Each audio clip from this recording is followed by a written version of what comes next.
Sunday, Sunday, Sunday. Sunday CCQ action. Top 8, top 8, top 8. Who's going to win that invite? Who gets the trip to California in Season 3? Monster truck action. Sorry, I could not help myself. In the booth today, we have the bomb of Jays and the sweetest of Harlands. Nice as someone said fun. it. That's fun. They always go Harlan and then they go sweet every Sweet. time. Yeah. Yeah, every time at locals, my name gets called up. Oh yeah. I mean, if we played locals, you'd be hearing like, Sweetie Pie, table 4, let's go. I had one where they called it out yesterday and it was like Harlan Swattle? Swittles? It took like forever to figure it out. Swaddle? Yeah, like, I think they were nervous or something. I was like, no, it's fine. Like, he's famous. No, I can't mess up his name. Oh no! There was nothing like that. Never had that treatment. Got Kimberly in the chat saying your name is pronounced Sweetie. Yes, I get Sweetie quite a lot. Yeah, that's how I did one of the things where I didn't know how to pronounce it, so I had an introducing and then let Harlan say his name for himself because I didn't want to say it wrong or ask. It's a character from World of Warcraft, and I'm waiting for whoever to shut me down and say you can't use that name, like Blizzard the whole or something. Name? Yeah, it's just like a dungeon boss in World of Warcraft. Oh, which boss? It's gotta be some alliance stuff. There's no way. It's wow. If you put Harlan Sweeten though, I do come up before the dungeon boss now, which is yeah. Let's go. When I changed it, it is the final boss in Freehold, which was a terrible dungeon themed around pirates. I haven't even heard of that. That's gotta be an alliance dungeon. That's not classic. No, it's not classic. It was like Warlords of Draenor. It was a terrible. Yeah. For the Horde. It was not a great set, but that's my name. It's somehow sticking. It looks like we are going to get the first seed versus 8th seed in the Amber Emerald Princess aggro versus Zan on the items list. Also Amber and Emerald. Was that the vote? It is. Was that what the vote for? Yeah. Nice. I'm actually quite interested to see it. I think it's going to be good. It'll be either terrible to watch or a blast. We shall see. I think as well Zan goes into the tank quite a bit. So there'll be a lot of thinking. Like if you want to be able to beat Green Yellow Eleanor with Buzz's Arms, I feel like this is the best match to watch. Like if you want to have like a bit of a crash course on how to try and do the matchup. Yeah, it's that thing, isn't it? If anyone can do it. All right, I guess I can show our faces. People want to see the Sweetie and the bomb of Jays. Oh, it's too early. I can't believe we have 70 viewers this early. You should all be sleeping. It's Sunday. Come on. What time is it? For me, it's 8 a.m. Oh, okay. For East Coast, it's 7 a.m. Harlan's like, that's not early. Come on, bro. It's 9 a.m. for the East Coast. They're an hour ahead. Oh, yeah, my bad. I forgot I woke up at 7. I got it backwards. It is 2 p.m. here, but I stayed up late, like trying to learn how Buzz's Arms works until about 3 a.m. So I'm equally as tired, mentally and physically, because that deck is just very dull. It takes a special person to enjoy it. I was just gonna say you're gonna be the expert on the matchup now. No, a lot of the games were scooped because I thought I'm not playing this anymore. It's not worth it. It's not worth it. You're like, I was gonna learn how to do this play. I did 2 or 3 actions, and then I decided to go to bed. Yeah. And then I was like, it's 3 a.m. I don't have to do this to myself. Yeah, there's just... It's probably the worst part about being a parent. Kids wake up so dang early. And I'm just irresponsible. I know. I want to be. I want to stay up until 5 in the morning. I want to sleep until 1 or 2 p.m. I want to stay up for 30 hours straight and not have like. It would be like, oh, I have a Magic event this weekend. I better pull an all-nighter so I can reset my sleep schedule. There'd be like, oh, it's a midnight pre-release. Good thing I can sleep until 7 p.m. and then wake up and go to the pre-release. Oh, I remember the original Lorcana pre-releases because there's so many stores in Chicago. You kind of gotta like get out of the groove and do something special to get people. So one tournament just does everything at midnight, and so you do a pre-release at 6 p.m., finish up about like 10, then head straight there, get some dominoes, and then split some dominoes with everybody else who went to both. Start the pre-release at midnight. Go there and play till like 6 a.m. when the sun comes up, sleep for 3 hours, and then go to the 10 a.m. Friday pre-release. Wait. You're sleeping in between, though? I gotta get like an hour or two. Dude, so if I tried getting any sleep, I would not be waking up for the next one. Oh, I still like even through that, I wake up at like my normal time, regardless of how like little sleep I get. For those who don't know and who are new to the TCG world, maybe you just think people like being up at midnight, which is partially true. But midnight pre-releases started because back in the day, the set wouldn't become legal to sell until the Saturday. So you couldn't have any product bought on Friday. You couldn't play in Friday pre-releases. So they would try to let you play as soon as possible, and that is 12:01 Monday morning.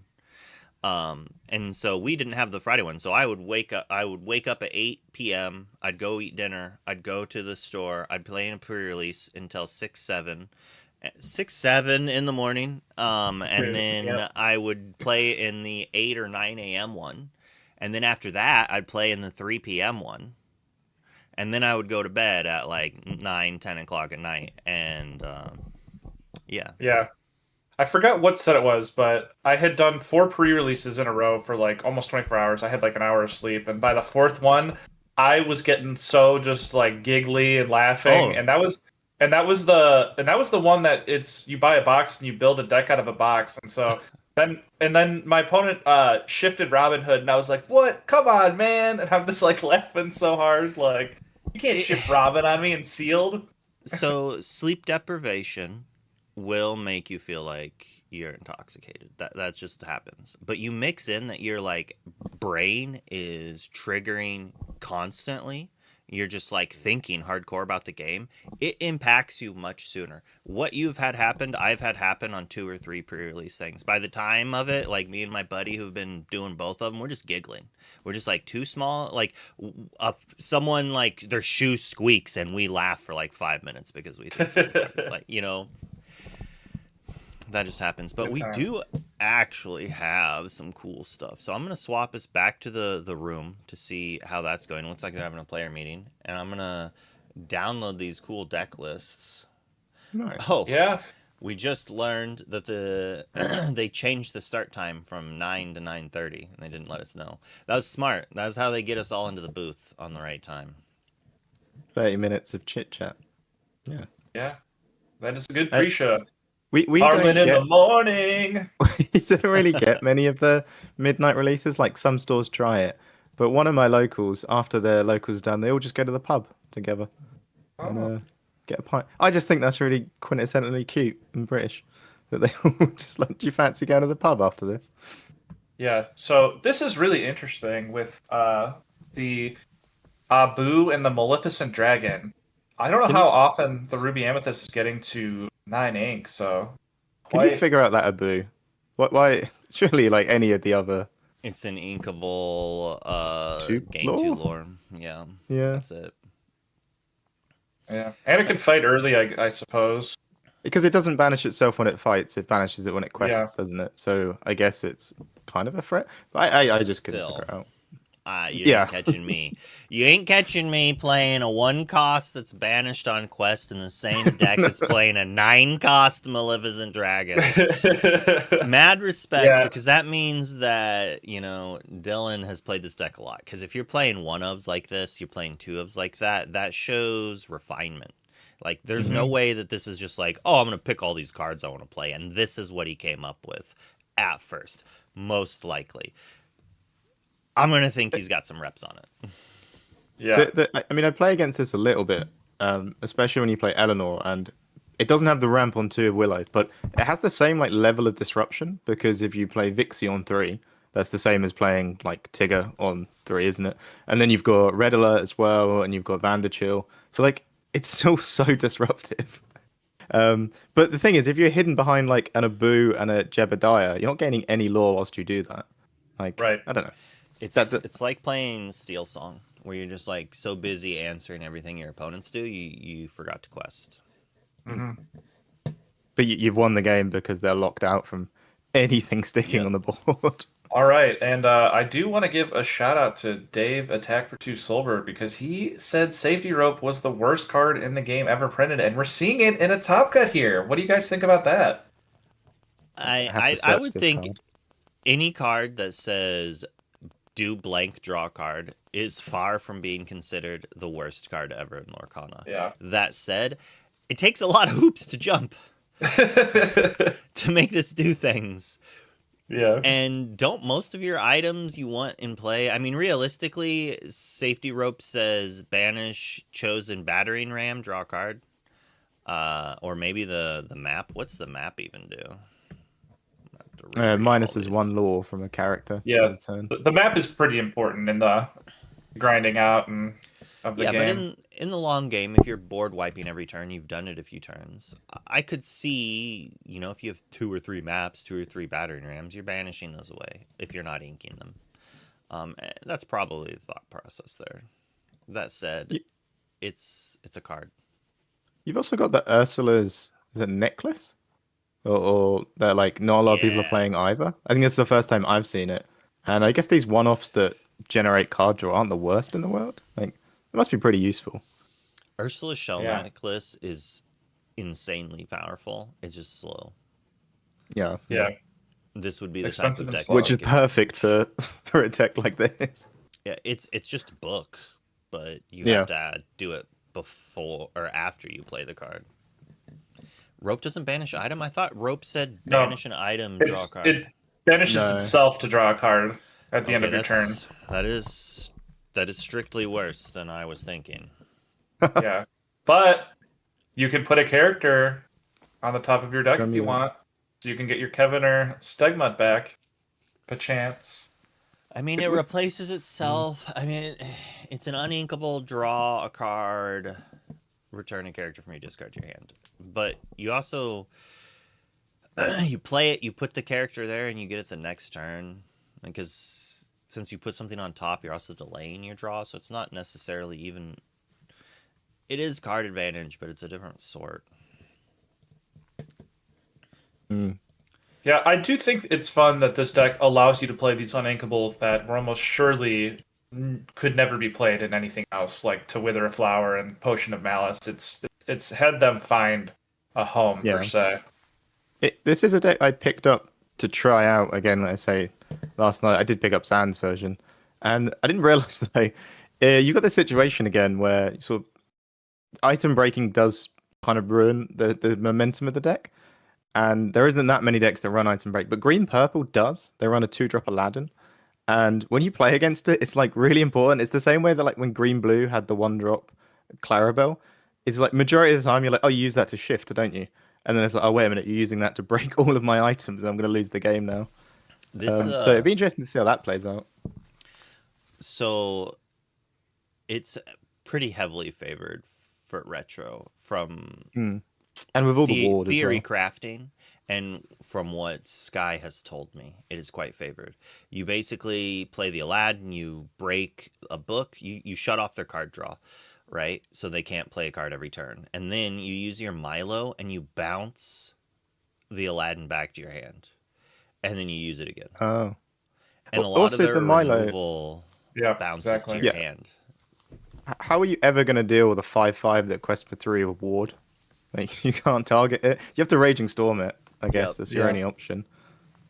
And they're not even running the Prince Philip, so they're going to have to, like, mean malicious wither. Yeah. Wild. Yeah, This and is where Lorcana's at. Zanslist is not running that.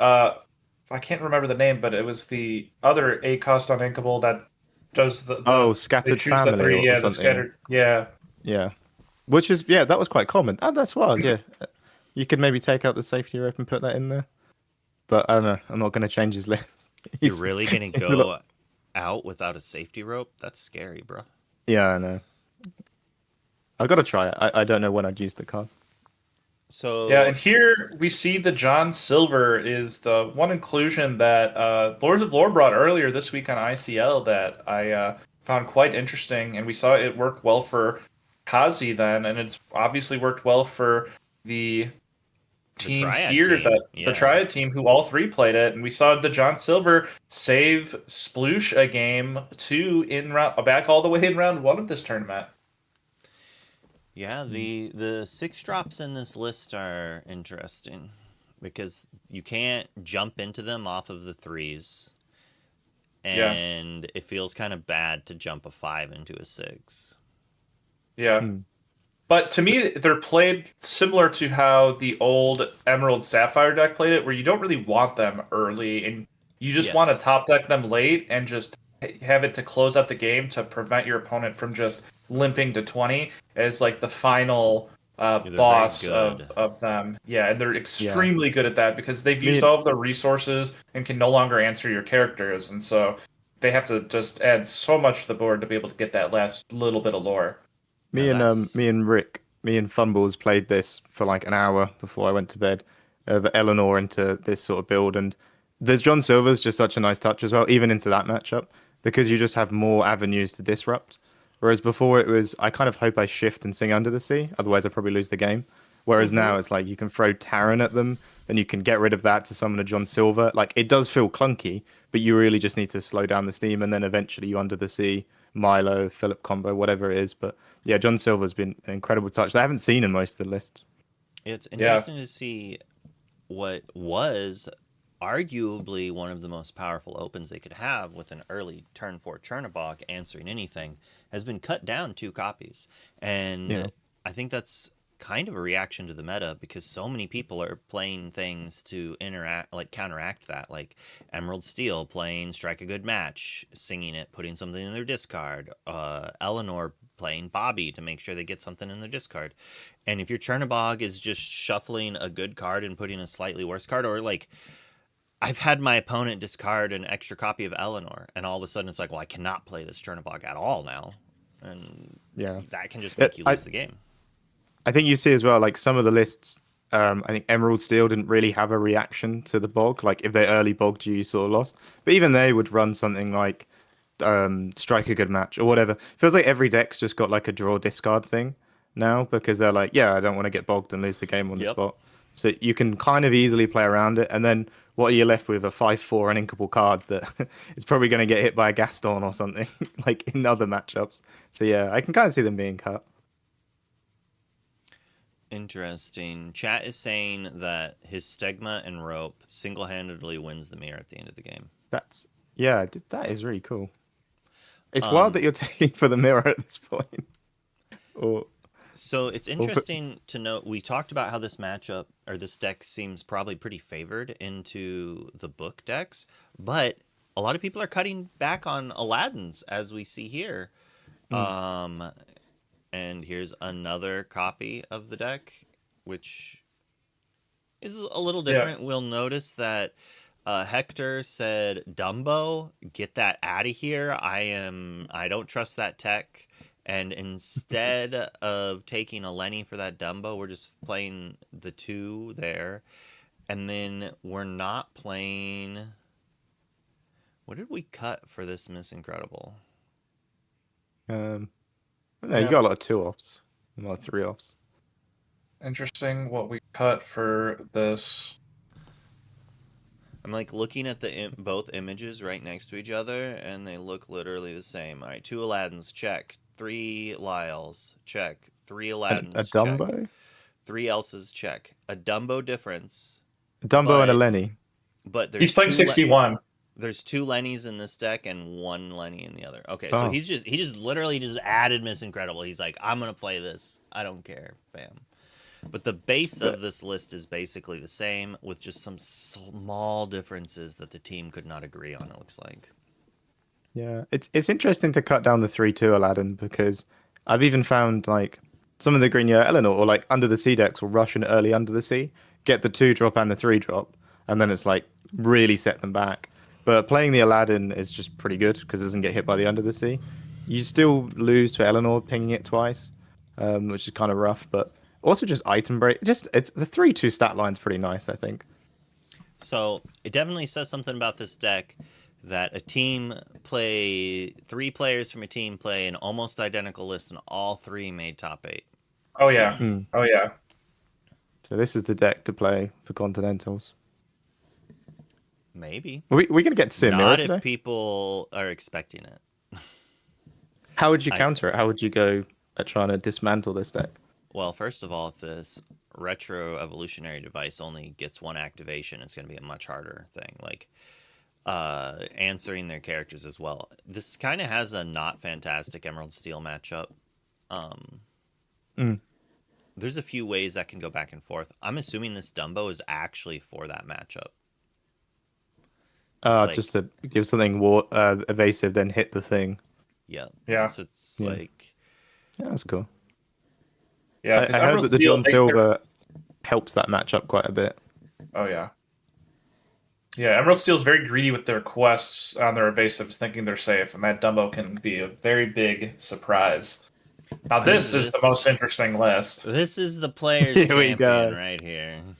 This This is is the a legend. guy who said, I don't like the Princess Dogs deck, and I am not gonna lose to it, and he did not. For John Smith. For Oh, John smash. Smith. He said he put it in there for the blue steel matchup. I guess other steel matchups as well as a way to soak up their removal. I just love that you just go 4x on it. You're like, Yeah. Right. yeah. All of it goes into John Smith. You know, it's There's only no- 16 uninkables. What is the other Because I remember when we were watching this, I was like trying to guess how many uninkables, over or under 20, right? And I counted 6 different uninkable cards that he could or should be playing, but I only see 8, 5. 10, And I 12. Yeah. I don't think I you think were so. counting Shere Khan or John Smith either in what you no, were we were putting together. Oh, We okay. were. I did not count them as 4s. I Yeah. figured we were on like 1 John Smith, 1 Shirkan, 4 Merida, 4 Thunderbolts, 1 or 2 Inkcasters. Oh, I thought maybe he was on Launchpad because he's on Darkwing Yeah. Duck, but he's not on Launchpad. We're on the at all. one. We're on the Darkwing Duck 1-drop just to unlock Terror that flaps in the night. Which Yeah. is just We're on You the can't we're on the respect it. skip turn 2 if they don't play a character plan. I mean, I think the playing 13 deal 2 damage on turn 2 cards is pretty telling on what he wants to do on turn 2. Willow is an important card, and then all of these turn into like deal 6 with Merida as well. And we Do saw you him just go just fire the not- cannons and play a character and just save all your resources and just slowly ink up and then dump out, or like Guess Well, he'll be then sat they there just waiting. windstorm you. yeah, that's true. they set up So- the Merida and yeah. Merida does not make Mean, Malicious, and Scary do extra damage, though, because it is putting damage. Hmm. But it does with Windstorm and everything else. But it helps with Shere Khan. I would assume he- that this... Well, all right, so Green Steel is good against these decks, right? Because they answer most of their characters if they don't have the ward. There's a world that maybe this is actually pretty good. Like, there's a lot of ways to answer these early characters. All of them except for the Ward Aladdin, the Elsa, and the Huntsman get got by a majority of this cheap removal. And if he opens on Darkwing Duck, then all of a sudden we can curve out to take out the Elsa. That said, I'm pretty sure once Hector and the rest of Triad sees anything close to that, they're just gonna play retro first, right? Yeah, Yeah. yeah. And Hector did beat him in round 1, actually. Mm. I feel like you go back to your wherever you're staying and you just get your mate to build green purple and just play that for the rest of the evening after the event and see how you can actually approach it. But yeah, you blow up their 2, you blow up their 3 as well, and hope they don't play retro first. Because if they play retro, then they play Todd. It can be a bit. I don't know if you can even aggro them out. There's a lot of two questers in the deck, but they're all big bodies. Like they're not you're going to get them down early. He's literally never going to play a character on 2 besides another Darkwing Duck. And we have our first seed, King Cole, which this list looks like it is within 1 or 2 cards of Zan's and Nathan's aggro list from the Charlie's Collectible Card Show last week. So I think it is Zan's list because I tried to find the difference and I couldn't. Okay. I'll double check for you. Yeah.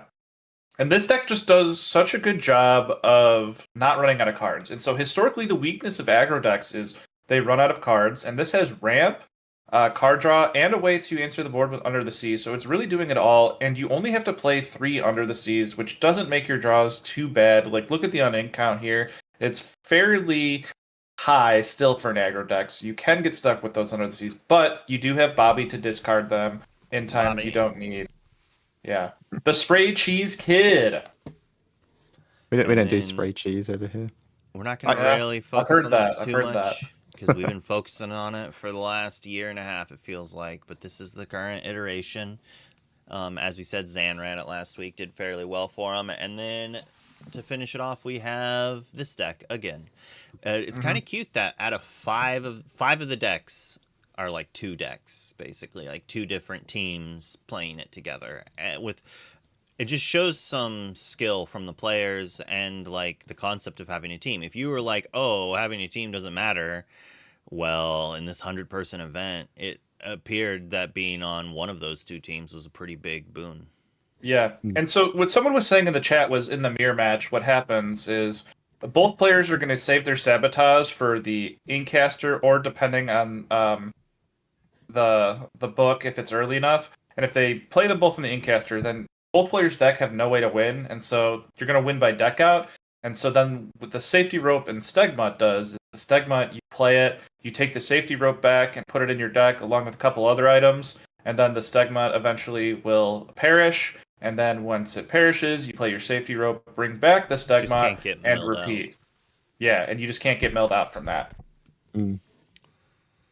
I think as well, like, if you have any thoughts about testing with a team or a group, you can also, if you have 4 of you, 1 or 2 of you can go away and go, I'm going to spend a whole week playing Buzz's Arms so I can tell you if it's any good or not. Yeah. Whereas when you're by yourself, it's just like, I don't think I can afford that. I have to stick with the deck I'm playing. So you can just get all of that testing in, can't you? You can get all those games in and see what's actually working. Yeah, and it appears to be working very well for Zan and Nathan. Whenever they bring a deck, they're always pretty sure, and they always have these tight, small ratios that Wonderland was talking about. And so they test more than most of the community, I'd say. And so they're very aware of the meta, and they saw what happened at Charlie's and the CCQ last week at D23 and said, this is the time to see if this works. This is kind of the best environment that this deck's ever going to have. So let's see if it does well in the best environment. And I think the results and their hypothesis was correct here so far. I don't know how much they predicted the green-purple, though, because that seems quite a rough match. And there was only having a good time now. I think there's only 3 or 4 green purples in the entire room, and 3 of them made top cut. Oh, wow. That's a conversion rate for you. How many green purples? Oh, yeah. Oh, there was 9. Sorry. Excuse me. I mean, that's a 10th of the room, almost. Yeah. It's not bad. Honestly, more than expected. It's crazy. Whenever I see something like green purple having more players than amber steel, like, wow, you have to hand it to RB here. The meta shifted. Yes, the main deck is amber emerald. You know, people are gonna whine about that. But look at where the rest of last season's decks are, right? Like, Amethyst Steel, 4 people. You know, Amber Steel, 7 people. Emerald Sapphire, 2 people, right? Like, these are big archetypes. Ruby Sapphire, Blurple, not even on here. Blurple, 1 player. Ruby Sapphire, not on here. 2 rotations ago's best deck, right? Quote unquote. It just happened to be that the cards that made Amber Emerald super powerful in the last format didn't rotate. Some of them Mhm. did. Arguably, the best card in the deck did in Tramp. Mm. The flexibility that Tramp gives a deck is just insane. It allows you to play a lot more things. As we noticed, like Under the Sea, right? It's a lot harder to play now. Although Zan did find a way to do it. It was for one event for him, right? And it was a little bit of effort to make it work out. And you're seeing that Cole like repeated the results here flexibility of, today, though. you're saying that like draw discard, but it's not discard, it's bottom deck with the green purple with the Aladdin shift card, the dual link card. Like it's doing a very similar job that the Tramp card did. Visions. And it's allowing you just to see more of the deck, find all the pieces you need, and just win the game off that. So Yeah. draw and replace cards seem really powerful in Lorcana. Oh, yeah. Or card games in general. So And I've been the most powerful part about it is it protects you from the Ursula, and so you're playing with it as if it's in your deck, and you don't have to worry about having it in your hand. And so that was the most like frustrating part about playing Emerald Sapphire is you'd have the Under the Sea every time, but then if they were smart, they would just save the Ursula for the turn you could finally play it. And unless you like saved a couple visions and hit it off the top 10, which you could do, it was tough. And so this Genie and Aladdin does the perfect thing where it's a great shift target, it's a great retro revolution target, and it's also just filtering for everything you need. It's actually like the perfect card for this style of deck. Yeah, normally when an archetype like this happens, it's because of something like that. Because if you look at Aladdin, or the Aladdin and Genie combo shift card, while it is good, it's not going to fit everywhere. It's very narrow. It's dual linked. But it just happens to fit every checkbox, as you're saying, for this archetype, and it fills that visions role, that tramp role, where it just like lets you dig so far for the other combo piece that it just feels degenerate when it does its thing. And as you're saying, it protects against discard. Like you don't have to keep these crazy late game cards that you need on turn 4 in your starting hand because you will draw into them. Yeah, and you can get punished by playing things like Mike Wazowski, giving them more cards, meaning they're going to dig even further. When maybe giving them like 2 cards deeper in the deck when they would have found the Under the Sea if they get those 2 cards deeper. Just being able to see more of your deck in card games in general has just always been quite good. So Visions of the Future, as you say, as well, is on the same tier as Tramp for that matter. Oh yeah, and I think that's a lot of what new players find out is they build these decks that are very strong when they draw exactly the cards they need, but when they don't, they just sort of lose because they don't have any card draw. They're missing the consistency. And so I saw a lot of people at the beginning of Lorcana say, "Oh, I didn't draw what I needed." Well, your deck has no draw, so you're not going to draw what you need like most of the game. I think it has to do with the majority of players coming from Magic, because in Magic you don't have card draw in every color, but in Lorcana, the way the resource system works drastically changes it from Magic, even though fundamentally there is a lot of similarities. So a lot of skill transfer happens. But sometimes that skill transfer can have a negative impact where you're used to doing something in the Magic universe. It's not the same in Lorcana because just the game plays differently. It's like drastically differently in some regards. And the fact that you will never get mana screwed, quote unquote, by or flooded. You'll never get mana flooded. You can get mana screwed in the game. You can get ink screwed, quote unquote, or whatever, where you're just like you draw too many uninkables, right? But you're never top decking lands for 7 turns in a row at the end of the game. You might top deck some bad cards, but you chose those cards to put in your deck, right? And so that gets adjusted eventually, and then you play more card advantage cards to allow you to maintain the velocity. While not inking is a form of card advantage, you can stop at 3 ink, and that's kind of like you're playing an extra card for 2 or 3 turns before it gets to the point where most players are on top deck mode. And that's kind of like drawing 2 or 3 more cards, right? And that's one aspect to try to stay in the game. But that style of deck has not really been successful in Lorcana for better or worse reasons. without cards like Daisy, you know? So it's like those decks are basically all aggro decks at this point, right? It just needs some form of card advantage. Yeah. Looks like they are still in the deck check. It does look like they're still in the deck check, unfortunately. Yeah. Harley is giving a very good talk. Inspiring, I believe. Yes. It's like, you will do a good show for them. He'll dance for us. You will play at a reasonable pace. I guess there's something going in with Buzz's Arms as well. Like, you maybe just want to sit there and goldfish the deck just to be understanding of how quick you might need to play. The deck doesn't really do much for a long time, does it? And then you maybe win off ink casters, or you win because they scoop and realize they're not going to win. Yeah, it's just sort of a death by 1,000 cuts where it just slowly sets up all of these engines that just prevent your opponent from doing anything. Like, it's basically like you keep throwing molasses on them, and they get slowed down a little bit more and more and more with every card played until they just are stuck in so much molasses they can no longer move. I hate it when people throw molasses on me while I'm playing Lorcana. That's the worst that could happen. Oh, yeah, you get a little too sticky there. A sticky situation. I can imagine this event, though, is really changing what maybe people's views were on Continentals. Because if you hadn't thought green-purple was real or in that category, now you really kind of have to respect it. And especially the Buzz Arm deck as well. Uh-oh. Did Sploosh have an issue with his deck? He got moved. He's still sitting down there. Isn't that him right across from the guy with the hood there? Or is that Hazed? I'm sorry, that was Hazed that got up. Yeah. Sploosh and Hazed are like twins. They look nothing alike, but they're brothers. Yes, chat, we did go over every deck.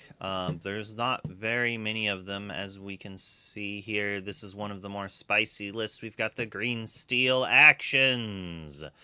And then we've got our traditional Eleanor-style beatdown. And then 3 players all on a team playing Amethyst, Emerald, Retro Combo. And then we've got 2 players on a team playing the Adventurous Book, the Safety Book, the Kevin Deck, Dinosaur, Good Game, Battering Ram, What's That Do? Raging Storm, Not Again. Yeah, These Teams Zan's podcast doing very well in the last 2 events they've played in. Yes. Zan has had there's an quite RP in a top 8. season. There's one RP in top 8. I'm surprised there's not more traditional Amethyst gamers in the top 8 as well. Just from all the last CCQs and events we've had, like the finals is usually like just Amethyst slogs. But one got through with a Maleficent Dragon as well in the deck, which is cool. The spiciest of spicy. Yeah, I think Zan's like DLC record too. Even the ones he didn't top cut, he went X and 2 and like bubbled out of them. So he has just been the most consistent player, like event to event. Even in these third party tournaments, just always missing top cut, just always getting the meta nailed on the head. I think actually the only one he missed was one of the early ones that was a best of 1 over in Asia. And other than that, I think he had like a clean X2 or better in every event, basically. That is next level. I'm an X3 and then blame it on bad draws player. You know it. That's the only way to be. When I win, it's because of the skill, time, effort, blood, sweat, tears. But when I lose, boy, was it because I drew every uninkable in my deck. Yes, it was because Fungus Prince Philip comboed you first. All right, well, first of all, that's how that mirror plays, okay? Yes. He was on the play. He had 1 card in hand. He draws his card, says, better lucky than good, sings, you're welcome on my character, And then shifts Clarabelle and sings "You're welcome." Oh, But I love mean, to see that. If you're a I Fungus can't fan. really complain about that because I had been doing that to my opponent all day. That's what the Mhm. deck does. You know, Yeah. like oppressive, yes. Good, yes. Yes, it's just what it does. Watching that Fungus Sky finals was insane because there was one game where it was like if every player could pick their starting first 5 turns, that is what both players' first Bruh. 5 turns would have been. It was watching like the planned A plus from each player and like how they were navigating it. It was awesome. A game like that. I'll recap on this one more time because Fungus is teasing me in chat. I actually needed to draw Under the Sea to stop him in one of the games. So had I drawn the second Under the Sea, I could have stopped him. But I had put the first one into my inkwell with Cinderella because it's normally not good in the mirror. But Fungus was like, as anyone who watched the finals knows, Fungus likes to go wide with his T-pos. He likes to quest with them T-pos. But that just shows like the skill he has with the deck. Sometimes you're like, all right, we're on backup plan 5. Like, we're just going to turn him sideways. You know, you see that opportunity. Too many players don't realize their characters have this thing on them called a lore pip. And you can win the game by gaining 20 lore. Believe it or not, that is how you win this game a majority of the time. And a lot of people, they forget about that. The old like Sapphire mirrors, even with like Ruby Sapphire, where the Tipo would get you like 5 lore Yeah. or something. Yeah, especially in the green blue as well. Like, I don't think people realize because who's ever setting anything up to challenge that? Who's putting any effort into removing that? Until some like body like Cindy or something maybe hits the board, and it just sits there questing. Yeah, it was crazy back then because it was like I remember DLC Seattle. I was in a mirror match and I was like, can we just set up a dice for this Tipo counter? I want to know how much lore he gets because my opponent like was on the play and like played a Tipo and it quested 6 times with it. Yeah, and I was like, we're gonna need another dice. But yeah, Yeah. Tipo. What, the One, T-po quested for 7? yeah, when one player would play Tipo and the other wouldn't, it was yeah, as you said, Oh, yeah. they'd get 25% of the lore on its own and be the best It's 2 drop wild in the just game. getting some sort of thing on the board and then just questing it every turn, especially in these big control mirrors. Like just anything and just taking the 1 lore. Yeah, and in a deck that plays Dime, like that, it was hugely important because that can shave 1, 2, 3 turns off the clock. It'd mean 1 less item every turn or 1 less whatever. Yeah, 1 less lore pip needed. Man, remember when the ramp decks would just do nothing for the first 3 turns to ramp, and Yeah. now all the ramp is like summoning other characters to ramp further. So it's a double, it's a weird situation, right? If your ramp is a character, it can be disrupted. You know, as you know, a lot of people laugh at the, well, you know, this got you down, play Fire the Cannons, bruh. You know, someone did that at this event. They got tired of seeing it. They're like, Fire the Cannons, Tear the Flaps the Night. I cannot remember the Emerald version of it. Oh, there's like piercing shot and Piercing loads. shot, thank Piercing you. attack, yeah. Yeah. You've And- got to go, if you like saw that deck list and you're playing, you got to go, my Willow is never sticking. I need to think what I do. Like, I need to keep a 3-drop or like something else because my turn 2 is whatever I play is blown up. So Like, maybe funny you can enough, just play Pocahontas. yeah, funny enough, if you realize that's there, instead of playing Willow on 2, you play Pocahontas, play like a 0/4, and then on turn 3 you go like Willow, Willow 1-drop, and then you're like, all right, take your turn.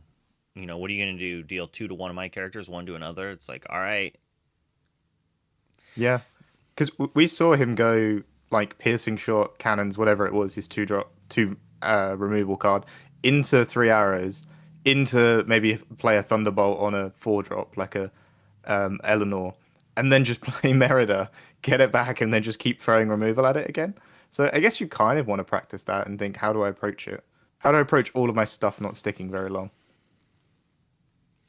Yeah, normally those characters need to stick around for a cycle, so like even using Rapunzel's doesn't really do much because like whatever. Like, okay, I'll play like you Rapunzel my Merida. I'll play the 3 arrows again and another removal, and then play the Merida the next turn to get back 3 arrows, and play a 2 cost to answer your threat. I think at one point he had a bunch of removal, but he also had the Donald Duck in hand, and went, you know, I don't need to blow things up this turn. I can take a turn off. It's like I can sing with it. It's going to be fascinating cast for whoever has to do Buzz's Arms versus Green Steel, if that happens. Looks like our buddy Garrick wants to see our beautiful faces again. We are looking currently at the players, but we're back in the booth with Harlan and Wonderland and myself, dear old J-Bomb. He just wants to see the old sweetie pie. Hi, Garrick. I when I grow my beard out, I feel like I look like a British version of Garrick. Like we look very alike, I think. And for those that were here during the lunch break where Garrick went over his favorite ice cream, he sent me to Cold Stone on a mission to try his strawberry blonde creation, and it was in fact delicious. I did not go to a Cold Stone. It was too far away. It's like very far away. It's on the exact other side of town. I live next door to one. I went to round 1 and got strawberry cheesecake ice cream that Zero and I talked about. Sounds good. It was. It's only 99 cents, brah. 99 cents. Yeah, mine was $10, and that was crazy. All right. I think I win. I think I win there. Good ice cream. We both had good food. Your ice cream might have been better, but it is not 10 times better. No, the value was not there. I could have gotten like a whole couple pints from them. We will be jumping over to the Zan match as soon as they finish doing deck checks. I don't know if it was Zan in particular who got deck checked, and we're waiting on just that, or if they did a deck check of the entire top 8, which makes more sense based on how long it's been. We've been in deck check mode for over 20 minutes. Luckily, I like to talk, so you're just going to have to put up with me talking about random stuff. It's early in the morning. I'm barely awake. We're going to rant. It's going to be a fantastic time. Yeah. And it's very nice of you to sort your deck and organize it by the Dreamborn link that you submit, because then the deck check goes very quickly. I would never. I do every time. It's because you're a better person than I am. Yep. And the judges like you more. For that very reason. Like, if you want to make the I deck was a check judge, so yeah. I was a deck check judge in my old career in a different TCG that we won't talk about that rhymes with Ugio. Poopio. That's terribly hidden. Terribly hidden. We have no idea. Yeah, it's clearly magic. Oh. It's clearly magic. You ever you hear a joke and you don't get it and then it just clicks in your head and you laugh way later. That was one. Yeah, that was so smooth. I didn't even register it.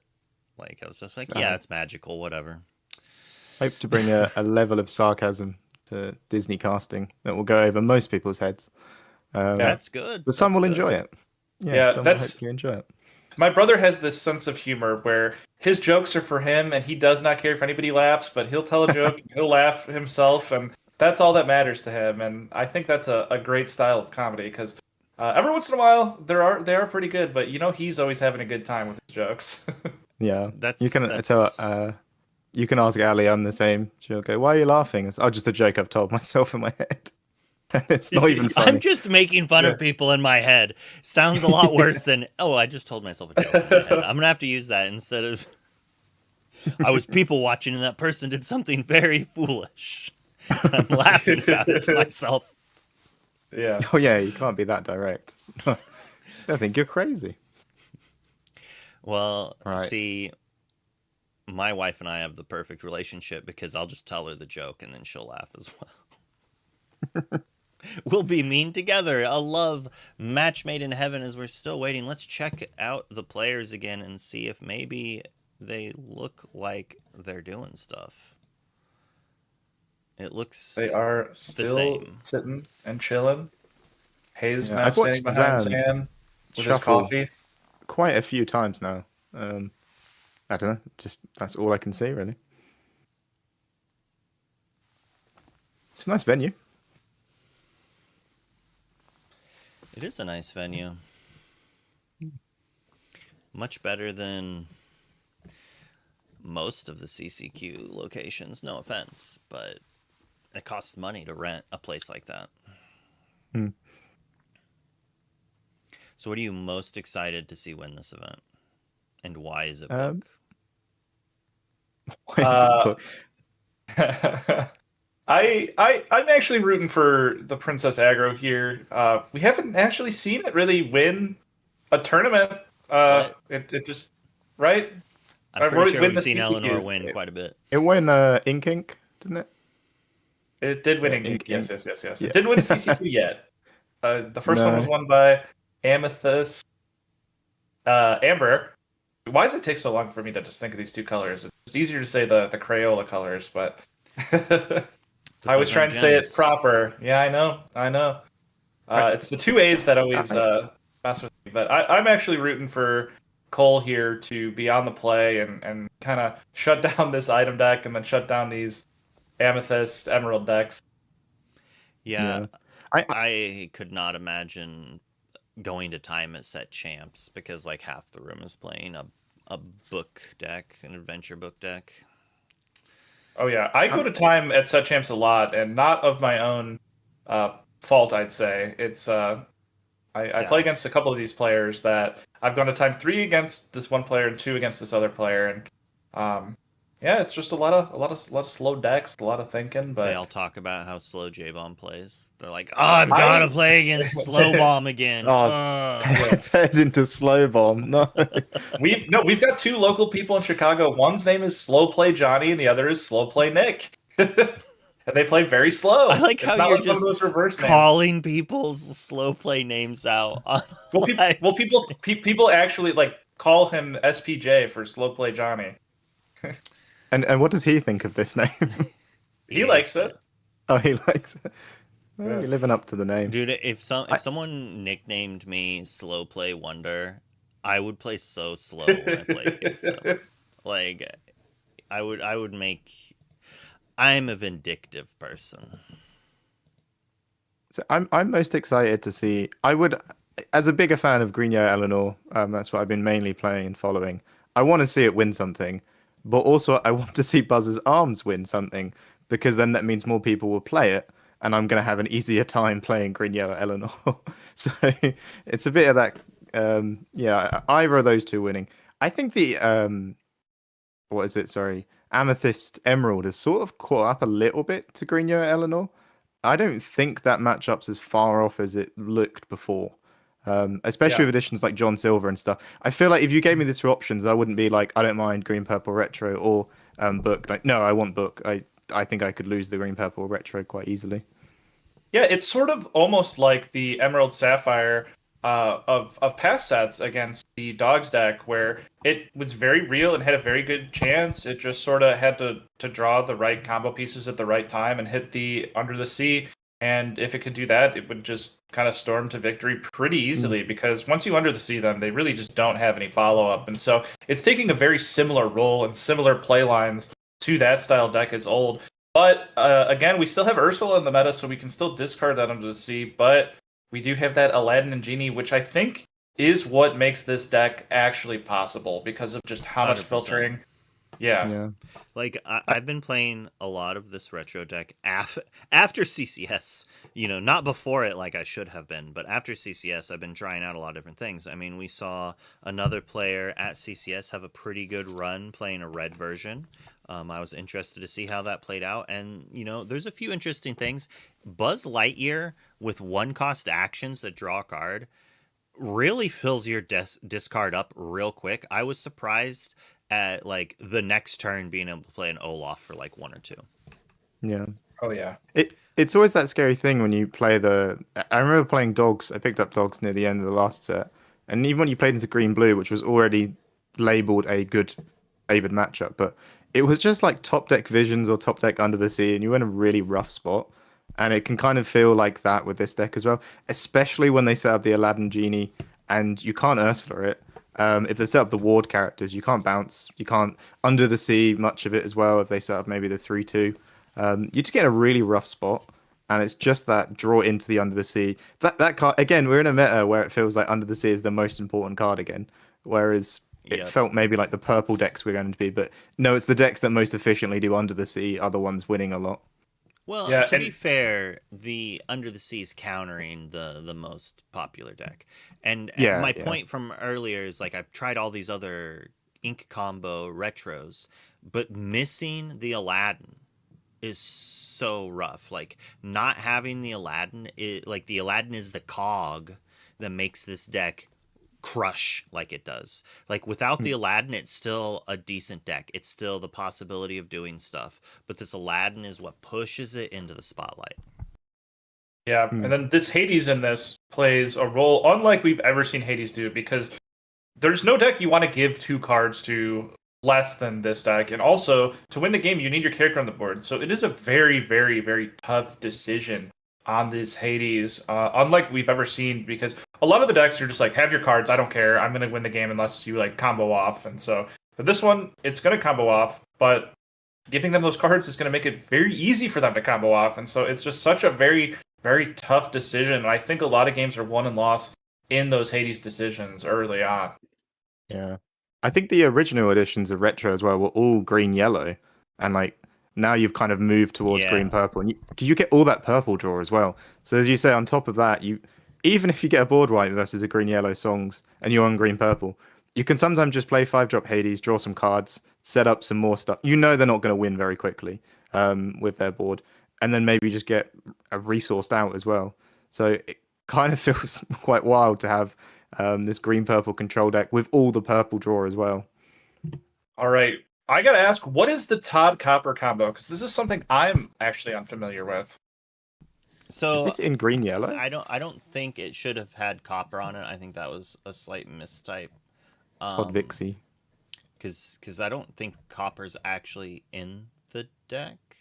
No, I'm sorry. Todd and Copper Best of Friends is in the deck, and Copper Hound Pound is. All right, I'm going to read you this deck list. 4, right. Akud Idamute. 1, Bruno's Return. 4, Copper Hound Pup. 4, Education or Elimination. 3, Moliere Clever Burrower. 4, Grandmother Willow Ancient Advisor. 4, Improvise. 2, Mowgli. 4, Ohana Means Family. 3, Horseman Strike. 4, Todd All Alone. 4, Todd Clever Fox. 4, Todd Knows All the Tricks. 4, Todd and Copper Best of Friends. 4, Vixie Forest Friend. 4, Widow Tweed Kindly Soul. And 3, World's Greatest Criminal Minds. So we're just trying to recycle those Todds as best as we can as the plan of this deck? Well, if you don't know what those Todds do, one of those is the gigantic one. Yeah. And think about yeah, this. that makes sense now. Shift Todd, challenge your character, play Ohana Means Family, draw 4 cards, ready Todd, quest for 2, improvise, ready Todd, quest for 2. It might take 1,000 ink, but I think that's the game plan we're going for here. Yeah, I do like decks that can use 1,000 ink well. The one event I managed to get out to was a winner case, and I got top 4 with it, and I brought a Greenio Eleanor, but I put the Todd and Vixie package in, and my first assumption was that was what they were playing. It's quite powerful in the Greenio Eleanor. It's just if you can fit it in, and evasives as well seem quite strong right now in Lorcana. Like they're quite useful cards. Evasives are always powerful, but a lot of people are cutting answers to them as well. So I think that's where Emerald Steel as well is shining the most. And I would like you to try to guess. Chat can guess too. What professional Lorcana player has beaten me with Todd more than anyone else? The big Todd. Is it knows all the tricks? Is that the one I'm thinking of? Is this tournament or just for funsies? Well, you can't ask things like that. Was it Humble? I'm gonna guess Humble or R&B. I want to guess Sky. It was no one on my team. Oh, then it's got to be one of the Brandt brothers. It was DKP. Really? Really? DKP and I playing? sat down and played Tower for like an hour or two, and I had the Widow Tweed, and then the Todd knows all the tricks in it, and he was beating me with it, and it was really annoyingly powerfully good. Like, I would answer it, and he'd be like, "Widow Tweed." Too good, too good. We were playing that in day 2 when you were winning a Mickey, I do believe, or after you won a Mickey. How lovely of a story to remember that by.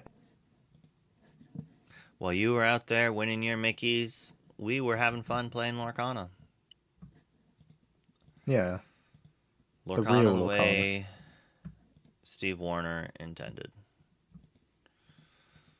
Questing with big things. We're back to the deck list. Well, How important is Lenny in these decks, do you think?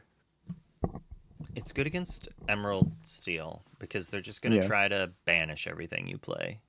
But it's not as good as Todd. Apparently, it's as good as Elsa since we cut an Elsa for it. We have cut... Oh, yeah, we cut an Elsa. I thought we'd cut all of the Elsas. But no, you can't do that. Yeah, you have to maintain... So this deck's interesting for the viewers at home who don't kind of understand what we're doing here. We're playing the retro device. And so we have 2 lines to really go through. We're either playing an Aladdin on 2... like a Ward Aladdin on 2, Retro Device on 3, turn 4, we're shifting Aladdin, throwing our hand away, drawing new cards, inking and activating Retro Device, or probably questing for 2 or singing a song, activating Retro Device, and then putting a Milo into play on turn 4, or turn 4, and then bouncing their threat. So we're just making a gigantic, hard to deal with, warded threat. And then if we need to, at some point, we can use the Retro Device again to turn Milo into Prince Philip and wipe their board. I think as well, if anyone out there who wants to pick a deck to invest their time and effort into in Season 3, I can imagine this is one that will just grow and maybe get better as sets go on. Because right now, as you just mentioned, you have to use the Retro Device to banish the Milo to get the Prince Philip out. Where you'd maybe want to try to add some more 7-drops in the deck as well. And the more 7-drops we could possibly get in the future could improve it. And also, it's a one-size-fits-all control deck. You know, Prince Philip combo wipes out everything. And they can do it fairly effectively. Yeah, and that's the one problem with the deck is there's not any other good 7-drops to play. People have tried... There is Jetsam. Yeah, they exist, but they're not Milo, that's for sure.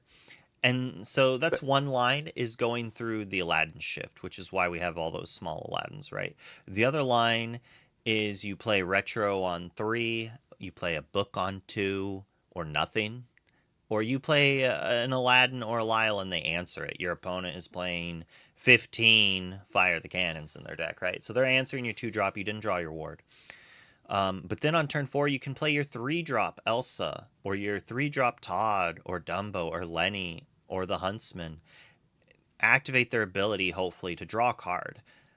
Because, you know, using this retro, you could go down a card. So you kind of need the Elsas and the Todds to replace themselves. So you're counteracting the main drawback of this card's power level. And then you're turning these 3-drops on turn 4 into a powerful 5-drop. Be it that Aladdin, which honestly I prefer to shift to Fable. We can try to save Henwy with Terran, challenging down some characters. Is it Terran? Taran? I listened to the audiobook and I still can't remember. The pig farmer boy is in the film. That card as well, it's quite multi-purpose because you're able to bottom deck opponents' cards if they're playing a Circle of Life deck. If you want to be using the Bog as well, you can sort of put things under, then you have access to the Bog again. The card's pretty useful. And then you can turn your 3-drop into the Chernabog on turn 4. And since you haven't been interacting with your opponent, unless your opponent is doing what we talked about earlier, how people are playing Strike a Good Match and Bobby, to fill their yard up to counteract this Chernabog itself. That said, these players have acknowledged that. That's why we're not jamming out 4 Chernobog's anymore. You know, the meta adapts. People are like, oh, Chernobog's not going to get me. I got this. I got this. Well, they came in and they said, you know what? That's fine. You're going to play around my Chernobog? Check out this Terran. Like, get got, you know? The Bog Wars. And speaking of the meta adapting, what do you think happened with the Circle of Life deck that was so popular in the early few weeks? It dominated the Gen Con. It did very well at Ink, and it just sort of fell flat, like in people bringing it the last few weeks. I think definitely this deck is one of the reasons why, because you're doing a very similar game plan, but having the purple card draw or the amethyst card draw really does help. It's also fairly more consistent. You're getting to see more of the deck with Aladdin and Genie, Book, all those cards like Hades. And whenever I've watched that matchup play out, yeah, it just looks like one is doing a better job. But the green yellow kind of dropped the retro device as well, didn't they? For more of a song based thing. But even the green yellow Eleanor can kind of effectively sing Under the Sea a lot better than that deck can as well. So yeah, I kind of think you're left with not many strengths in that deck. Yeah, agreed. And it's doing sort of similar stuff as this deck we see right here, as you said, but it's just harder for them to get Sigurd 8 out than it is for this deck to just play a character and retro it. Yeah, one of them plays around removal, one does not. Yeah. I think that's the big thing there. There was an interesting bit at the start where 4 people figured out ways to work around the bog, and the way that this bog is quite an important card in the format, where people are just playing bog wars, you know, like trying to throw it out there, trying to get stuff in the discard. And I did find that quite interesting at the start. Oh, it looks like Zan is re-sleeving. So maybe that is what the time issue is maybe we have some players re-sleeving decks. There was a gentleman holding up their deck like a trophy as well. So that's hopefully that means they passed the deck check. Victory! I have never seen Hector without a hat. I did not realize he was a fellow bald person like our dear friend RMB here at the show. Didn't know that either. The meta market. That is J-Bomb and I's company thing? Metafy? Business? Yeah, if you want to check out a bunch of free guides and other areas to learn about Lorcana, MetaMarket is for you. We've got a lot of big plans in the works here, and it's going to be a slow roll in sort of developing those out and getting those out to you, but it's going to be a next big thing here over the next 12 months as we continue to grow and get that going. Oh, my bot's not on. That makes sense. It's almost time. Is there any other events on here? Is there any side events, anything they do at the CCQ?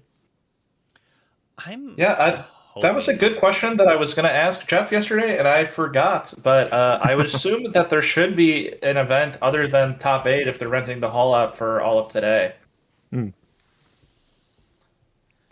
You would assume so. There's got to be something, but they're probably waiting to fire it at noon or something like that so people can get lunch before showing up and maybe let the top 8 play so they can get them to play in more events.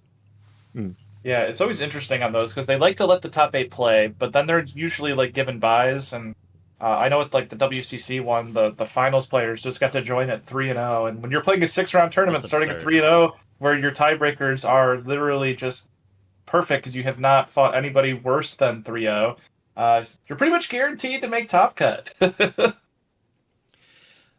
Yeah, that's actually something that in Magic it kind of got dealt with. Like I've played in an event where I did not have buys and I was in contention for top cut basically for a minute, but I lost my last round and then bubbled out of money because I played in those first few rounds. My tiebreakers were just terrible. Realistically, in the super long events, the buys increase your tiebreakers to astronomical amounts. Oh, yeah. And in Lorcana, I don't know if they're still going to push it in next season, but especially in season 1, and in season 2, they're just like, and if you play every round, you get a bonus tickets per round played. From a competitive player's viewpoint, that's really not good for some people, because it means that if the person continues to play and lose each round, your tiebreakers are going to go down, down, down. So like, but there is a limit. It cannot go below a certain threshold. I believe it's like 32 or 33% around there. I don't remember the exact amount, but at a certain point, they only hurt you so bad, and so they're not going to hurt you by continuing to play once they hit that threshold. I guess they have seen that can kind of happen, so they have adjusted to not let that occur as easily. So that's good. Yeah, exactly. So that's why you never see anybody like below a like 35% opponent match win, because the limit is in the lower 30s there, I believe, of what they can like provide to an average. Are we cracking on with the games? Well, we can still see the player, as long as we can see Zan right there. We know that we're not messing up like yesterday. Well, okay, person. I guess we're going back to the booth. Yep. I am starting to get quite hungry because we were supposed to be done with round 1 by now, and I would really like my McDonald's breakfast platter at this point. I'm hotcakes. also hungry. A breakfast platter? Yeah, you got it. It's Sunday. We get the breakfast platter with hotcakes. It's quite nice. Oh, that's wild. Just lovely. You don't have any of those options here. Yeah, but your KFCs do have pancakes that open at 6 a.m., so I'm all for that. Do they? Yeah. I went to one in London when I was there back in 2012. It was a jolly good time. I had to try all the fast foods, see which one was better. The nice lady at McDonald's made fun of me because I asked for ranch, and they said they don't have that. And I said, "What do you have?" And they said sour cream and chives. And I said, "What are you talking about?" I guess I'll try that. Yeah, we have I don't know what ranch is over here, but we should have an equivalent. Oh, fun fact about the World Cup is TSA was confiscating ranch on the way home for a lot of Europeans because they loved it so much. And so airports started selling TSA-approved bottles of ranch so they could get it home back to their country. So they put bottles of ranch in the free trade at the airport. Yep. Exactly. So what I recommend for any of our European viewers, if you are thinking about trying ranch, make it yourself. It is easy, and it is so much better. Like, restaurant style ranch tastes so much better than store-bought ranch. It does. It does. What is ranch? It is mayo and buttercream and ranch seasoning and whatever seasonings you would like to put in it. A little bit of dill, garlic, salt, pepper, oregano. Well, not oregano, thyme, rosemary. I mean, you can put oregano in it if you want. You can literally put almost anything in there. I like to put a little bit of chipotle, some paprika, add some smoke to it. You whip the heck out of that bad boy, and you put it in your fridge. It's good for 2 weeks. That's the big problem with homemade ranch, is it only lasts 2 weeks, and you just don't carry buttermilk on yourself, right? So it's a little bit more expensive. But if you're going to go to a family gathering or something, you want to make ranch, I'm telling you, it's amazing, it's delicious, and it's way better than buying Hidden Valley at the I got so mad when I tried to look up what ranch was, and it said ingredients like buttermilk, mayo, and ranch seasoning. And I was like, come on, man. It's like the Chick-fil-A sauce. It says the first ingredient is barbecue sauce. I was like, I don't think you're allowed to do that. I don't. I think you got to tell me what's in it.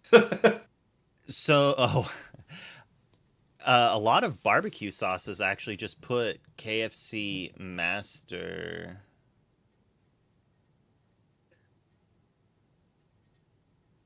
Hidden Valley Ranch is gross. I think Ali's going to ask me how did the casting go for the CCQ.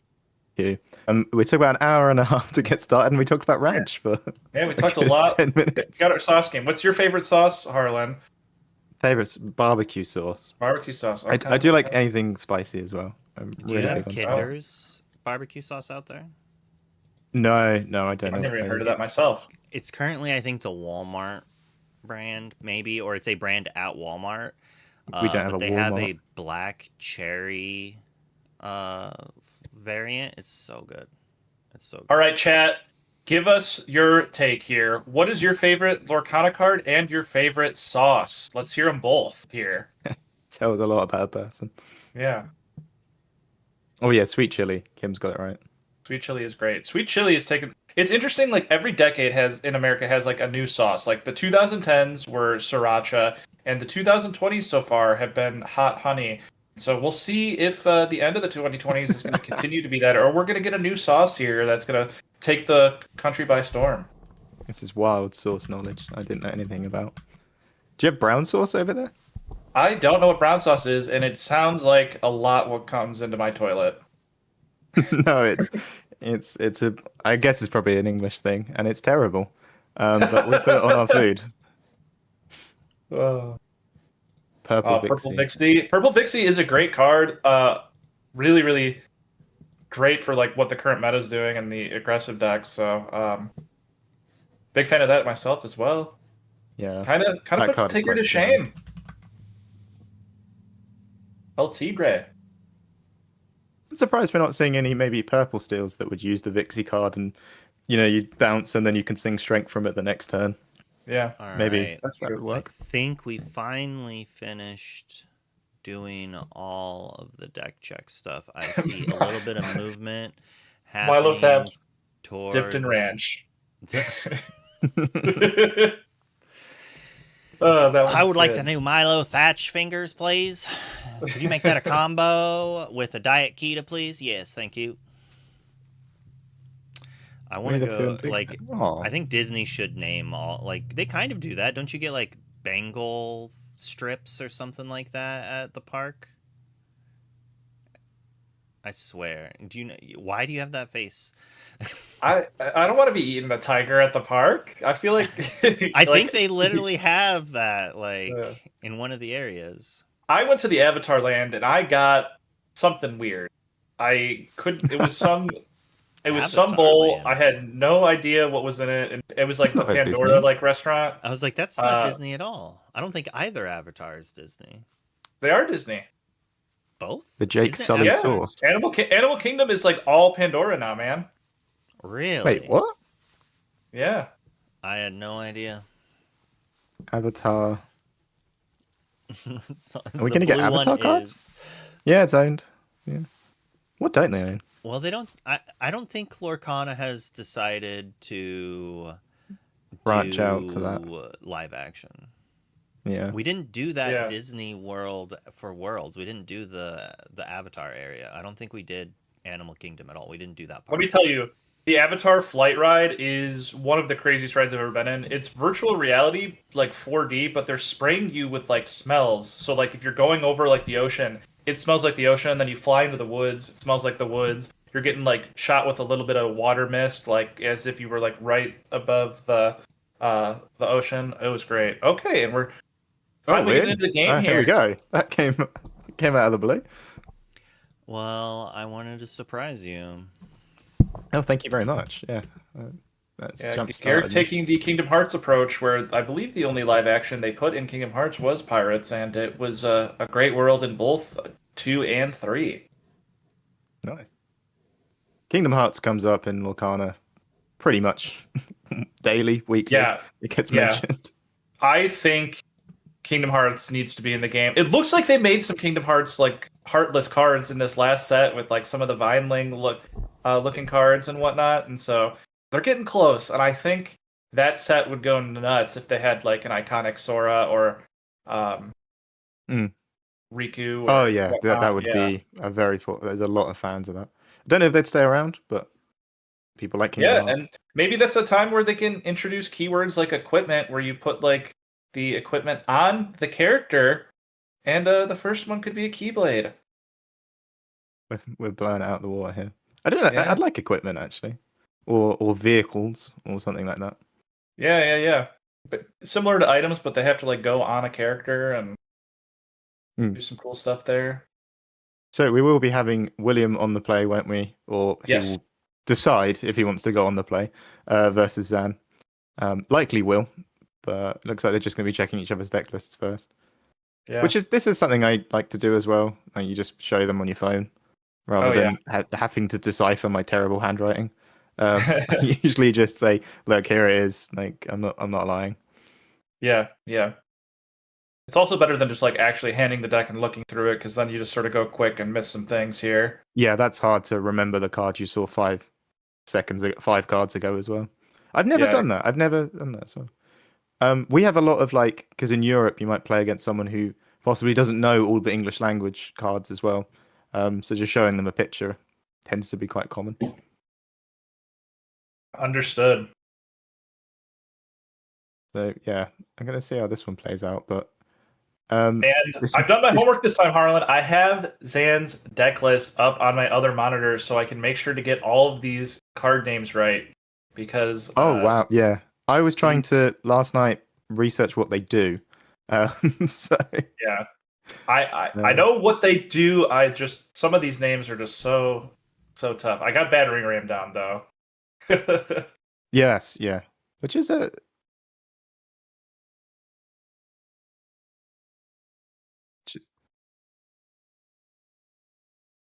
thank you. Battering Ram seems like it might become quite the staple. Yeah, I mean, just like it's a card everyone needs to know, sort of thing. Not like a staple, but yeah, and it does a nice job here because they were able to cut that other card that wasn't an item that took out a location, and this is actually doing a multiple jobs, wearing multiple hats by dealing damage to a character as well as taking out a location if a location is found and necessary. I can see you still running Sabotage, which is the banish item or location action. Yes, which is, I guess, it's probably better just to pay your 2 or maybe 1 ink because you've got Buzz's Arm set up. Like maybe you've got 2 set up just to banish them. Might be a bit more useful than the Battering Ram. But at this point, yeah, if you want an item off the board, you kind of can just do that. Isn't Battering Ram just locations as well? Yes, just locations. Yeah. So yeah, you need the Sabotage definitely for the mirrors. Oh yeah. Yeah. But I don't know if we have another game set up because this is I don't know. I think just the nature of the cards that we're going to see played, it's either going to go very quickly or it's going to be an absolute slog. It can go either way really here, isn't it? Yeah, and this was interesting because Zan was on the other side of this match just a week ago at Charlie's Collectible Card Show. He was a feature match in one of the early rounds playing pretty much this exact list that William is playing over here, and his opponent was on the items deck, and Zan was able to just completely blow his opponent out of the water. His opponent stalled for a little bit, but just missed a Raging Storm. If his opponent had a Raging Storm, it would have been a different game, a different ball game, because he was doing a lot of Potion of Malice and Strange Thing combos and just preventing Zan from getting the lore, but eventually he got to the all-important 8 ink, but no Raging Storm, and then that was all she wrote. And so I think William's going to want to do a similar game plan, just go as fast as possible. And you know what the most important card here, Harlan, is going to be? I think it's going to be Mike Wazowski, because that's going to allow him to just basically be getting a card every single turn, while Zan's going to most likely get nothing because there's only 2 hits for that Mike Wazowski in Zan's deck. Yeah, I think from this angle, I can definitely see William is going to go for that Mike. Eleanor as well. Just he needs to play those 3 to 4 characters early on in the game with a ramp thing like Willow down. Ramp character would be pretty good as well. It's fairly, your characters aren't going to get challenged, and all of the removal cards of like Potion of Malice and whatnot, those things are going to happen. Probably don't want to be seeing that Under the Sea. It's a fairly useless card. Definitely useless card in this one. A very interesting hand from William. He's got a Willow, a couple Plutos, Pocahontas, and Under the Sea, and so he's got a lot of ramp, but no Mike or Eleanor just yet, and that could pose a problem for him if he does not see one pretty quickly here. From Zan's side then, after your studying of the deck, what do you think he's going to mulligan for? Is it the same, just Buzz's Arm, just try to get the book set up, and then just try to get to Potions of Malice and Battering Ram, I guess?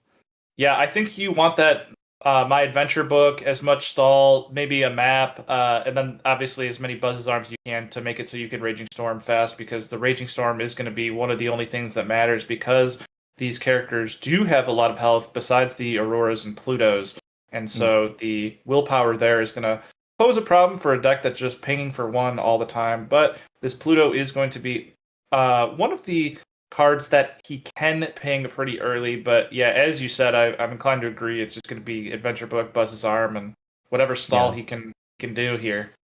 Getting the Pluto down turn 1 versus a deck that just can't challenge or doesn't challenge is pretty impressive because usually you play it, you exert it, you ramp and play your Pocahontas, whatever it is, Yeah. and then they hit it with their Darkwing Duck, their Rafiki, whatever. But every turn he can now have the option between ramp or take one law. And I think as well throughout the course of the game we might see how important that will be, taking that one law instead of ramping. Oh, wow. And off to the races, 4 Uninkables on the board by turn 2. Zan's going to probably be wanting a piercing attack here just to stop the bleeding. A Eleanor would be extremely punishing for Zan here, but he does have the piercing attack, is able to answer 1 Willow. If William has an Eleanor, that's going to be the best possible thing he can have, with the second best being a Mike Wazowski. And nothing played on turn 2, no Buzz's arm set up, meaning that all of the items and actions are going to cost a little bit more until that is set up. And again, we're going for another ramp, which is not bad, but I think, like you say, you'd rather that being a Mike or an Eleanor, which is completely why William went for a bit more of an aggressive mulligan. He's sitting back quite a lot of the hand looking for it. But yeah, at this point, you just got to go wide, set up as many quests as you can, and take any lore you can as well. So he takes 2 lore, uses 1 Pluto to accelerate his ink, allowing him to play that Dale. And Dale is not the 4-drop he wanted here. He wants to be getting more resources so he can just continue to flood the board, because these aren't questing for a lot currently. So if Zan just continues to answer 1 character a turn, he's going to accelerate himself to that all-important 8 ink rather quickly. I mean, what would be the scariest thing to see here? Maybe if Zan goes, yep, me malicious and scary, and then the next turn has the option to either play another me malicious and scary, or could maybe play a Potion of Malice and start chipping away at the board. So we're only up to 2 lore. That's not that impressive, really, right now. And the Under the Sea must be, I don't know, if I was in William's position, he's done very well. That would be tilting me so much, just seeing that card exactly when I didn't want to see it. Of course, it's done so well for him throughout the entire event, and we've seen it play out in some of his other games. It's been really useful. But right here, it's such a unique matchup, isn't it? Where there is... When are you ever underseeing a Kevin? Like, that's not what's going to happen in this game. So you just really want to find that Bobby and just turn this Under the Sea into anything else you can play. Yeah, you took the words right out of my mouth, Harlan, with that Bobby. That Bobby is going to be so important in just clearing out that Under the Sea. Luckily, he's still able to use his ink and play more characters, which are going to accelerate his total. He's up to 6, still not as much as he'd like to be at this state of the game. He's still holding on to 2 ink, and so he's going to be at the mercy of what Zan has. And if Zan can start playing out these cards that are going to just start pinging, it's going to do a lot to the board. And to Wither a Flower is going to come out and just annihilate William's board here. Oh, this wow. Is one of the... Yeah, and all of that ramp has gone as well now, which you can see he's been playing these 4-drops, but only been playing them through the ramp options. We are going to be going to 10, which is something we can't be upset about. But yeah, having that Under the Sea just kind of rotting away in your hand as well. But I don't think this is a bad spot. I mean, next turn, unless Zan does something very impressive, how much we're going to 16. So I don't know. As rough as this start has been, I think being on the play and turning things sideways has been so powerful. Yeah. I think a Potion of Malice and Buzz's Arm would probably be one of the best plays that he could do, because it could go ahead and answer that Dale while also developing Buzz's Arm to get us closer to that Raging Storm. But it looks like we're just going to do double Buzz's Arm and put ourselves 1 turn away from that Raging Storm. And so we are set up to go to 16 lore here, but Zan is going to be able to ink and use both of his Buzz's Arms to discount that Raging Storm from 8 to 6 and play it. And so he's put himself in a position to clear William's entire board. But that is also going to put Zan at minimal resources with only Buzz's Arms on the board, and allow William to still be at 16 and have a way to get back into the game. This isn't over yet, but it is quite interesting, Harlan. Yeah, like you said, how important it would have been to get that mic set up, just because the hand size wouldn't be going down, get the Eleanor as well. And interesting to know about the Pluto, if we had that another Inkable in hand instead, we could have maybe inked and then played, and we wouldn't have had to use our Pluto to ramp. So we'd have been going up to about 18 lore, which is just a lot closer than 16. I think being locked out here with this board wipe at 16 kind of is the writing on the wall, on the play as well. Someone breaking serve like that, as some people like to call it, just being in this really rough spot. You'd have to hope that Zan just doesn't have much else to... There we go. That's exactly what we wanted to see. and we're finding a David off that. Just getting this set up. Maybe we can get over the finish line, but it depends what Zan's got. Has he got the book as well to set up?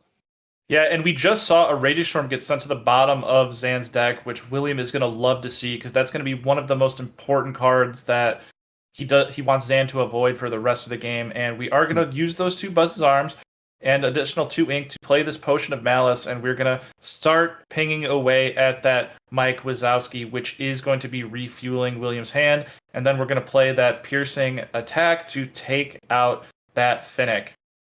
Yeah, and it's also really scary with Potion of Malice because it will chip away at the board, it will keep doing its 1 damage, but also at any point, if there's damage counters, it's able to banish itself and then freeze them all. So right now, William could put himself where he puts, 2 more lore on the board and say, look, I've got game unless you do anything. But he can, even if he doesn't have another answer, maybe other removal spells, actions and songs, he's able to just pop this Potion of Malice and freeze you for a turn, then maybe draw into something. So here we go. You've got it all set up, but he's still got the option to buy himself another turn if needed. Yeah, and he is threatening 20 lore here, but obviously we know on the board that Zan has the ability to stop that with that Potion of Malice, as you so elegantly said. And we are going to play another Malicious, pop the potion, as you said, and that is going to give both of these characters Reckless, and therefore they cannot quest. And so that is going to buy Zan another turn. But Zan, out of resources without the book, even if he is going to continue to try to stop this game, he just doesn't have a book to continue to get him resources, and this is going to probably be all she wrote right here. Going to just be using these Buzz's Arms to cycle with Improvise, and that's going to lock him out of Raging Storm turn. And I don't know what outs he has left besides another Potion of Malice, which is only going to buy him another turn. Without that book, we just don't have the resources to keep up with this Mike Wazowski. Is he checking his discard to maybe play Stegmutt? That's all I can think of right now. Yeah, there was one in the hand, checking how many items would have been in there. But yeah, I don't really know what you can get here. And this is from quite a fairly slow start, but the minute you find Mike, the minute you find Eleanor, no matter what it is, you can kind of get back into the game. But here we go, another turn of stalling. And it's only just really dawned on me how much this deck can wither and sort of not do as best of a job without the adventure book. Because a lot of the time, like what William's doing, he draws a card, then he converts the card in the hand into a body on the board that is around until it's dealt with. Whereas Zan's is all actions and items, and sometimes the items stick, don't they? But majority of the time, it's just playing something, getting the value, and then passing the turn. So without being like fed more cards to play, just really gassed out here. Yeah, it reminds us of the old Ruby Amethyst and Sapphire Steel days when you didn't see Hiram Flabbersham in the top 30 cards. You just sort of like fizzled out because your deck was so reliant on it. Not as reliant on it as Zan's deck is on the book, but without that book, you just don't have the resources to use those Potion of Malice to stall for a turn, because while you're stalling for a turn, you're not actually taking anything out or getting an extra card in its place. And so you just sort of fizzle out of resources, and without that book, you just cannot get enough resources to stop William's onslaught. Yeah, and I think that was a 5-minute game. I think I'll say.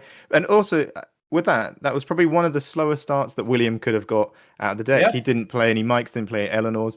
Zan, of course, sadly didn't manage to find the adventure book that would have really given him some more card draw. So it'd been interesting to see how that would have played out if Zan would have got the adventure book, because he'd be drawing 2 cards a turn. He can play, one of those for a bit of removal, keep 1 card in hand maybe, and maybe would have stabilized and won the game over so many turns. But I think, Zan, that was probably one of the best. If he got the book, is exactly what he wanted to see, especially being on the draw. But, it happened once. It could happen again, definitely. And going into game on the play as well. I think a lot of people watching would be excited to see if the adventure book, the green-yellow control, has the ability to beat the aggressive green-yellow build. Yeah, and I think a lot of people would be scared if they see Stan win this match, because if it can beat this on the draw, what weakness does it actually have, Harlan? Yes, yeah.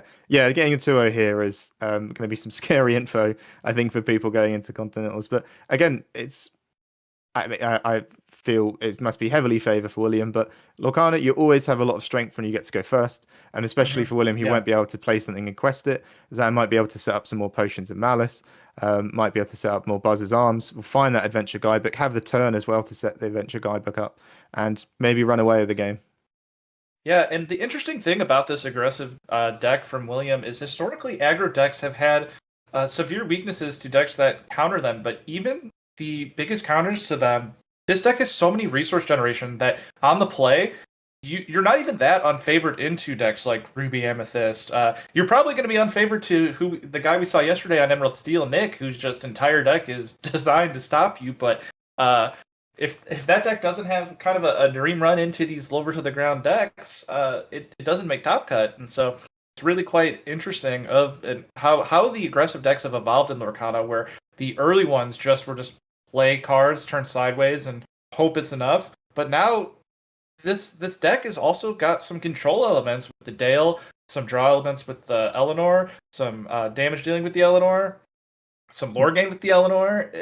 Eleanor does it all. And then Mike Wazowski, I think, is the icing on the cake of what really just gives this deck the ability to just never stop, never stopping.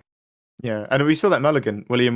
He had a Eleanor, a Willow, and a Mike in hand, and I know these cards win me the game, definitely the Mike and the Eleanor, but I don't have any 1-drops, and I don't have enough to go wide with, so I need to maybe send it back because I need this Eleanor online, and I need things on the board to start questing. Mm-hmm. So quite fascinating. I wonder as well if in a less pressure situation, he would have just kept those 3 and said, I have faith that I'm going to draw 2 1-drop cards, then be able to turn the Eleanor online, be able to play the Mike. But yeah, of course, there's always like a lot of pressure as well at this level, especially when you're sat across from Zan, who's one of the most decorated players in the game. Oh, exactly. Yeah, and as we said earlier, Zan has had a season 2 that others would dream about. And it's his reality. Just one of the most consistent players in Lorcana since the start, winning a gold Mickey at the first NA DLC, and didn't stop there. Has won 3 DLCs now, and is looking to etch his place in the Hall of Fame with an excellent performance in these Continentals that he's qualified for. And look at this. We're going into the turn 2. We're starting it and we've got nothing on board. I mean, yeah, of course, we could only have a 1-drop on board. Mm-hmm. But Zan being able to slow down, taking out that Aurora as well, which can also be used as a ramp card it can aggressively get the Eleanor down on the board. It's pretty wild. But I did see an Undersea in the hand and we're able to clean it up. But again, this is not like the most aggressive start. If he was able to keep that Aurora, he could maybe quest, play a Pocahontas, play another thing, do the classic 4 characters on turn 2. That he can, but I think it's also giving the breathing room for Zan to be doing this, just to be playing the Buzz's Arm on turn 2, getting set up, getting the hand clean, because they're at 0 lore and they've set up 2 characters. They can't even Eleanor next turn and get the value from it. Yeah, and that Bobby notably coming down here and is going to send that Under the Sea, which is dead in this matchup, straight to the discard, which is something that he was not able to do last game, and it just sat there stuck in his hand. And while Zan is going to get this Buzz's Arm that's going to start accelerating, the pain is about to start from his perspective, as this is the turn where William is likely going to start playing either a bit of characters here. I'd like to see that Mike come out and start just gaining him infinite resources, as it's going to be hard for Zan to answer cleanly over the next couple turns, and so you're going to probably get at least 3 draws out of that Mike if I was a betting man, Harlan. Yeah, and this Mike being almost like a 98% chance that you draw and your opponent doesn't in this matchup. Mm-hmm. I think there's 2 characters, isn't there? There's Kevin and Stegma. So turning Mike into a card that says, I draw a card every turn and you have a very likely chance you won't, is really quite strong. And if you look, a lot of the removal from Zan's side is like, I'm going to do 1 damage and then I'm going to do 1 damage the next turn. But Mike is a 0-4, so it's unlikely you're ever going to get that off the board. It's only really Raging Storm is the appropriate answer to a card like that. But, we managed to get a little bit wide here, probably anticipating that we're going to get that Eleanor set up and get that down as well. I think maybe we can even still ink and play this Mike. The Mike replacing itself and getting another card is pretty good. And just having it set up, so you don't have to you don't have to set it up next turn. And William's going to be very happy to see 2 of these Bobbies, because unfortunately he did draw 2 Under the Seas. These Under the Seas are sticking to him like glue against Zan, which is the only card you really never want to see in this matchup.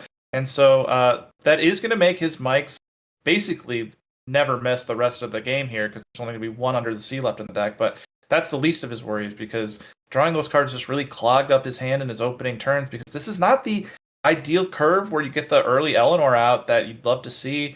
He had the Eleanor notably, but he opted to just clean up his hand a little bit, cycle more, and maybe he drew it actually off of the Bobby, but we're going to see he's just really debating on if he wants to ink this card or not and continue to develop the board. And I'm curious to see what this card is going to be in Ursula. Okay.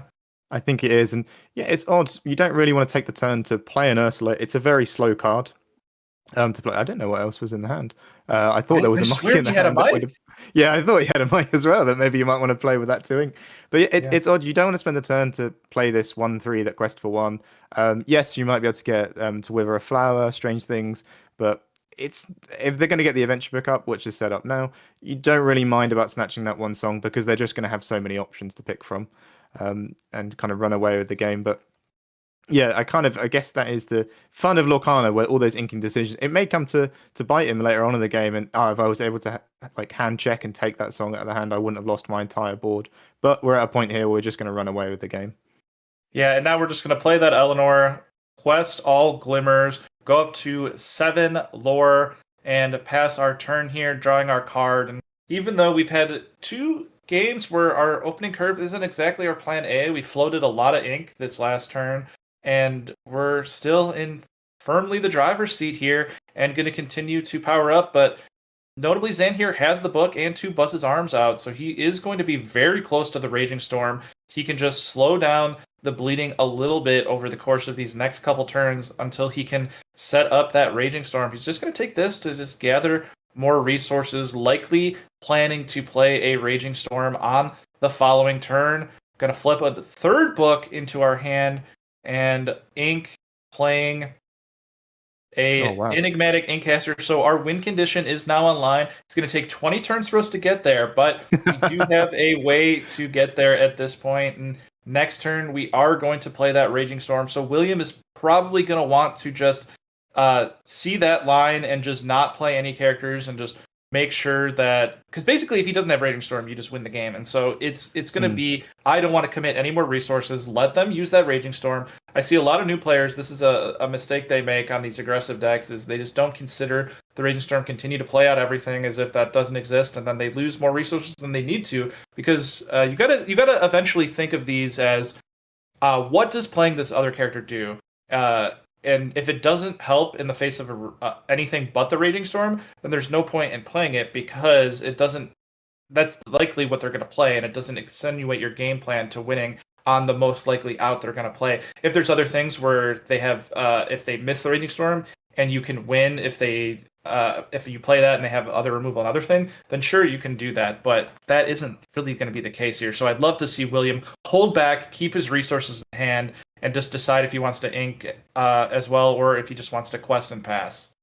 Yeah, I think it's quite a fascinating board. And like you say, for a while we haven't had to deal with these complete board wipe things that are an action that you play. We've had Under the Sea and such, but people have kind of forgot about Be Prepared. But for me personally, I feel like Zan is in a very good spot, as long as they have that Raging Storm in the hand, because they're going to use it, and then only having 3 ink to rebuild a board if he plays another one. On top of that, most of his deck is just removal actions as well, and if not stall, things like cards like Strange Things as well. So as long as there's a Raging Storm here, which I'm assuming he has, this is a fairly good spot to be in. Yeah, and I know if not, it's a scoop, and we go next game. I took that whole turn saying like you should hold back on your resources, but Eleanor does a great job here of gaining you lore and drawing a card, so it really doesn't cost anything to play. And also you're not going to really get that Eleanor trigger off the rest of the game. So I'm very fine with playing that because it replaces itself. And so he saw that line, agreed. And Zan is going to use that book, and it looks like he didn't have the Raging Storm. And unfortunately, we're done with this match in 20 minutes. And I'm hoping to see if we can get that backup match for you guys here, where we're going to hopefully see that Emerald Steel deck that took us by storm, Harlan, in the booth yesterday in round 7 against Ruby Amethyst, which I got to say, I would think the Ruby Amethyst is a little favored, but you never know here. You never know. Yeah.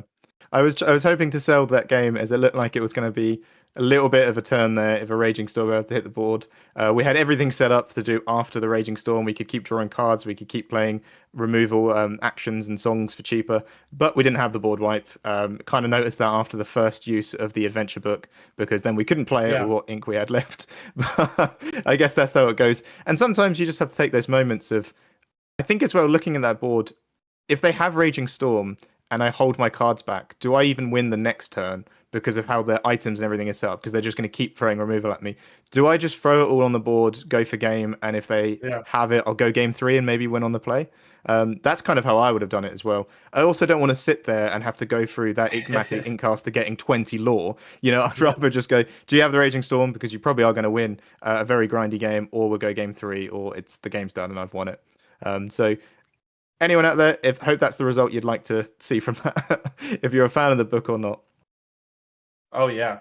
Yeah, and we still got to see just kind of the power of this aggressive deck, and this is the weakness to books because that Mike Wazowski and Eleanor just replace themselves, and while Zan's slowing down and getting those removals up, he just doesn't have the time he does against a lot of the other popular decks in this metagame to deploy all of those items and just slowly burn out the opponent's resources and just eventually reach critical mass of being able to deal with everything they play in perpetuity. And we just never got to see any of that because the games lasted basically, I think, 6 or 7 turns both games. Yeah, it's very interesting for anyone who's a big fan of Lorcana, of course, that the game is the way it is now. Whereas prior, you know, we had the green yellow dogs deck that was so strong, and the only real approach to counter it was this Ruby Sapphire deck that we got right at the end of the set. Prior to that, it seemed very hard to counter it. There were some good red cards that did a decent job, but that was about it. But right now, it seems like, you know, yellow purple rises, and people find ways to beat it with things like book. Book could rise, and people are like, well, it loses very heavily here. It feels like every deck it's great, but there's one catch, and it's like this matchup is very awful for me. But it means we get these really diverse top cuts. And like I say, we've got green yellow book versus green yellow aggro, but on the other screen we could have emerald steel action 32 action removal versus ruby amethyst. Yeah, and oh, sorry. Someone's in my ear there real quick, but yeah. Production.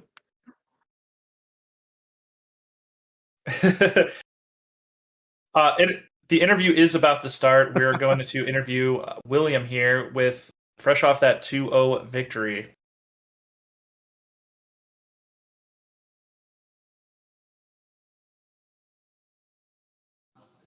All right, I am here with William, and that was a pretty exciting top 8 match. How are you feeling? I'm feeling really good. Obviously, my opponent is a world-class player, one of the best. I was fortunate to have a really, really good matchup against his deck and being able to be on the play. So it worked out for me this time, but yeah, great opponent and a good match. So I will tell you a little inside baseball. J-Bomb has been singing your praises this morning. He thinks you have what it takes to go all the way with your seeding and deck choice. Oh, well, thank you, J-Bomb. I appreciate it. Yeah, I love the deck. As I talked about a little bit yesterday. And I kind of specifically played out the last couple rounds yesterday with the intention of, if I win, I want to be top seed because I want to have the highest chance of winning the tournament. Absolutely. Whereas if I lose my last 2 rounds and I get to go, or not get to go home, but have to go home, I'll accept that. But my goal today was to get first for that invite, not just make top 8. And so I wanted to give myself the best chance to do that. We're one step closer. So got two more matches and you're there. Yeah, exciting stuff. J-Bomb, do you have any questions, or Harlan? I can hear you guys. Yeah. How are you feeling, and what are you hoping to play against in the top 4 or avoid as you continue this great run here? So J-Bomb has asked, how are you feeling, and what are you hoping to see or avoid in that top 4 match, so to kind of continue your great run? Sure. I don't recall exactly what my next round opponent, like what their decks are. Traditionally, this deck's worst matchup is like Green Steel or Amber Steel Song, somewhere in that realm. I don't recall if any of those decks were represented, but I think I got a good shot against just about everything else. And then this version of the deck with Under the Sea, I think also kind of flips that Green Steel and Amber Steel matchup a little bit because you have that kind of cheeky, quick Under the Sea line that can just put away a game really quickly. So he will be playing against Green Purple Retro. So it looks like you are going to be matched up against Green Purple Retro. How are you feeling about that matchup? I think traditionally it's a good matchup for the hyper aggro deck, especially because I get to be on the play. I think some of the lists have gone a little more mid-rangey.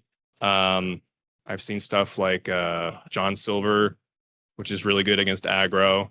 So it'll be interesting. It was my only match loss yesterday was actually 2 green purple against Hector, who's also a very good player.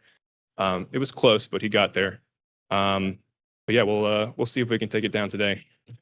Yeah, I mean, because if you end up taking it down, you'll have to qualify for next continentals. So you have a whole season to just kind of like brew and test and get ready. I know it'd be a great weight lifted. Awesome. Well, I think we're going to say goodbye to William for now, and we're going to switch back over to the guys in the booth, and I'm going to see if I can catch the game 3 of the other top 8 matches still going on, and maybe get it on stream. We'll see if we can do that. Awesome. Thanks, Jeff. And we Thank hope you. to get that game 3. And thank you, Cole. Thank you. Good luck. Yeah, thank you. What a lovely bloke. Lovely indeed. Now, how are you feeling about that match? I know you are the big Princess Aggro fan here, but are you more a fan of that deck or more of an enemy of the book players here? I don't mind whatever like combination of cards is the best one to play.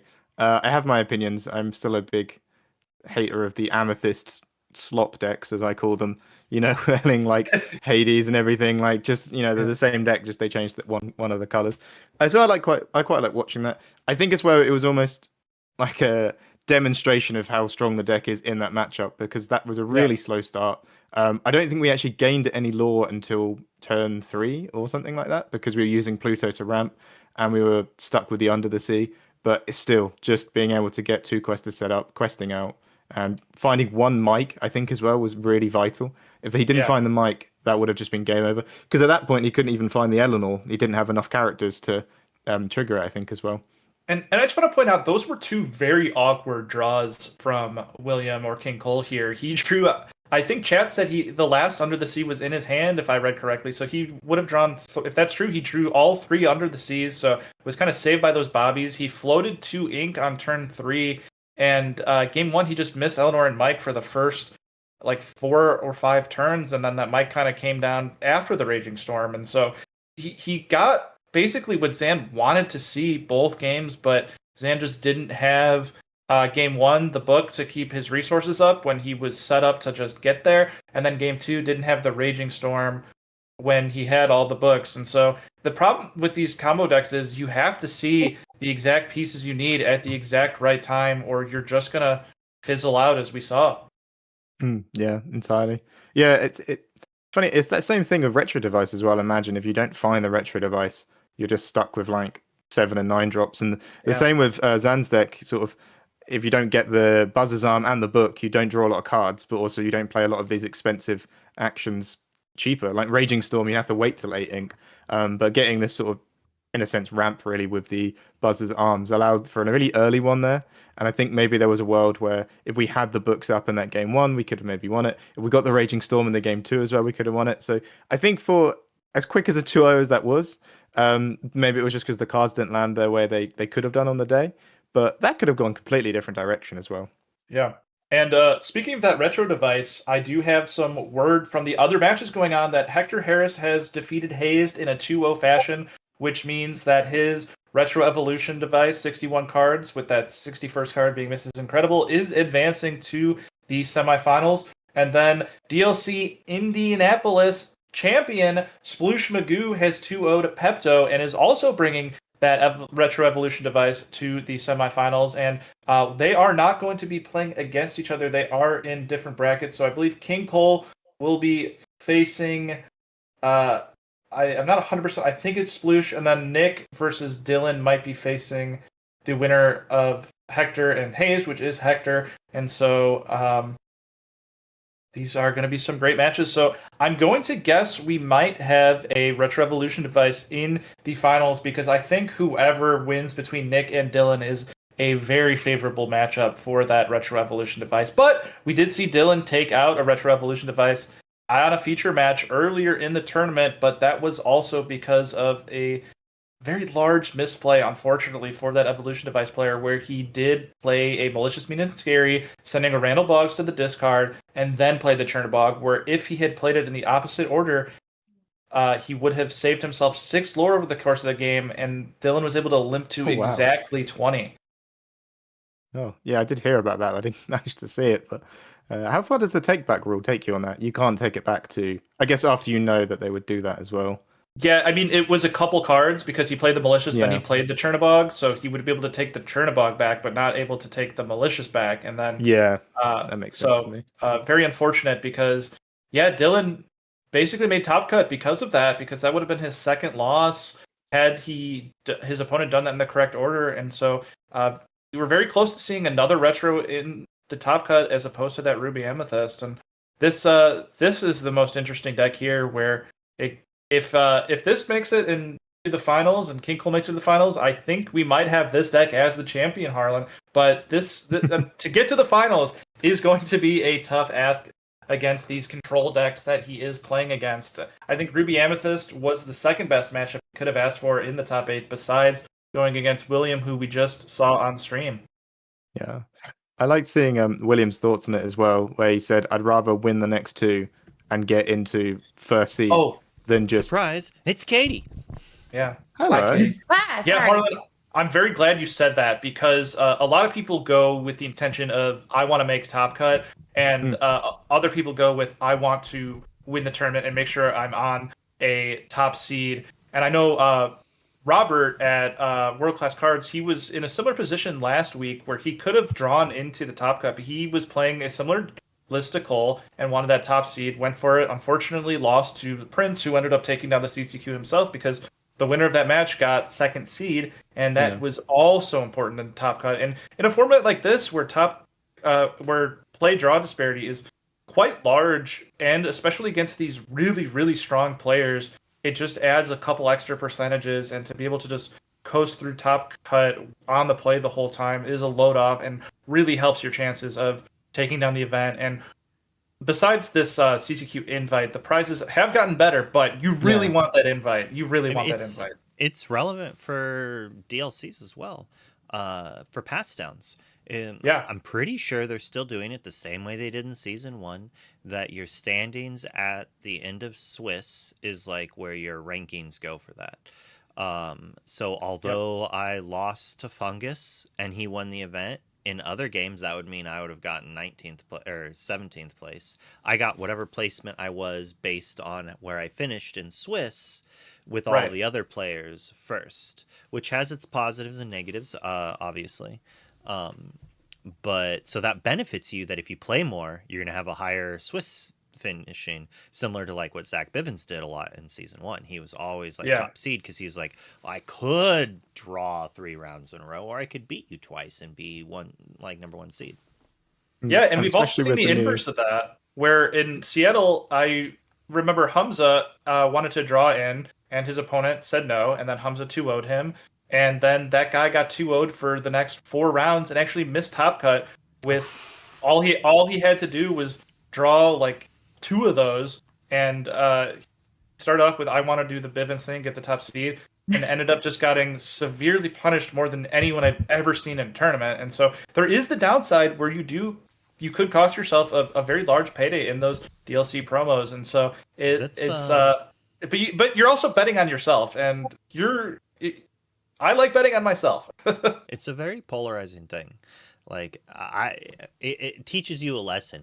Good, right or wrong, that's on you to discuss. I was offered at a very young age. Someone said, "Let's just split the box," and I said, "No, I want to play." And then I promptly lost hard, and then I got no product, and I was like, this doesn't feel good. So that ingrained in me this like, I would rather split with people and then we all get something. Like I like that aspect of just still walking away with something, which is not always the right mentality. Yeah, we can't split a CCQ invite. That just it's not going to work. And I think that's like the purpose of your play matters so much, especially going into this next weekend, because we talk about the LCQ pods versus trying to get top 8. Because I mean, I think some players reasonably in the room next week are like, just get me to the top 8. I just want that World's invite, and after that, who cares? And we saw that on the face. We'll just keep talking about Zach Bivens. So Zach Bivens, but he literally like the face his. Energy change between the top 16 and top 8 was like 2 different people, because going in he was like, and then after he's like, all right, it doesn't matter, because I mean once you got that World invite, I mean pretty much have won a huge prize there because Worlds inherently that is comes the with top prize there. right. Yeah, because I mean, sure, a trophy's cool, but I don't even think the differences in the prizes are that huge for Continentals. All that to be said is I think it really matters, and it's paying in dividends because I mean, King Cole is sitting in a sea of control decks. It feels really good to be king right now. But Yeah. you've also got that thing to play for with, like I've talked to people, they're going to these CCQs and I just want this mat, you know, Right. I just want this mat. Yeah, Right. they're like, I don't even think I'm going to go to Continentals. I just want this mat. So you've got those really cool, like different dynamics as well, Right. of people going in. But of course, I really respected. For myself, I'd probably be like, I just want this mat, and then yeah, I'll play out the top 8 and see how I do. But yeah, he's like, no, I'm just going to go home and get some takeaway on the way home, or Yes. I'm going to try and play for the entire event. So I'll play my next 2 rounds out, which is really awesome to see.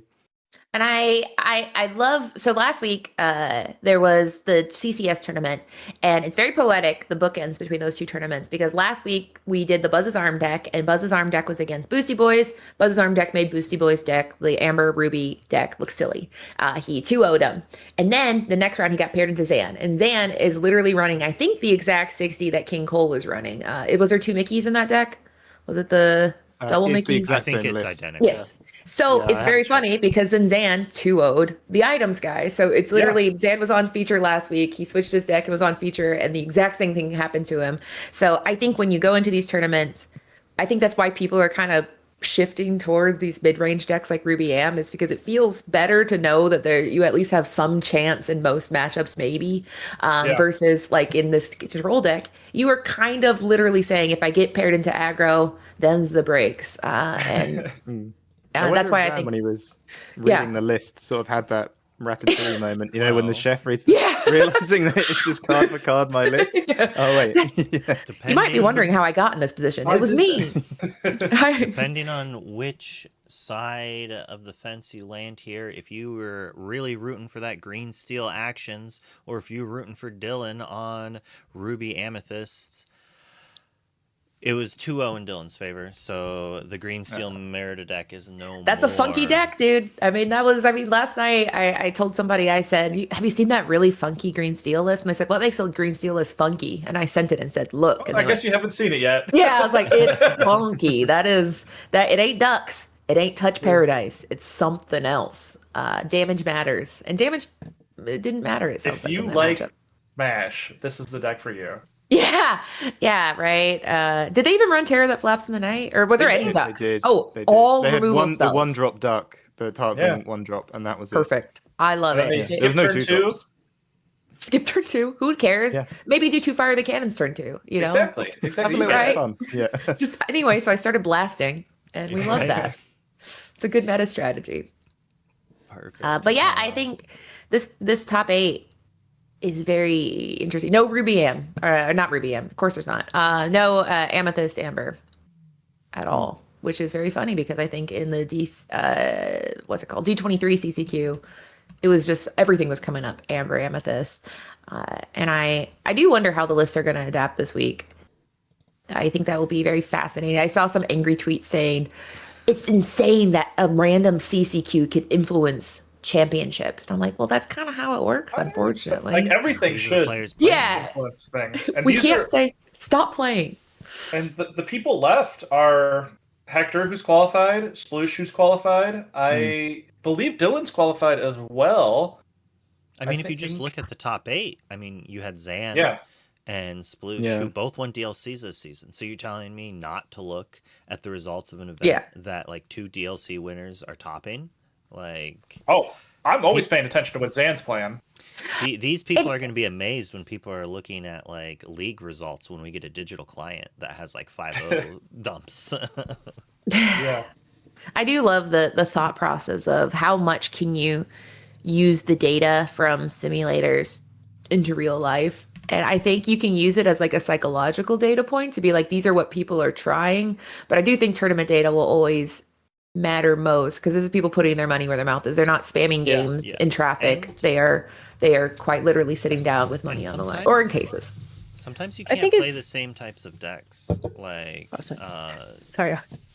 you just can't like play the same decks online that you do in paper necessarily. Sometimes a deck has like a lot of interactions that in paper you can shortcut. So if you're playing in an online thing, it might take forever, and no one's going to want to grind ladder if it takes an hour and a half to win your match. So then you could get situations where the best deck in the format sees 0 online play, and then you go to the event and it's just like everyone's on book and it's like, what's going on?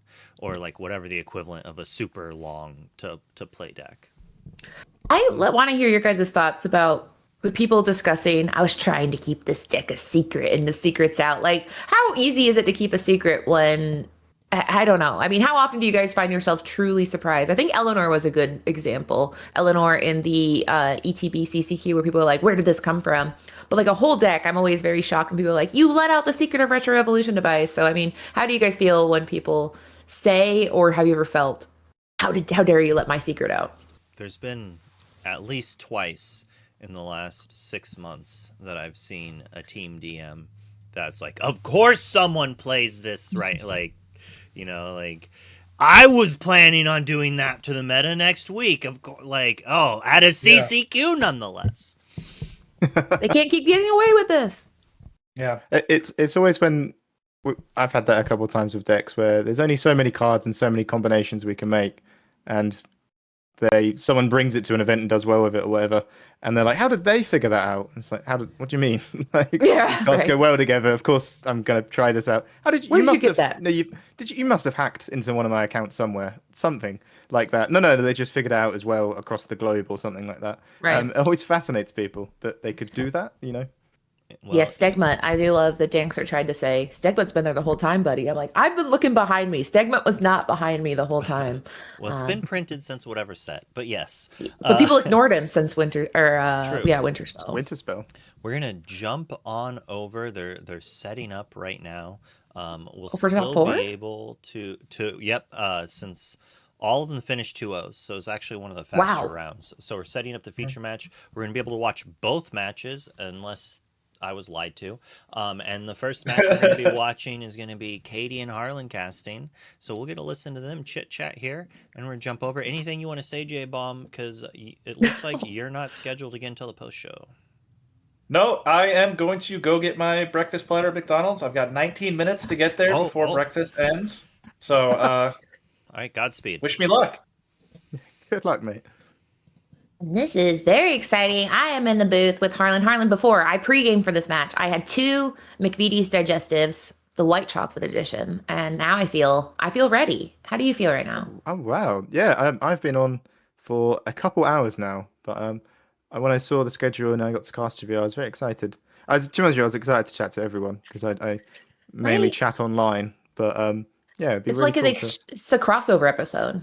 It is, yeah, it's a crossover episode, but I'm quite excited for it and excited to watch more of William play Green Yellow Eleanor into what appears to be Green Purple Retro. Now, this will be interesting. I mean, so this is the William King Cole William of the last match William. So this could be another situation where we can't wait to cast together. It'll be over before it even started. But I do think Sploosh does have, Sploosh, which is his fun name, but Brian, his government name, he has an out. I think he's going to be trying very, very hard to get to, if he is running, I have to pull up the deck list, but the Aladdin shift line, getting to that Under the Sea, I think that is going to be his bread and butter in this matchup, is getting some singers on the board, being able to get like a Aladdin Huntsman, get that Aladdin shifted, sing Under the Sea, just completely stall the plan. Because as you see, Williams all gas, no brakes, but unlike the last match, Mike Wazowski might feed Brian a little bit this time. Yeah, there's some interesting lines. This is a matchup I've played quite a bit of. I like practicing it. We've had fumbles on, and we like to play this one because we just want to not have a fun evening. So there's a lot of ways you can do it. You know, like you say, you could set up sort of the Aladdin, and then you could play the Huntsman and shift, and then grab an Under the Sea maybe, and then get an early one. But also Williams' deck as well has access to that as well. He is able to play down things like the Malin Lee and Pocahontas Malin Lee, or Willow as well, and you've created 8 singer on the board. And if Brian has only gone for 2/2s and a 1/2 with a Todd or an Aladdin with Ward, he's able to Under the Sea early on and not give him any retro device target, sorry. And then you can just run away with the game. So there is quite a lot of in-depth to it. It feels like one of those matchups, though, like you say, it's going to be an absolute blowout and it ends very quickly. And for myself, who's been trying to do a bit of casting recently, my last 2 games have been about sub 20 minutes. So hopefully we can get a little bit more mileage out of this one. And it's kind of crazy because I mean I always find it fascinating how the bracket works out because you can kind of like see how the story's going to go. And you're like, okay, that's not good for us. And it's like this matchup right here, having aggro into items, having aggro into another pretty control heavy deck. And it's kind of two extremes of the meta right now. But I'm excited for Brian because Brian yesterday, he had an interview and he said, I played this deck because I wanted to get it out of my system. I just wanted to see, can this work? And I don't know if this is going to fuel his villain arc or end it. And I'm very fascinated to see what he plays next week. I mean, how do you feel about I just have to give it a shot to see if this is something that'll work? Yeah, I tried to mention this a few times. I think with these CCQs, it's, so early on in season 3, and a lot of these players still have continentals to do, so they probably, if they had something ultra spicy, they maybe wouldn't have brought it. So I feel like a lot of these people are playing decks of, I just need to test this out and get this, like you say, definitely completely right. Like, but the thing is, they might have been at this point when, oh wow, this is actually really good. I'm probably going to play this now, and I don't blame them for it. It is really strong. All three of them on the same team, very similar lists, and they're all in the top 4 or top 8 at least. It's kind of like when you flip a coin and if you are like, you can't make a decision. So you're like, heads, I'll do this. Tails, I do that. And you flip it. And in that moment, when you get the opposite result, you realize it's the one you wanted. So if this deck does poorly, then it might make him go, no, I still believe in it. There's just more work that needs to be done. And right now it's doing pretty well here in the top 4. And that might make him go, well, shoot, now I have to play it. So I am very fascinated, but I highly doubt he will publicly talk about it. Because like we said, there's a lot of benefit in keeping that kind of close to your chest. But we're doing the altar right now. Looks like both of them, he's sending back a full 5 on William's side, and I didn't see what Brian sent back. I feel like between the two, Brian has a very tight needle to thread. William can kind of have his time. I mean, obviously there's more high rolly or beneficial play lines that William can see, but I feel like Brian has to hit all his notes, while William might be a little bit more relaxed right now because there's a few different paths to victory for him, and most of them are just all gas, no brakes. That is always the benefit of an aggressive deck, and especially when you're going first in Lorcana. Of course, they both have some real high rolls they can do, but if Brian's just not going to find the Shift Dual Link card, Aladdin and Genie, not going to find Under the Sea, not going to find Retro Device, William's just going to turn everything sideways and just quest for as much lore as possible and win the game before any of this matters. So it really is a little bit back and forth, but William also, I think, has the edge. I would guarantee he is most likely favoured in this matchup. Yeah, and I think it's kind of like the story of most control decks. We'll see around turn 3 how the plot is going for each of them. But right now, the plot is going pretty good. We got that friendly pitch Pluto down, going to be able to offer that pseudo ramp. But Brian has his own pseudo ramp that he might be able to get to, and that is that retro evolution device, the kind of buzz of this deck that he kind of needs. It's not, I guess, Buzz's arm is similar, but it's going to be his engine that drives him forward. But shifting will be the other powerful thing. But we're going to look over here. We got the Peacekeeper on the Inkwell, and then Grandmother Will. So we have 3 pseudo. This is, there wow. We go. That's a lot.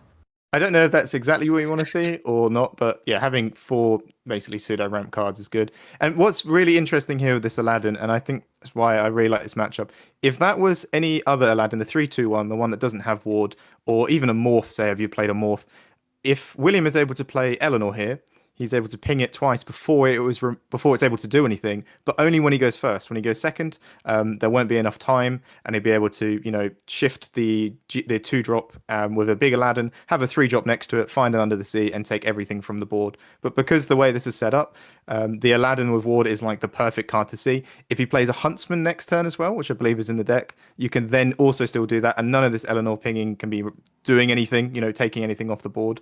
But I didn't see an Eleanor in the hand, so maybe it might just be a turn everything sideways, take your lore kind of game for William here. Right, and I think it is fascinating how Eleanor can be one of the most strong cards in the deck, but sometimes you don't need her, like we saw in that last match. Mike Wazowski was doing a lot of the heavy lifting, although Eleanor was a nice bonus. There we go. We're just going to keep every no. Oh, no. No, that's diabolical. It's good and bad at the same time, but yeah, we're just going to play everything. Is that his whole hand?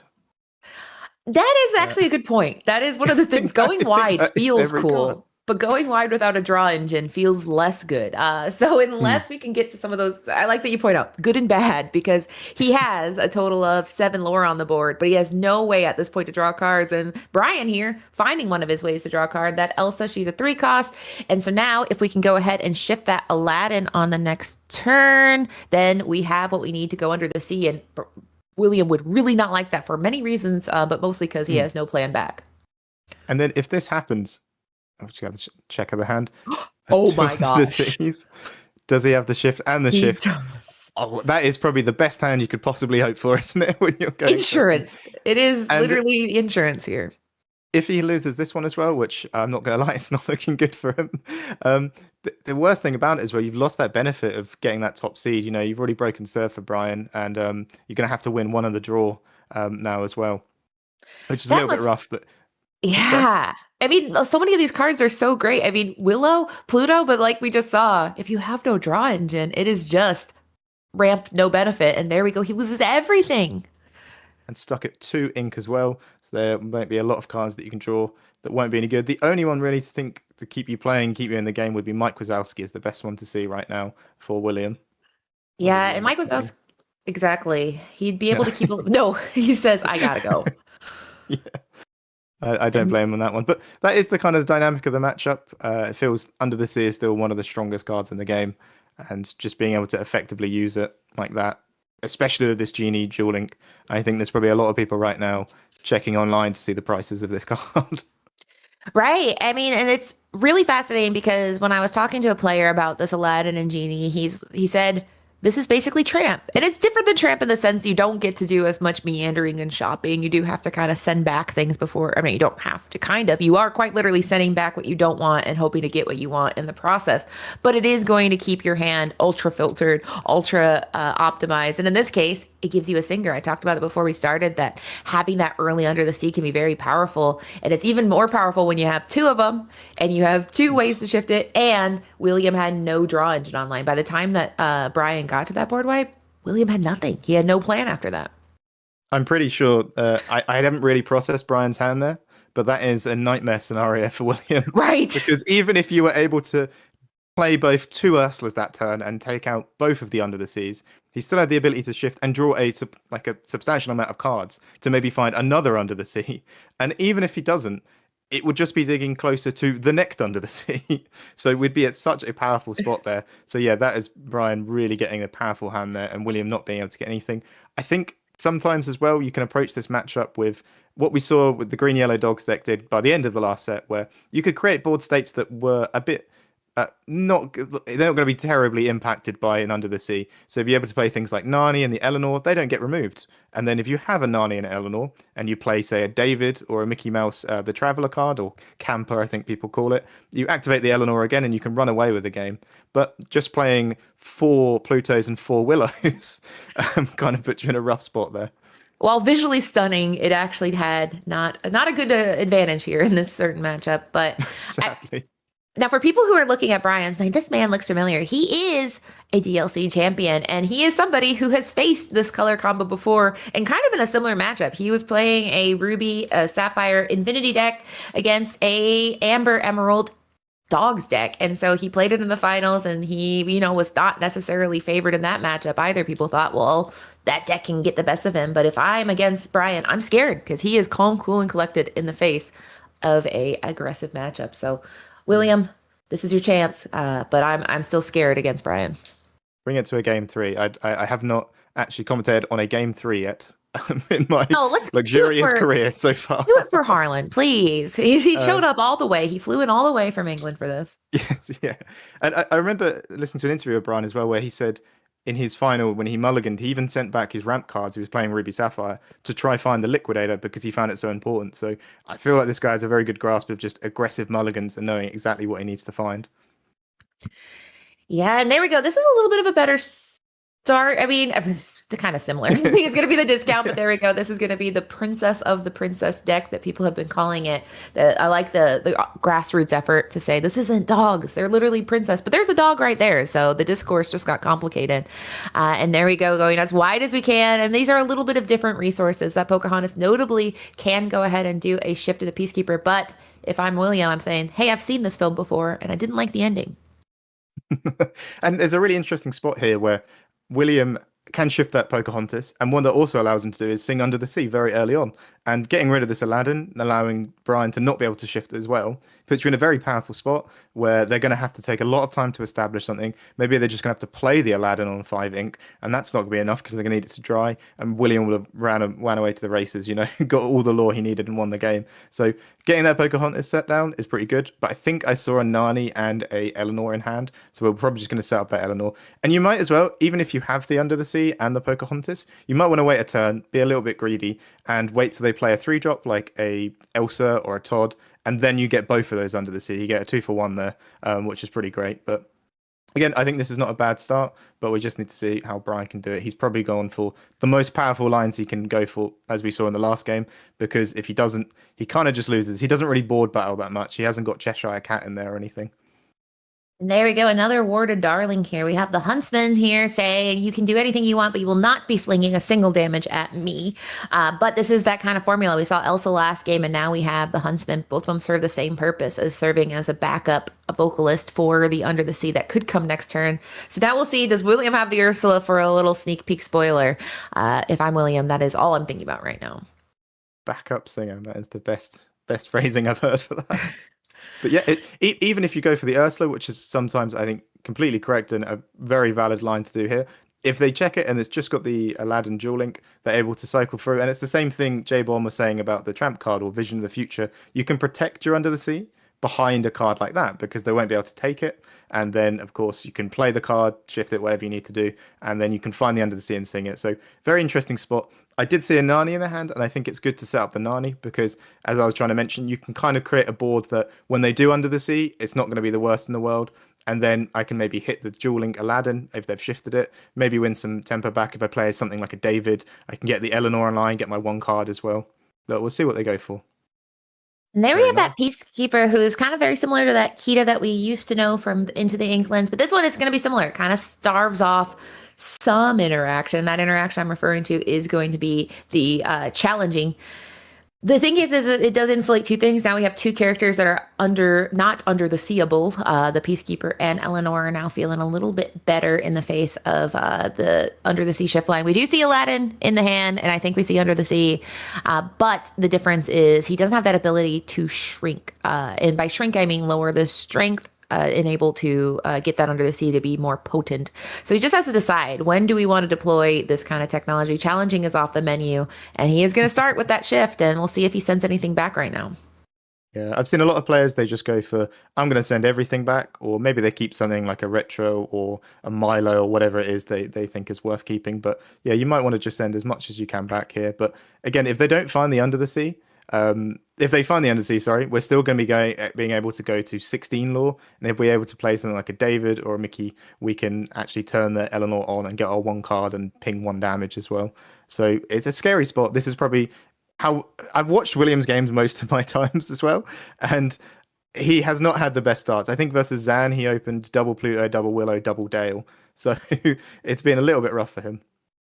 And it kind of shows the forgiveness of this princess aggressive Amber Emerald is that you are able to have maybe a suboptimal start and come back. And we saw last game, sometimes you have a suboptimal start and you never come back. But this case, there we go. We're instead malicious. Right? So it's a board wipe of a different flavor. Why not, eh? And there you go. He had the option there where he could send those Mean Malicious back looking for the Under the Sea, but he thought double Mean Malicious does the same job. And I can get a lot of, and also the damage here is pretty good because it means you can't use the Eleanor or the Pocahontas to hit something because maybe you're thinking if they top deck another Under the Sea or they draw another one, I'm in a rough spot. But pretty good hand, pretty well insulated. You know, he can probably just play some Narnies and go a bit wide here. Maybe quest with the Pocahontas, take your 2 lore before something funky happens to it. And as well, we've seen that Brian plays the Chernobog. Now we've got some stuff in the discard, so the Chernobog loses a bit of its value there. So probably not the turns Brian wanted to see. Playing characters that are kind of insulated against the Undersea. And we might even see, after this event, cards like the Queen being added back in, because as we saw Green Yellow Dogs in the last set, that card was added in because it didn't get hit by Under the Sea. We can use it with the Aurora and all those things like that, and the Willows, and we can get it down cheaper. Really good body, really helped us also sing our own Under the Sea. I think the fascinating thing with Malicious Mean and Scary is it kind of, using 2 of them, uses a lot of real estate that he might want to use later for the Prince Philip combo, because that is the true board, right? We talk about, like, you know, conditional. Under the Sea is conditional. Malicious Mean and Scary only got rid of 3 because it's damage based. But if he was able to get down a Prince Philip and he had Malicious Mean and Scary, it would be a lot more valuable. But I think he's just trying to stave off what we're seeing here, 0 to 16. So he says, I'll take what I can get when I have it, because at this point he does have Gabe on board, and this is where Brian truly must get to challenging and Under the Sea, which will be very difficult with the amount of ink he has. So he really can't have his cake and eat it too here. So instead, we're going to be looking for a deal here with Hades and trying to see, would you like to give me some cards? And it looks like William is, I think Brian might be thinking about who he's targeting, and then William here is going to be debating on how much he needs this deal. It's a really interesting choice, and a lot of the times William will just say draw 2, probably 99% of the time. But if you pick the Eleanor, you know that he might bottom deck it. But of course, if he doesn't bottom deck and gives him the 2 cards, he'll run Huntsman or whatever in to take out anyway. I think the Nani is probably not a bad choice. He's maybe debating on picking the Nani or the Eleanor. But at the end of the day, it's probably going to be draw 2 cards no matter what happens. But yeah, as we can see, we're going to be hitting into the things now and taking them off the board. I think the Eleanor quest was maybe a little bit of a gamble, but I think you're completely right. Just take the lore when you can. We still have a fairly healthy hand size. And when we have a card like Nani, where we know it's not going to get hit by Under the Sea, and then we also get another card from it as well, we can just throw things on the board and say, please use all of your Underseas. Please use all your removal cards, because I'm just going to keep playing more stuff until you run out of removal. And it feels interesting because, I mean, his removal is... we're going to get to the point where he can get locked out, because he can get to the Milo Thatch and he can get to the John Silver. And once you get to John Silver and Milo territory, it does make it where your 1 at a time strategy starts not paying off. So we'll see. He has 5 ink. He has an ink this turn, but that will definitely matter. But at this point, we have a Mike Wazowski coming down and getting another Hades to the hand. So I hope you like business deals, because there's more coming possibly. I didn't see exactly what William got there, but any character, anything, Right. just resource-wise, just I want to Right. put stuff on the board. I think it was a Bobby. It looked like a green card, but here you go. You've got another one that if they want to go for the Undersea, you know that they can't mean Malicious Philip you from this spot, because with this deck, unless they have 9 ink or they have a Phillips up on the board, they can't mean Malicious Philip you. It's not like Circle of Life, where out of nowhere, you know, they have 8th Singer and they can just do a crazy combo like that. But going to 18 here, I think is pretty good. I think they can still get into a spot where they can buy another turn. You know, can hit this. No, they can't actually at all. They can't do anything. I don't know how you. I might be getting that game 3, and I did. Yay! You did, and I do like that you've called it being a malicious, because it shows that Harlan, he ain't scared. It's not mean malicious scary for you. You don't feel fear. No, I don't. No. Yeah, I actually feel a lot of it, but I retain very hard. every right. day. That the life of a person with anxiety. I can relate very much to that. But I think Brian is the kind of person, I think the psychology of the decks that people pick is always fascinating to me, because Brian must build these decks and bring these decks because he likes to be on the back foot. And it scares me if I'm William, because I don't want to ever have Brian on the back foot. Brian has notably been on the draw 2 games in a row. He won 1, he lost the second one. So at this point, now we get to see Brian at his full capacity. So William, your deck must be truly stunning, because I think Brian is going to come out swinging in this game number 3. Harlan, you did it. You got it. Yeah, I'm very excited for this. And yeah, William must be in a little bit of a shaken mood, because the reason why he worked so hard during Swiss was to try always be on the play and at least get those 2 games where he gets to go first. He knows his deck's very strong when it goes first. You can very aggressively on the turn 3 play the Eleanor down, get the activations. But going second, I do not think it's the worst spot as well. Brian's deck still takes a bit of time to set up. Like, it's not just going to be out the gate running away. Won't even play a 1-drop. At least you know your 1-drop's going to be doing something. But it is interesting how people like to play their decks. I'm couldn't ever be in Brian's mindset. No. I want to have at least, 2 lore and know 5 more is coming next turn by turn 3 or turn 4. I do not want to have to wait and stall these games out and get some complete control before I even take 1 lore. I think that's why I find it fascinating is I can't imagine being in a tournament and be like, what if I'm kind of losing all day, but I actually won? And that sounds terrifying. But now is the most important altar of the day for both of these two players. We have William looking for the perfect ability to go as wide as possible and get as much lore before Brian starts doing his devious deeds. And Brian is trying to get to those devious deeds, and that is making sure that you're able to do powerful singing lines. We saw the power of Under the Sea, but we also know that if you can get to Prince Philip, we haven't seen a single retro evolution device. He doesn't have time for that science, but maybe we will get to see it with him on the play. Do you think he'll actually have time to do the hallmark technology of this deck in this game number 3? I think definitely when you're going first, you've got a better chance to do it. You've got some more time to set up. Hopefully we can to see this newfangled device that everyone's talking about. That's all the rage. But I'm quite interested in William's hand as well. He's got access to some fun things like some ramp cards like Aurora, but he's also got 2 of the Malin Lees. Now, if he plays 2 Malin Lees and a Willow, he has Singer 8. So he's able to bottom deck that Ward Aladdin that we've seen, bottom deck Todd, Elsa. But it looks like Brian has been very fortunate and opened with a double Ward characters both games so far. He's played the Huntsman, which is a really scary card for this aggro deck to see. It definitely wants to see Todd or Elsa down just because they have interaction. They can even ping it. Even putting 1 damage on it is pretty nice for them.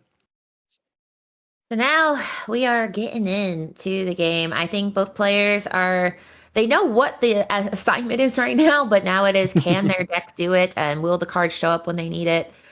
I try not to talk about ancillary things, but man, that playmat is nice. I know that that's not important, but that Headless Horseman. I was hoping you'd mention that because I really wanted to talk about it. It's very, very nice. It is. I really want. I know. So maybe the person that loses, they get to grab the mat and run. But there we go. We have Aurora holding court and Peacekeeper down into the Inkwell. On the other side, I have Milo Thatch getting his hands dirty into the item removal Aladdin. But no matter what kind of Aladdin is, he's a shift target. And I think that's all that Brian cares about right now.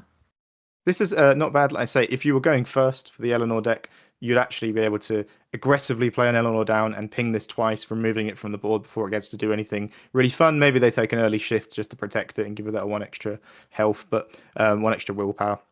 But of course, I don't actually see any ramp on 2 cards in William's hand. Is he going to? No, he is not going to surprise me, but it's kind of a rough spot. And also the 3/2 stat line, it's just a really good battler. Like, that's really good stat lines just for fighting things, which this deck just doesn't have a lot of. And perfectly matched for the kind of characters that are on William's board. He does not have a lot of big muscly characters. It's a lot of dainty ladies and trees and dogs. So if he has anybody on the board that can do some challenging, he is feeling pretty good. And now we have this Elsa who's going to go ahead and replace herself because you're able to draw a card. She's not such a good challenger. She is a 1/3. However, she is notably, like I mentioned before, a nice backup vocalist. So if we do get to the point where we're thinking about calling in Sebastian and singing Under the Sea, she's absolutely happy to help. And keeping that hand size big. In a control deck, your hand size really, really matters because you want to have as many options as possible. And yeah, it can be quite scary though, because I think we're closing in on the 20-minute mark. But if Brian has access to that shift and then find the Under the Sea, it could really set him back. Even if he establishes the Eleanor here, which I believe he's going to go for, it can just be quite scary. But you never know what your opponent has in hand. They only did a 2-card mulligan though, so you kind of maybe are a little bit frightful that they had a good hand when they're only sending 2 cards back. And that's always something to do in Lorcana, especially when the person going first does their mulligan. You can go, well, they seem very confident. Maybe I have to look for the best cards I can find in my deck. Otherwise, I'm not going to win this game. But see, it's all to play for. I remember playing the 7-cost tramp back in the last season, and it would never find me the Under the Sea, even after it drawed 14 cards sometimes, So it's all to play for still here. And I love the fact that the existence of Under the Sea makes this turn for William complicated, because we saw in game 1, he said, you know what, I'm going to lose momentum. He wants to go wide, he wants to go fast, but he had to go ahead and play an Ursula to see Ver to see, well, do you have what I fear? And then Brian showed his hand and he's like, I've got double what you fear. I have 2 of everything. Good luck, buddy. But it kind of is that thing where you get punished either way. If you go and look at what they have, it might not matter. And if you ignore it, well, they might have had what you needed and you could have had a chance to take it away. In this case, he goes with the Eleanor, putting the pressure, trying to go ahead and get cards in his hand, because we saw also in that game 1, the punishing, if you don't prioritize card draw, what can happen for him as well. So at this point, we're just... I think he's deciding if he's going to use the Aurora I think discount. he's starting his ink and if he wants to play anything else, which is always really interesting. Like, the game is so intuitive, but there's so many ink decisions. And again, he could have maybe kept that card in hand, going, this is going to get hit with the Under the Sea if they have it. But I think he's deciding, I'm going to play to win. And if they have the Under the Sea, I'm probably going to lose anyway, no matter if I played this Malin Lee now or not. I've got more chance of winning if I play it and they don't have the Under the Sea. But we're going to go for it here. And again, if they don't find the Under the Sea here, we have... Oh, we're going for the retro device. I don't think they had the shift in hand.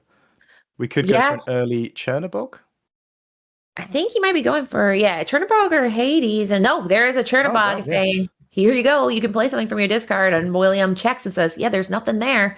So unfortunately, we're going to get Eleanor back into that deck. And now we kind of see this is the retro device's power, because we're able to quest with that Elsa, go ahead and use just 1 ink to go ahead and redeem it, turn it into a Chernobog. And he is able to stave off the pressure on William's side. William went kind of, I don't want to say too wide. I mean, he just played 2 characters there at the end, but, or rather 1 character, that Malin Lee. So if I'm William, I'm feeling a little nervous right now. He does get fairly rewarded for putting that extra character on the board, because now if he has another Eleanor, he's able to get her back online and then ping and take out this Aladdin, which puts you in a fairly good spot, and you're kind of tempoing towards that 10 lore that you need. But yeah, a lot of these 1-drops in the deck, some play Thomas, they don't have anything. And sometimes just pinging that 1 extra damage back is really quite useful. And that next Eleanor is so good here. Here we go. And I think that's such a good point, because I mean, you're kind of insulating yourself. It's the whole make him have it. And he said, I'll make you have it. And sure, you have a Chernobog, but it wasn't the board wipe. And now he gets that value right back. So, I mean, it's you kind of have to play. We saw him ink the Deceiver and say, I'm not even going that route. I'll just make you have it. In this case, Brian had something. It was definitely something that kept him off a super aggressive win. But his Eleanor is upright and protected for now. Oh, no, she's not. It's a double bog. We do a double bog. We do get to play this Malin Lee back out again, but yeah, it's probably not what you want to see. I think there's only 2 bogs in the deck as well, which is quite frightful. And now we have the ability to sing that Under the Sea if needed. Yeah, and I am double checking. You're correct. There is only 2 of those Chernobogs, and he is an unnatural force, and unnaturally they're twins. And now we have 2 abilities to go ahead and jump up with that 5, 7, 9 curve to get to that Milo Thatch, which would be very, very upsetting if you are Brian or William, because then that's going to go ahead and disrupt your curve. Things are going to be returning to your hand, and then Brian has a little bit of card draw ability and things. The equation of William's win condition becomes a lot worse every single turn that passes.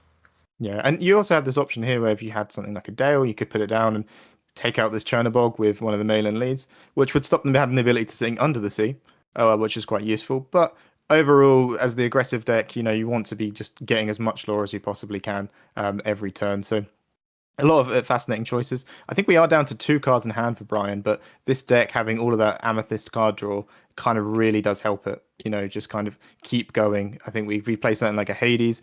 Even the Aladdin can sort of cycle through and get some good cards.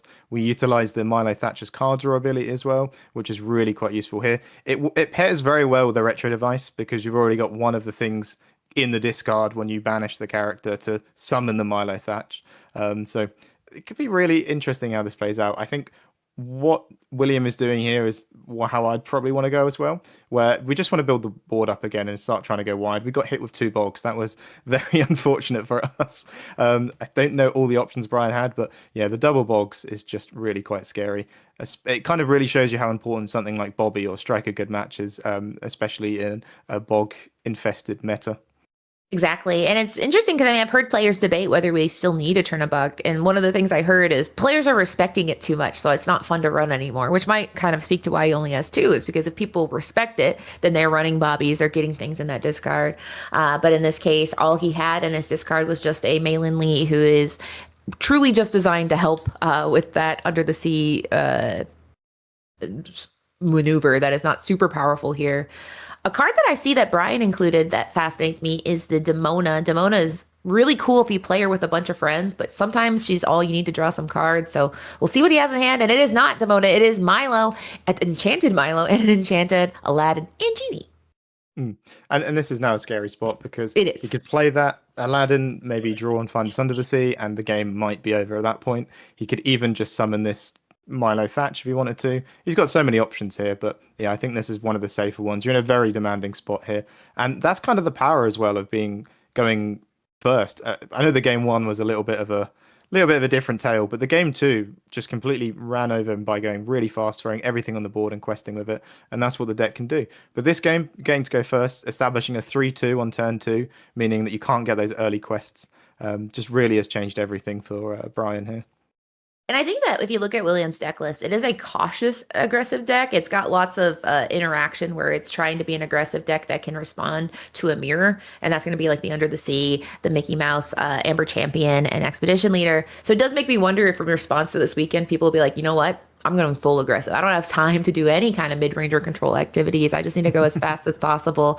And this is why, is because Brian is going to show him if you fly too close to the sun, sometimes your wax wings melt here. And it might not happen. William still has a chance, but if you look, it's 5-8, and you really want to be at like 16, 17 when you're at this point against a control deck. Being in a spot where you can just quest these Chernobyls is wild. You're in a very demanding spot when you can do that. But of course, William does have 5 lore on the board, bring him up to 12. Playing Eleanor, maybe insulate the board a little bit more with things like Nani, protecting from the Under the Sea. And he did get to look at the hand, and I don't think Brian decided to draw any cards off the Aladdin and Genie. Was quite happy with the cards he's got in hand already. So kind of tells you that I don't know what he's planning. He only had a Milo Thatch and an Aladdin and Genie in hand, but he's done a lot better with this deck than I've ever done. So I'm sure we'll see why. I think that's probably what William is thinking. I don't know what Brian's planning, but I don't like it. Whatever it is, it's probably going to be punishing, disturbing. But I mean, these are two decks that are just designed for two different purposes. And I think Brian, any kind of control match, once we get past like turn 6 or 7, I'm going, this is bad, because that's when they're able to do pretty much anything they want. Now, Brian, notably, he's at 5 ink, but with the device that is actually, 7 ink more because he's able to take advantage. I did, one of the things I was so curious about is when people first saw device, they're like, that's bad. Losing a character is bad. But what you're doing is you're including cards that when you play them, you're able to replace yourself. You're playing things like Milo Thatch, that if you get 2 cards in your discard, you get to draw cards. You're playing things like Hades. You get to replace your cards in Aladdin and Genie. So people have built the deck to take away the downsides of Retrolution Device, and now it's all upsides. And he's dancing. This is a man that's not stressed. No, I was trying to think what are the options here that maybe William could go for, and yeah, shifting a Pocahontas might have been quite nice, but we're taking some trades. Maybe he wants to play this Pocahontas down so we can shift it the next turn, but the issue is we know about that Milo Thatch, and he can summon it from banishing one of these 5 drops that he's got on board, and then bouncing this Pocahontas, setting it back another turn. And as you mentioned, for Brian's deck, the longer the game goes on, I think the higher the chance he has to win, and the longer the game goes on, the lower the chance William has to win this game as well, because of just the nature of their decks. But getting some more cards in hand, getting some more options is definitely probably not what William wanted to see. That book allowing to rejuvenate and get you some more resources, going up to 4 cards. And it's so, I mean, I love the term in GCG suboptimal. That Peacekeeper being non-shifted is the definition of suboptimal, because she's supposed to go ahead and insulate you from challenges. In this case, she wasn't shifted. She was the full retail value. So she's a character, but as you can see by all the characters standing upright is because they're terrified in the face of the board that's developing on Brian's side. And the Peacekeeper cannot help you keep any peace with how she was just played. Yeah, no, I'd imagine here he's playing it down. Either he's got another one in the hand, or generally that was the only thing that was worth playing on that turn. But 2 other cards in hand, there might have been something that had some value. But again, getting that Milo, and also getting the card draw from the Milo as well, because we've been able to use the Woodchuck's Guidebook. We'll get 1 card from it after 2 things hit the discard. But you also had access to things like Todd. There's loads of ways to activate it. So I feel usually, in my personal opinion, when the Milo is set up like this, I'm not feeling too confident anymore. Things have gone a little bit sour, but I think it's still all to play for. We haven't actually seen Under the Sea, and I don't think we've seen Me Malicious Philip in hand either. And that scares me, because if it's not in hand, it means it could be there at any point. Oh, that's That's quite nice. There's Mike doing what he does best and saying, hey, I'm going to draw you a card and put that thing back where it came from, or so help me, and getting that Under the Sea back to under the deck, which it's fine. At this point, I think Brian is more eagerly trying to get to that Malicious Mean and Scary combo because he has two of the, he has the Retro Evolution device and Milo. All he needs to find is 2 more cards, which is easier said than done, but 1 card down, he's getting closer in my mind. That's how I tend to think about it. The matchup's like walking on a tightrope, isn't it? And that was like a little stumble because if William didn't play that, Right. and this Under the Sea wasn't to the bottom of the deck, Good and point. Brian drew it and just took everything from his board, I feel like you just have to offer the handshake at that point. Right. Because That's a good you're point. setting yourself so far back, sadly. And that's just, I always find this so scary because it's just 1 Under the Sea off the top, 1 Under the Sea found from any draw action, and the game is over and you don't get to play anymore and you have to go home, sadly. But we can see what he's going to do. We know he has that big Pocahontas in hand as well. Maybe he wants to set it up, but I think last turn, if he had the 2-drop Pocahontas and the big one, he could have maybe played both of them and just ran away with the game a bit for the lore. Now you can see that I'm eternal optimist because he bottomed the Under the Sea. I'm like, that's not bad. It means he's closer to something better. But to your point, that is pretty bad. Because I mean, now he has 6 lore on board, which isn't game yet. But as we said, well, no, 7 on board. And it's just incremental. And now we have Todd. So we're able to get something to the discard. But I don't think Todd is one of the cards we talked about as the game-winning card. But I think this kind of shows he is eager to start digging. And digging he shall, digging even further with this Elsa coming in, able to draw a card. So the good news with the control deck, you can have a turn where you don't necessarily win. But there we go. You found it. Yeah, it is. When a player starts playing very quickly, I always get very scared. Right. I'm always, oh, they've Why got are you it. Yeah, happy? they know what they're doing. Yeah. And there it is. So he said, yes, you've sent my first Under the Sea, but have you tried the second one? It's truly delightful. And there is the Peacekeeper standing alone and saying, this doesn't feel like a peacetime. Yeah, we're very likely to. Also, sorry, what I was going to say is we also get access to the retro device. So after all of that, we can still summon anything that costs between 7 and 9 ink, really. Like, just loads of stuff we can still play. But we're not out of the woods. We've still got this Peacekeeper down. We can take our 2 lore. Maybe if we shift it, we can take our 2 lore, take our another 2 lore as well. Get us 14, 16. And then we can play anything alongside it. We can take our lore there. So I don't think we're completely out of this game. There's still options to play. We can also, if we've got things like Mike's and Nani's, reevaluate and set up the board. But Brian has also been able to get a lot of lore. He's up to 7 because these Chernobyls just able to just sit there and just questing and take their lore. Road Mike is a climber. very good. Oh, Mike. that is Mike. Come on, Yeah, sending a team player. junior Woodzshack guidebook and Under the Sea to the bottom of the deck, both of them feeling like he's not a hero here. And now we have Brian's board that, quite frankly, Under the Sea is not super scary to Brian. I think William very, very much wanted just some cards to go wide, get another Pocahontas, be able to just keep going wide. Although now we are entering Prince Philip territory. We've seen Under the Sea. He does run a total of, and by he, I mean Brian runs 4 in his deck. We've seen 2. So there could be more where that came from. I don't know. The math equation is really slowly going pretty strongly to Brian here. Yeah, I can see William has another Pocahontas in hand. And I think what he wanted to do is, shift it, quest it, take your lore, and hopefully I'll present enough lore to win the next turn. But you can also see on Brian's board, if he is able to quest, how much is he getting? He's getting 5, 6, 7 lore. That's quite that's quite a lot of lore, and he'd probably be able to just win that race anyway. And on top of that, even if he can't challenge, he can still use the retro device to bounce something, maybe get a Milo or that Mean Malicious Philip combo that he's likely to have got to. Because, as I say, the longer the game goes on, Brian's going to see more of his deck, more of his options to remove things from the board, whereas William is slowly just not being able to get enough lore. And he's taking a little lower he can get it, saying, well, it's 2. I might not be in this game for much longer. And that's just because he knows he's against, like we said, the Milo Thatch. We have the Prince Philip combo. We have John Silver. We also have Demona that could come in at any time and make it where your 2 upright characters are turned sideways and able to be challenged. So there's so many ways to be punished that you kind of just have to do what you can on your turn because you don't know what's coming. And there's a Lyle who's saying, hey, you have 14 lore? I'm going to take some of that. He is going to drain that lore one at a time if you're able to get 2 cards in your discard. And he's already halfway there with this Huntsman.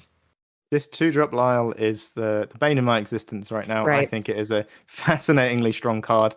It does a lot for what a 2-drop can do. Being able to draw a discard is great, but also that 1 lore sometimes all you're doing is the aggro deck is you're just playing a thing, taking your lore, they remove it, and then you play your next thing. But being able to send back, just doing something like this, we're hitting the Elsa in, that puts one thing in the discard to get closer to activating that Lyle. It is just quite wild because now you're going to have to battle the Lyle reduction on top of being able to try get to 20. And 14 is just not close enough, is it really? I think if we were around 18 or so, we wouldn't be feeling that worried. But being at 14, that's a big hill to climb. And there's no cards in hand right now for William. Here's none. And I love this Terran card for two reasons. First off, it's a little bit of cheeky removal with the rush ability, but then you get to take two cards from the discard of William and put them back in their deck. So it's kind of a little bit of anti-Chernobog technology. As we've already seen all the Chernobogs that Brian can muster. However, it just kind of shows that this deck is all about these little puzzle pieces that you can interact and lock together for punishing results. And now Brian is in a very, very comfortable 13. That is, I'm looking to see, does he have, he has game on board. And he has game on board, which is the really scary part of Brian being able to get all of this lore from those 5-drop Chernobogs and just close out the game like that, which is just so scary. But yeah, this has been a really good masterclass from Brian. I think he likes to take the risks when he mulligans. Like, he seems to go for the best hands. He did only send 2 back, which tells you he was quite confident on this one. But it's just been a bit hard for William to get anything to stick. And sometimes it really did show to his benefit of trying to get that going first and going for the high seed. He went 7-1 in Swiss to try and get the highest seed he possibly could. And as high as he can, he says. 6-1. Yeah. And there's a John Silver there as well. That is very scary to see when they already have game on board. But I don't really know what you can do. And I think John Silver. Yeah. Sorry. Yeah. I mean, sorry, you can finish your thought. Sorry, I got excited. Oh no. Yeah, I don't know what you can do because I think you can hit something on their board, buy yourself one more turn, but eventually, the light's sort of slipping away on this one. Yeah, and it's so fascinating because this is a control deck in so many ways. I mean, it's controlling what's on your board by able to bouncing things back. It's going to say you can't quest, so it's kind of doing all the things control does. The inclusion of 6-cost characters like Demona and John Silver just shows how much it wants to control, because it's you want to leap as far as you can with the retro evolution device, going 2 up at a time. But this Demona and John Silver shows that sometimes you just want cards that punish you for trying to win the game. But there's Finnick doing a little bit of work here. He's going to be a Tiny Terror getting that Lyle off and saying, can I please keep my lore? Unfortunately, Lyle just goes back to the hand. He's not gone. He's just taking a little time off. So William doing what he can and actually engaging. The Peacekeeper has just challenged. The Peacekeeper has challenged, yeah. Yeah, it managed to buy himself one more turn, and we can see how it goes. It's still just quite a scary spot. We gain no lore that turn as well, which is always the worst side of it when we're having to challenge into these things. But maybe there's all to play for. Maybe we can still find a way in. But giving the Lyle back as well, we know it's going to be hitting the board. We're just saying that you have to commit 2 ink to do that. Is the scary part. But I saw as well the inclusion of these 6-drops and stuff, that they're fairly awkward if you do the maths on the retro device. You want to go from a 5 to a 7 and a 7 to a 9. But Brian drawing that right there off the mic is like a perfect spot, because it's like, and I'm just going to play this as well because I want to keep getting you further away from winning the game. I don't want to have to retro this out. I just want to slowly lock you out of the game. So it's a perfect thing to draw there. But being only at 14 and knowing that the deck can't generate any lore without questing, I think you're fairly safe to not even play it yet. And it's just so, like you mentioned, William deciding to not quest there and having to do the control deck ability when he is not a control deck, and he certainly can't out control the controller here. All he can do is just try to hope for a miracle. And there is John Silver just going to slow down even more. We have Lyle taking lore, John Silver taking questers. The math equation, like you mentioned, becomes really, really unfavorable for William. If he can't quest and he can't go ahead and keep his lore, it is going to be pretty much impossible. Going down to 12 to 18, William absolutely needs a miracle right now. Yeah, I felt like Brian could have saved John Silver, but to be honest, if you just put it all on the board and say, look, you can't deal with this, this is going to be my game, sadly. Yeah, so we'll see how it goes, but don't know what you could draw really. I call this the looking in the fridge and seeing if maybe I bought good groceries moment, where you're like, there could be something, and there is the handshake. William saying, I am the king, but right now I have to go ahead and shake the hand of a DLC champion who played this deck to see if he could get it out of his system, but I don't know if he's going to get it out of his system if he's making it all the way to the finals with this ink combo.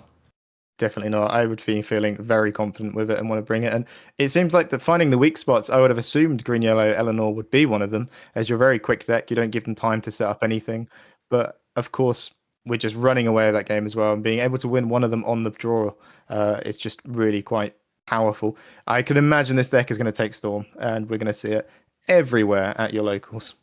And that is why you might also see Benja, the Guardian of the Dragon Gem, because I think if there's one thing in Disney Lorcana we all agree on is if an item becomes good, we all band together and say, get that item out of here. So I think at this point, everybody's reading every card saying which one says banish chosen item, because unlike the arms deck, you can just banish a retro evolution device and really have an impact. They generally, like we saw, he had 2 at the end, but it's very rare that they're keeping more than 1 in hand. So I don't know, fascinating stuff. But we got Garrick with the no glasses, color no glasses too. These are 2 lovely people here joining us. How you guys feeling? I am. It's sort of weird because you're sitting in a world where like I just watched Eleanor lose, but a couple different things in it would have went the other way. But at the same time, it's a deck. It's just a new deck. I was again. I think I'm just a little thrown. I'm a little thrown because I was in this like echo chamber at D23, and then I got back and I was like, "Oh, what's everybody doing?" And they're like, "We came up with stuff." I'm like, "Oh, no." But Garrick, how are you feeling? I'm feeling excellent. I feel bad for William. You know, commiserations. Been there, done that. Yeah, it was a tough match because in that game number 1, you guys so eloquently explained how poor that opening hand was for William, and lost that game number 1 on the play when he worked so hard to beat on the play. Just felt bad, but piloted very well by Brian, like you mentioned, the DLC champion, showing us why the Retro Evolution device is one of the better decks here as we are coming towards the end of the format, the ever-changing format that it is, in a very heavy Amethyst format. A lot of Ruby Amethyst, a lot of Amber Amethyst, Amethyst Steel. This deck is going to feast on those decks because it can just go bigger and do all the controlling that it needs to. And we're about to see another one of those matchups here in the top 4, the Retro Evolution device going up against Ruby Amethyst. And I would favor the Retro Evolution device, whereas I would have thought the aggro deck would be able to get under it, but that slow start in game number 1 really hurt. And being on the draw, they can be quick enough to get that Chernobog out to really stifle your aggression. And we saw that. Like, you need a Bobby Zimmerowski early can kind of help you out in that situation where you want to play your Eleanor on 4 and you have like another 4-drop like Dale, for example, or you have a Pocahontas that you can't shift. You play Bobby, you discard the Pocahontas, you discard the Dale, and you play Eleanor later. Now when they play Chernobog, it feels fine because you bring back another amazing character that can impact the board. So unfortunate for William, but congratulations to Brian piloting that extremely well. And I think that this is a moment where we're going to probably have an interview in a moment, but if you guys have time, absolutely pull up these 2 deck lists, because looking at them, I feel like Brian, we don't have an interview, but Brian built his deck kind of looking like he's looking towards mid-range decks. The inclusion of John Silver and Demona and things like that, and Terran, kind of shows that he was ready to engage in a lower to the ground meta. But if you look at King Cole's deck, he kind of made his deck for aggro mirrors. If you look at it, and by made, I think I don't think it is Zan Syed's deck from last week. So everybody's picking their deck best based on the room. And I think in this case, Brian was rewarded because he was able to respond to a more mid-range or kind of aggressive deck, while King Cole wasn't able to go as fast as he needs. I mean, Harlan, do you have thoughts on the decks mattering and the card inclusions? Yeah, I think the inclusion of John Silver's really changed things up. Right. I think it probably does have an amazing time to a lot of these steel decks. Now, your Emerald Steel sees a 5/5 that also says your Vixie can't quest this turn. You'd be like, oh, I don't like this card very much. Can you please stop playing it? But also into things like this, like it goes back to the green-blue inclusion of John Silver in the past seasons where against these aggressive decks, yes, you may not have all the tools to beat them early on. You don't have anything to board battle with. You don't have Cheshire Cat. You don't have Angel, cards like that. But if I'm able to, even get a little bit ahead of you and then play a John Silver and then just keep putting the pressure on, you just can't win the game. So I think it's pretty well built. And also the Terran as well. You can have some amazing turns where you can play that out, rush it in, take out something. And then if you've got 6 ink, you can also banish it, summon a Milo Thatch, bounce something, or a John Silver, as we've seen in that game. and you've just really locked them out from playing the game. So really quite strong. It did feel almost like it was favoured for Brian, where I would agree with Garrick. I would feel like Green Yellow Eleanor should be the one that is running away with that game. But really awesome deck, and that team's done really well with it.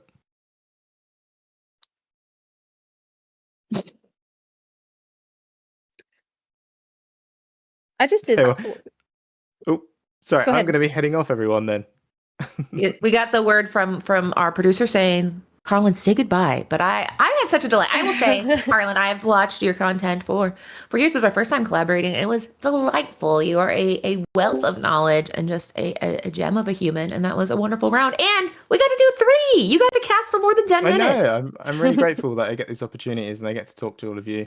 And I'll leave you in the hands of Carlo, who's lovely, of course, Kate as well, and my twin from America, who is now here, Garrick, who I feel like if we're both wearing glasses, we look pretty much the same person.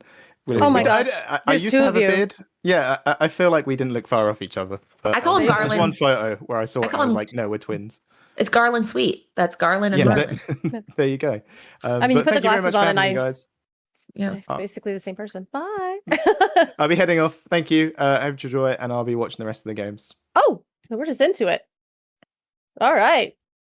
Absolutely. I don't know. Garrick, can you hear me? Are we here together? I can hear you. We are. Perfect. This is also your top 4. So we have Hector versus Dylan. So we have Dylan is playing that Ruby and Amethyst strategy. And then, of course, we do have Hector on the Retro Evolution device. I hope I got that right. I'm now starting to see those are a lot of Amethyst cards on Dylan's side there.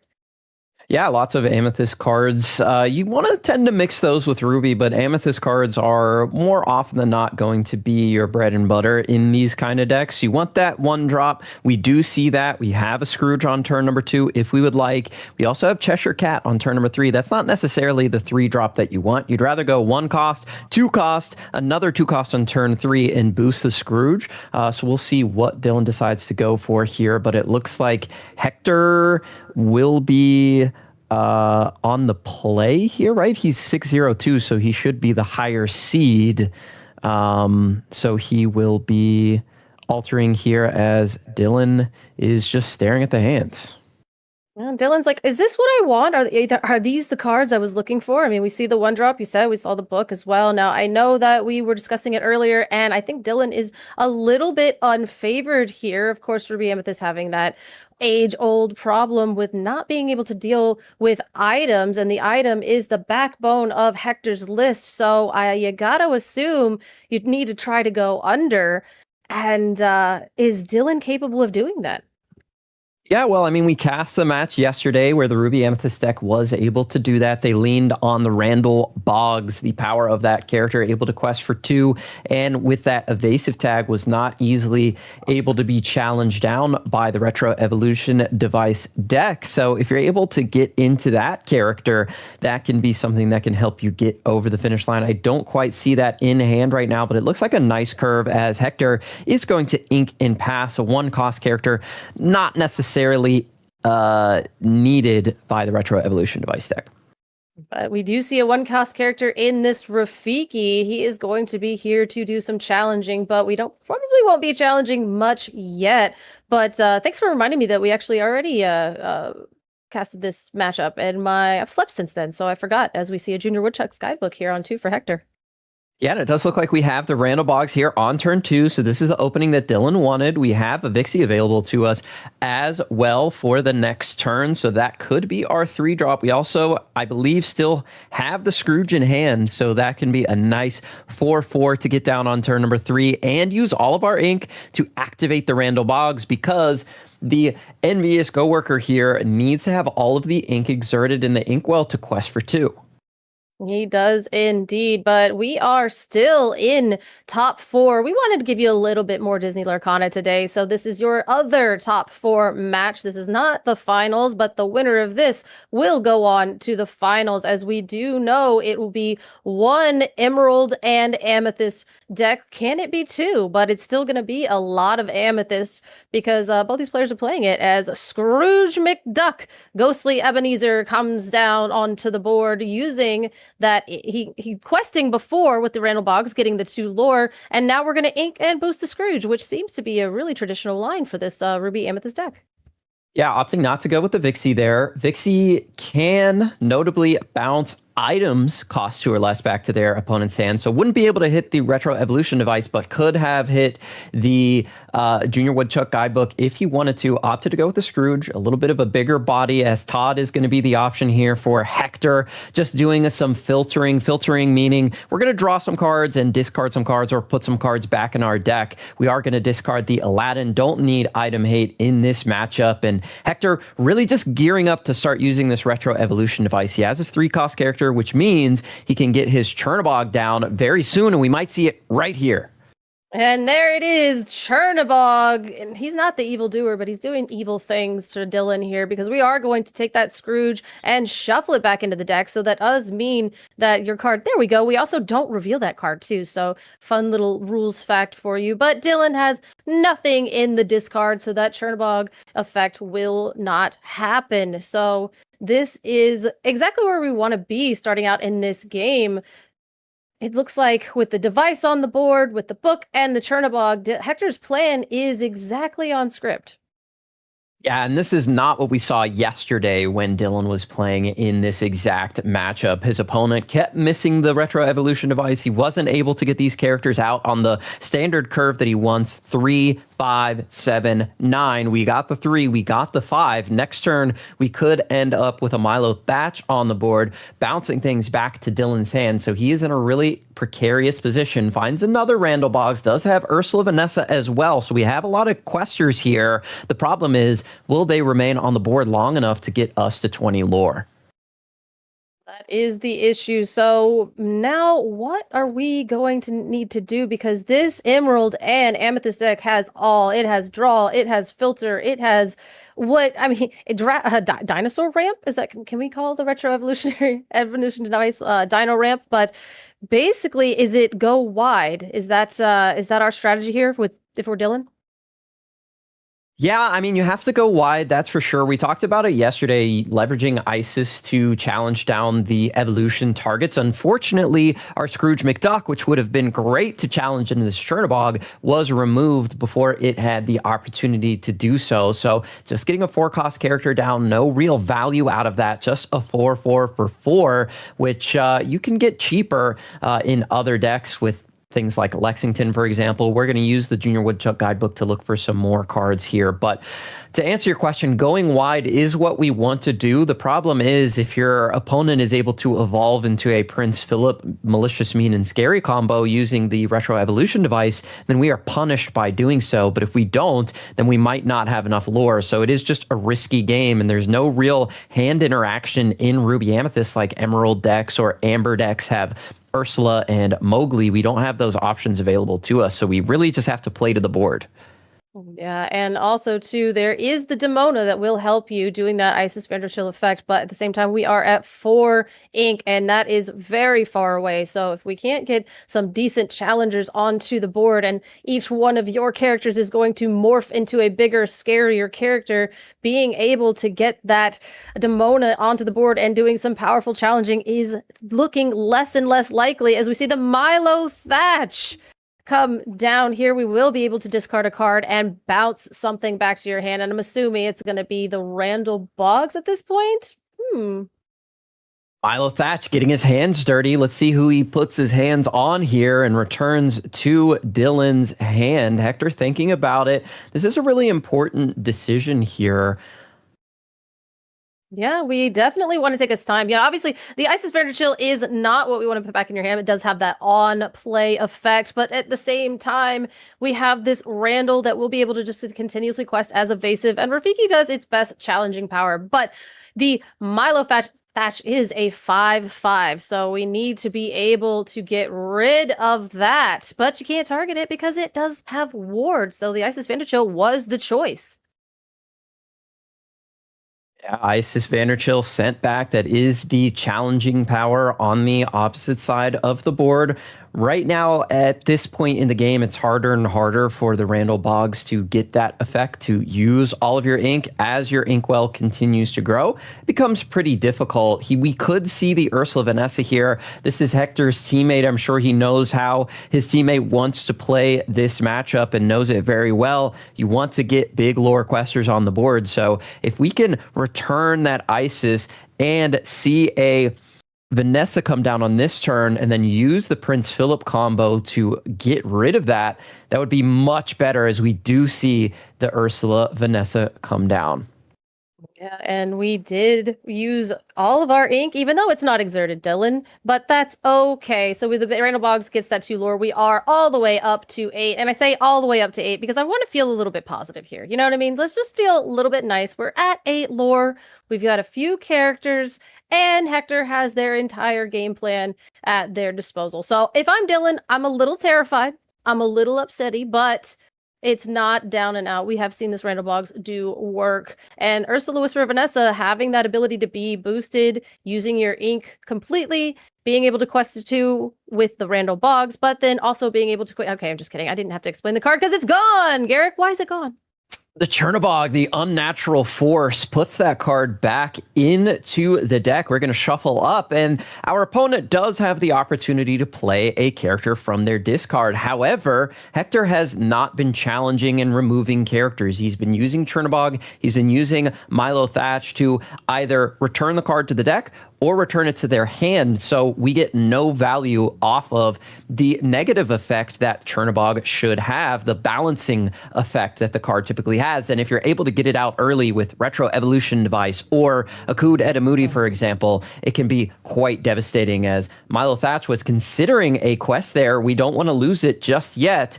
We pass it back to Dylan, who still has a long hill to climb here.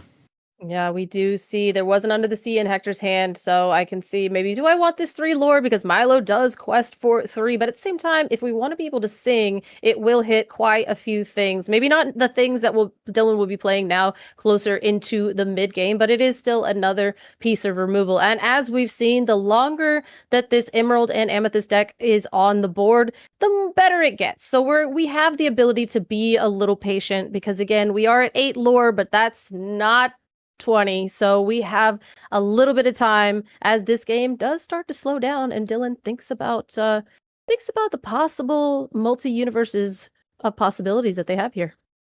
The ink on the last turn was really interesting to me. It might be something that Dylan is pondering, as well, as we are going to see Peter Pan and Tinkerbell come down now, giving our Rafiki evasive. We're using all of our ink here. So Randall Boggs quested for 2. This is a nice character to get onto the board, but we did see a Prince Philip ink last turn. Wonder if Dylan is thinking, oh, he has a second one, or his hand might be a little bit bricked. How am I going to play around that ink that just happened? As Lyle is going to come down, we're going to draw a card, discard a card, and now we can start taking lore away from our opponent. And it looks like there was a little bit of a brick situation with the second Under the Sea hitting the discard pile there, but it looks like we do have 2 more Prince Philips in hand with the combo available to us. Color, it's all over for Dylan.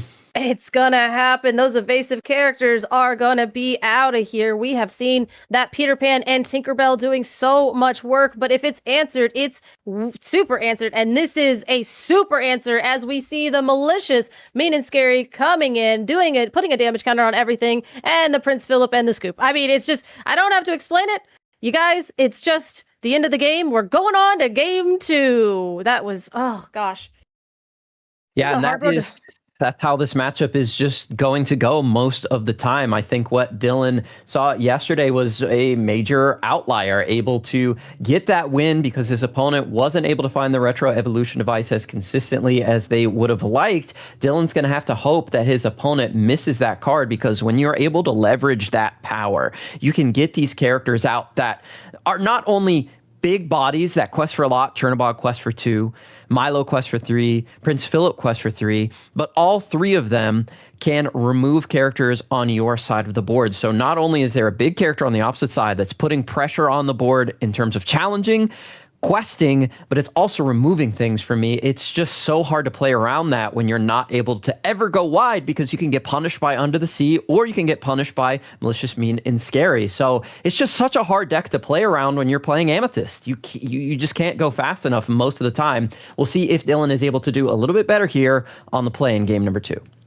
Yeah, and as you mentioned, these players are local, they are teammates, and they kind of had to see this coming at some point. And when you join a tournament with a teammate, you're like, maybe we'll not see each other, or we'll see each other in top 4, and I know your deck beats mine handily. So, you know what? At least in these situations, you're like, okay, well, at least my teammate's gonna win. And a lot of times, especially in this game, when your teammate wins, it feels like you win.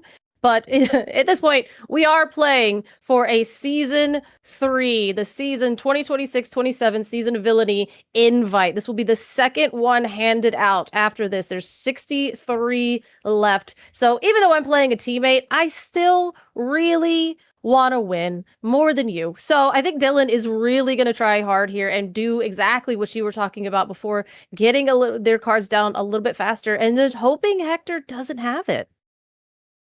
Yeah, that is going to be the name of the game here. I didn't see if there was a Randall Boggs in hand, but on the altar, we find a Cheshire Cat and Ursula, as well as an Isis Vanderchill. Like I mentioned in game number 1, Isis can be a card that can be leveraged to get rid of those characters on the opposite side that would be evolved by the evolution device. So we'll see if Dylan is able to do that here on the play. We don't have any way to ramp those characters out like Amber and Amethyst would, but we still have the ability to get it out before the retro evolution device is too effective, because we are on the play in this game number 2. Yeah, and this is for some of the I don't want to be like, it's all for the marbles, because this is top 4, everybody, but there's a lot of marbles up for grabs here. These players have already won the Mother Knows Best foil playmat. They have their top 32 Mother Knows Best promo, and that means that they are the second CCQ in the world that have gotten access to these prizing. So neither one of these players are like, they're no slouches. And even though this is a difficult matchup for Dylan, I am excited to see he's overcome it once, so he could do it again with the Rafiki on 1 down here on the play. Rafiki going to be questing in this game as much as possible. In the last game, didn't challenge a single solitary card, and that's probably going to be the case in this game unless you can find yourself a nice Todd, a 1-2. That would be a pretty good character to challenge down if you're able to get your Isis after your opponent plays that Todd, hypothetically on turn number 3. But I think Hector knows I want to get that retro evolution device down, then play the Todd so I can evolve it in the same turn as we saw in game number 1. Do we have Randall? We do. So this is the start that Dylan wants. This is the classic Dylan start. That's what I'm going to patent pendant call it. There we go. We get this Randall down. It has evasive, and now it will be up to Hector to find that retro evolution device again, just for the sake of me and you, Garrick. I hope he misses. I want to be able to see another game 3. I think that it needs to be hard fought, but it is a junior woodchuck guidebook on 2 because, the retro evolution device does cost 3, so it can't come down this turn. But here we go. Classic Dylan. Look, classic Dylan. Scrooge, quest, boost Scrooge. Right? Am I right, Garrick? I'm excited for Dylan right now. Yeah, this is what Dylan has been doing all tournament. It seems finding that Randall Boggs, finding that Scrooge on turn number 3, getting that lore. We're all the way up to 4 at this point. It's going to be scary on the opposite side if we see the retro evolution device come down for Hector. He does have the Todd in hand, so we could see a repeat of the previous game. However, the difference is this time we're able to put our 4-cost character down onto the board before the Chernobog, and there is the retro evolution device.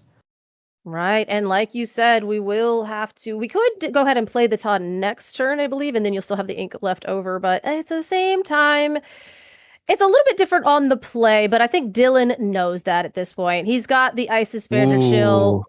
He's got 3 of them in hand. Unfortunately, had to ink the Ursula there. We're going to quest with everything. That's not what you want to see. We're going to have to go Isis after Isis after Isis here in this position. But unlike the last game, like I mentioned, if we go Todd into Evolve into Chernobog this turn, we'll still have either Scrooge McDuck or Isis on the board to challenge into that Chernobog, take away the ability to evolve into Milo, and now all of a sudden Dylan is in a really good position. So we'll see if Hector is able to do the evolution here off of the Todd. I was about to say, oops, all Vanderchill. And it's like, you might want to but then you're like, oh, do you get greedy and take the lore, or do you just do the Todd evolution? And it does look like we are going to go for it. Get rid of it. Take no chances. Chernobog now. But like you said, that still leaves a hard decision. You can either go for the Isis or the Scrooge. If it's me, it's got to be the Scrooge.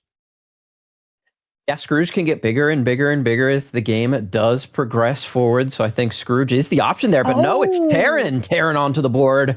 What is he going to challenge into? Gotta feel like it's going to be the Scrooge McDuck there. Now, throwing back that evolution. No, we're going Rafiki. No damage. We don't want to take that. And we can get a 2-for-1 here now if we boost the Scrooge and challenge in.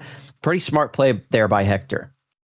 Yeah, but Terran does come in, and we were able to take that Retro Evolution device that we discarded originally to then put it back under the deck. So that kind of feels nice, but we are going to take that challenge. Now we see the Rafiki and the Scrooge boosted under there. So we went ahead and played the Isis. We were able to continuously make sure that your characters are not on the board, because if you don't have characters, you can't evolve them. They're not digi-going anywhere. Yeah, that is true. We could get a 3-cost character down here, evolve into a 5-cost. I know he did have Hades looking for a deal. We are going to look for a deal here. Likely going to target the Randall Boggs. I would think that is the character that is questing for 2. No, opts to go for Isis here. Maybe he's thinking, I don't think you can exert all your ink on your next turn. Dylan put in a tough spot here. No, he's like, actually, you know what? Draw your cards. How bad could they be? And the answer is really, really bad. But I understand where we are with Dylan, because if he can find a Demona this turn, that would be insane. Ink play Demona, be able to exert that challenge in, keep your Isis Vanderchill and draw 3 cards. But we just kind of have to keep that momentum going, and making Hector play his cards and then use the evolution device each time does slow him down to be able to start doing multiple things in a turn. So Dylan, hand on head, taking a little bit of time to think about their life choices, how they got here, and how many more Isis Vanderchills that are still in their deck. Yeah, this is not the worst position. You were in a much, much worse position with the Chernobygs previously in game number 1. So right now we can play this 3rd Isis. We can take a nice little trade there. We knew that Dylan had that in his hand. The issue is, can he exert all of his ink on this turn to quest with the Randall? He has 1 card in hand. It doesn't look like he did. Unfortunately, was not able to get that additional 2 lore, and this is the detriment to playing Randall. You have to have all of that ink exerted, as we're going to look for some more cards on Hector's side. Yeah, now being able to, we've used that 3rd Isis Vanderchill. You knew about it, I knew about it, but I have the memory of a Dory, so I forgot about it. But Dylan didn't, thankfully. And Hector will play this Lyle Tiberius Rourke, which will lose us another lore. And like you said, not being able to maximize our Randall and now losing lore from the Lyle might actually be the little incremental things that take us back towards being less close to winning, as we do see this Malicious Mean and Scary coming in and doing, well, it's not even doing damage, just putting damage on it, Garrick. This card is nuts. Yeah, Malicious, Mean, and Scary, really good in this position, able to put 2 damage on both of these Isises, as well as remove both Randall and the 3rd Vanderchill from the board. And like you mentioned, Lyle, with that conditional lore drain, he was able to get 2 cards into his discard on that turn, thanks to the Malicious, Mean, and Scary, the Junior Woodchuck Guidebook, as well as Lyle himself drawing and discarding a card. So we took a lore away from Dylan. That is a good stall tactic. He's not the greatest evolution target, but he can evolve into a 3-cost character. Typically, they're not playing a lot of 4-cost characters, as Cheshire Cat is going to make an appearance and move a damage over to the Lyle. Over to the Lyle, indeed. But that, it is a little bit slower. We have that Cheshire Cat, but at the same time, aren't we going to 13 with the 2 quests there? We were at 11? Yes, we should be at 13 as they update the lore there, but we are in a decent position. We need to find some card draw, though, for Dylan, most definitely. We can't just be playing 1 character a turn that only quests for 1 at a time, not inking and passing the turn over. We're still stuck at 5, so if we find that powerful Demona, like you mentioned earlier, we need the ink and the resources to play that card and take the most advantage of its ability that we can. Oh, why don't we just go ahead? We don't have to retro it. We just need to just go ahead and play the Milo Thatch, getting his hands dirty, a full retail value, 7 ink, and being able to discard a card. Now, we knew we let you draw 2 cards earlier with the Hades looking for a deal, so that Milo Thatch is looking a lot better, but we will discard his twin Milo to put that Cheshire Cat, well, I'm just kidding, it says Isis Vanderchill back into hand, but again, Milo Thatch having ward Isis is a little less scary. You're not moving damage from the Cheshire Cat, you're not choosing it to exert with the Isis Vanderchill, so the Lyle is the only thing that is a little bit scary, but he does take a challenge to do 2 damage into that Isis Vanderchill and getting that character off of the board, and we need a Demona. And even then, it's still looking a little rough. Yeah, I think a lot of people might be curious why we challenged into that Isis Vanderchill just to remove our character. 1, it was going to be removed regardless, moving the damage with the Cheshire Cat. 2, we needed to put another card in our discard to draw a card off of the Milo Thatch. So that Lyle going into the discard there allowed us to draw an additional card off the top of the deck. I think a lot of players may have missed that, but we are just going to play the Isis down. Again, it's just 1 character, and questing with what we have on board, it's getting us to 15, but is it going to be enough to get us to 20? That is terrifying. We did able to draw an ink for turn, it seems, and just playing that Isis Vanderchill back down. Again, Milo having ward did nothing, so we're just trying to get our lore. But Aladdin and Genie here being able to discard as many cards as we want and then draw that many +1, as we only choose 1, so we will be able to draw 2 cards here, drawing into probably exactly what we need, having enough ink as well to be able to do exactly what we would do. And here it is, Malicious Meaning Scary, Retro Evolution Device, and Prince Philip.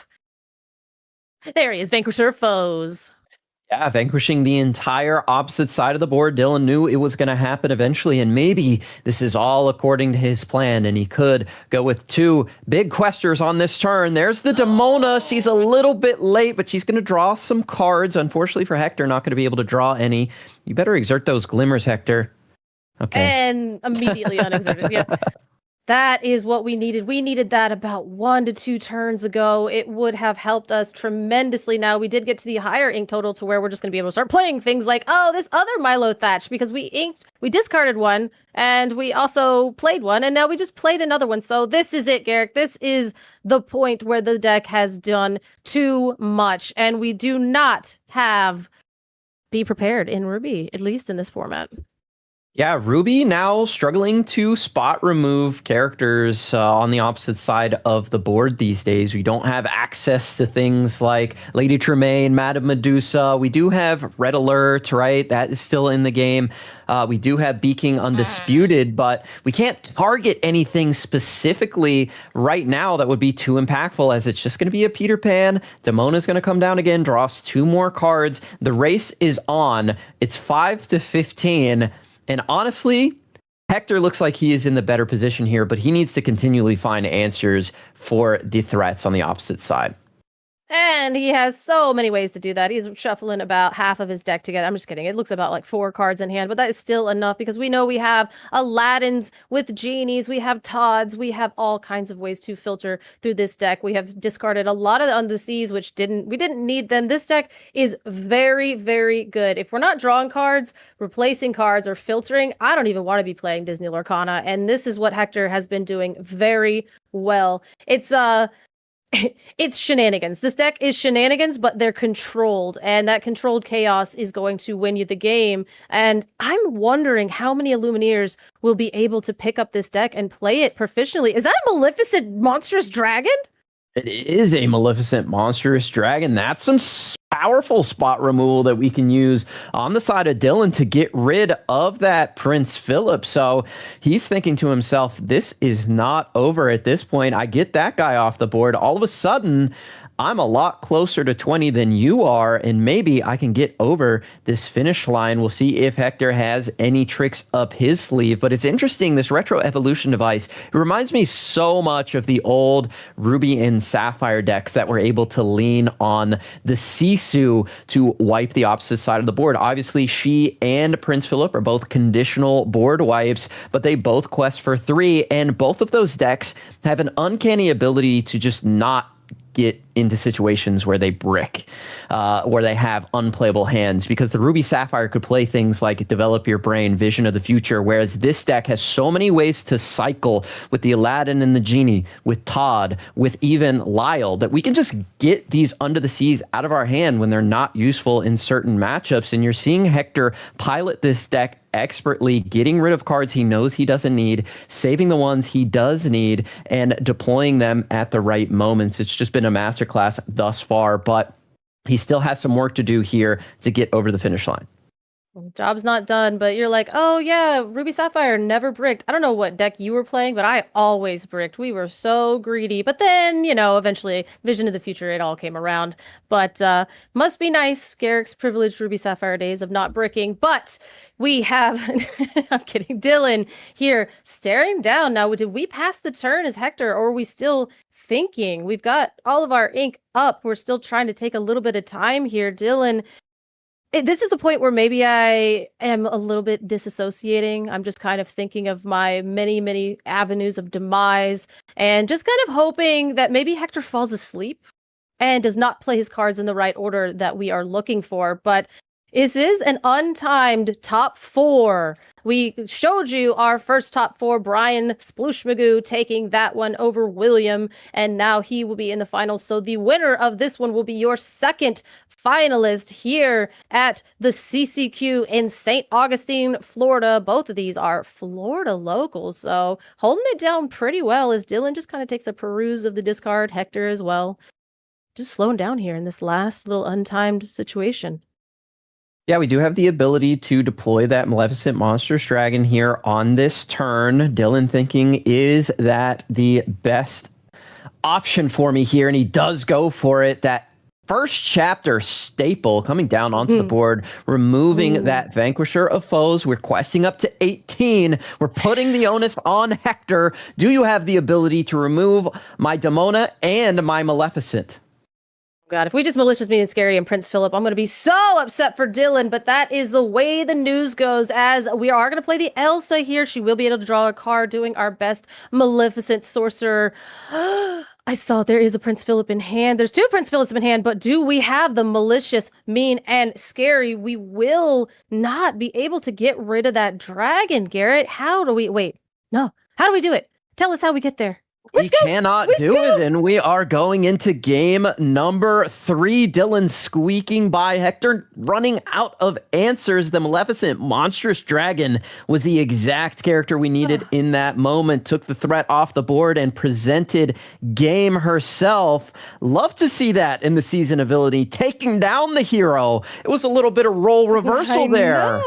I love it. Anytime we can see our queen, our savior, Maleficent Monstrous Dragon, taking down the Vanquisher of Foes as well. How flavorful and thematic that is for just for in general, but also for our 26-27 season of villainy. I mean, we're already off to the races here. So Dylan is seeming, I don't know who the underdog is. It's so crazy. I think I will always root for Ruby Amethyst, even just small in my heart. But at the same time, I love an underdog. And Ruby Amethyst has showed us set after set that they kind of are really heavily in that underdog situation. So maybe this is their villain arc, as we I love the dragon. I really do, Garrick. Yeah, I love a Maleficent Monstrous Dragon as well. I think this match is going to come down to, can Hector find that retro evolution device early? He was able to find it on turn 3, both game 1 and in game number 2. Also, is Dylan able to exert enough pressure where it forces Hector to find that answer turn after turn after turn, as we saw there in game number 2? We did see basically the perfect opener for Dylan 2 games in a row. 1 cost character into Randall, into Scrooge, into Isis. That's what he wants to do. Can he find the Randall onto again and consistently get that condition met? So we are questing for 2 turn after turn. This is going to be so exciting here. Game number 3, top 4 of this Disney Lorcana Challenge Championship qualifier. Yeah, and we did say, I'm starting to say classic Dylan. That's exactly what you said. The 1-drop into the Randall. Classic Dylan, making sure. And these players, again, they're both from Florida. They're both from this area. And I keep saying it because I'm also from Florida. And I just get excited when people are on a television screen and they're not doing something embarrassing while also being from Florida. So shout out to these 2 Illumineers. Shout out to everybody and the TOs and Additional Ink here in Saint Augustine, making sure that we can get some high quality Disney Lorcana. And shout out to Wonderland here for being able to like stream both top 4 matches. Like they're like, yeah, it's a top 8, but we're gonna make sure that you get to see every single high impact game. And you know what? I am excited to be here with you, Garrick. I'm excited to be here as well, and I think Dylan's a little bit excited. He sent 6 there. He kept just a 1-drop. I believe he did find the Randall Boggs there as his 6th card on that altar. I think it's peeking there off to the side. We'll see what he has as Hector is going to make his decision here. Dylan might have the perfect curve yet again. Cheshire Cat into the Inkwell. There is our 1-cost character, and this is exactly what we wanted. Yeah, I'm sure that's a character that we all know and is that a boo? What is that? Is that a boo? I'm so sorry. That is the character that when it quests, it banishes itself, correct? that is a boo. You're not saying a boo because boo is in the game now. That is boo, and he does quest for 2. He's a 2/2, and when he quests, you banish him. So he is a character that can get you some lore early.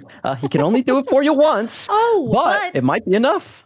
And also, he protects you against Chernabog. I love it.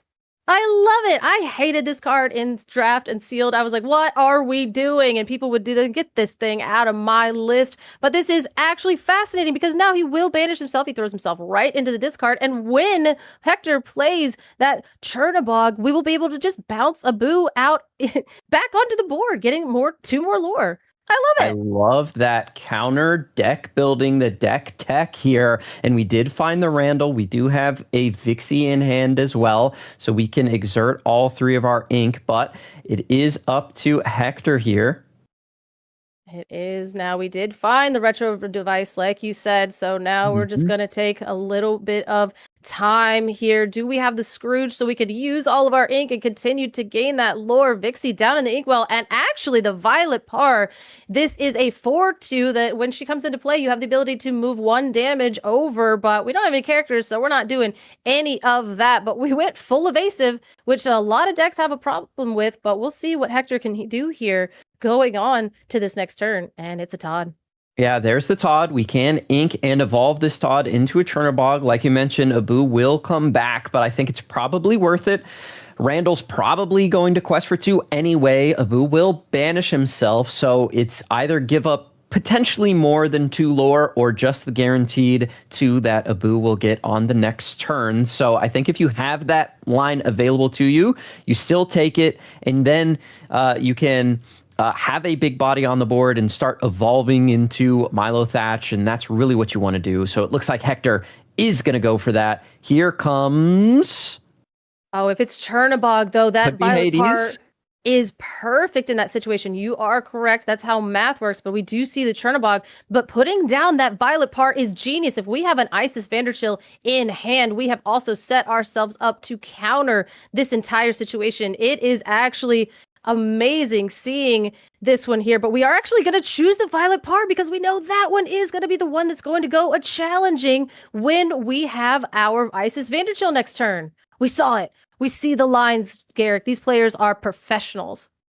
Yeah, valuing the Chernabog on board. We need to start chaining those evolutions back to back, and we want to get our Milo Thatch onto the board next turn. This is going to not guarantee that our Chernabog will survive, as the Randall and the Abu can both challenge in if an Isis does come down, but it makes it a lot more likely.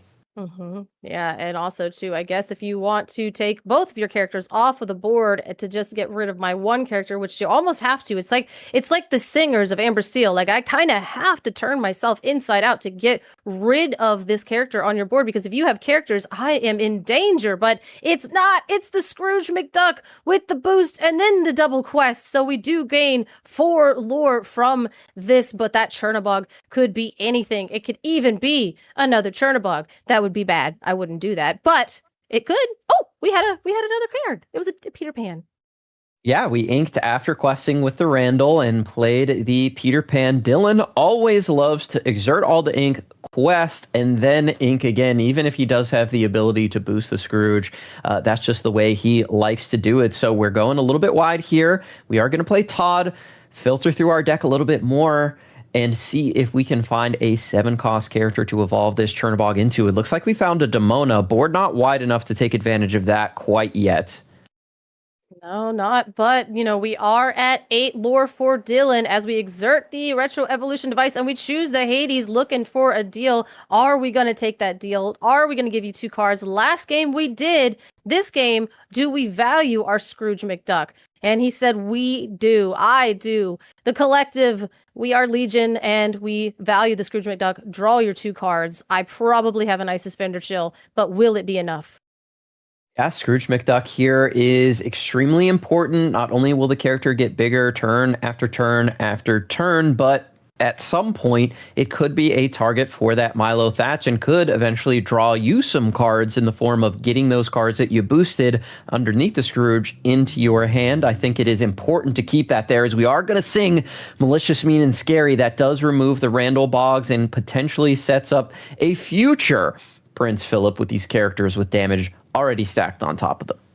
This is looking a little scary because, again, we will not be able to get both characters off of the board. And if we are challenging, we are not questing. So 8 is not 20 and it's not even 19. So we are going to have to think about our lives a little bit. Last game, we had 3 Isis Vanderchills in a row, and that enabled us to keep Hector's characters off the board. Also, we were on the play, so this is going to feel a little bit difficult for Dylan. And by a little bit, I mean a lot, but I'm really trying to stay positive for our Ruby and Amethyst hero.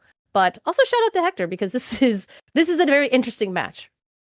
Yeah, it definitely is, and I think Dylan is piloting it very well. We've seen the Abu tech as well as the Maleficent Monstrous Dragon tech both being very integral in this matchup, and we thought that Hector was sort of swinging things back into his favor on that previous game number 2, but Dylan still found a way to get over the finish line in the tank right now on his turn number 5. What does he have available? Hand on head. Considering all options, I wonder if there are just some challenging lines to think through, or maybe his hand is just not what he wants it to be. We're going to take a peek at the discard pile. I mean, it can't be what you want it to be. Even if we were to, you'd have to boost the Scrooge and then ink to play Demona to really do any kind of challenging here. But even then, that Peter Pan is a 2/2. So do we set up for later?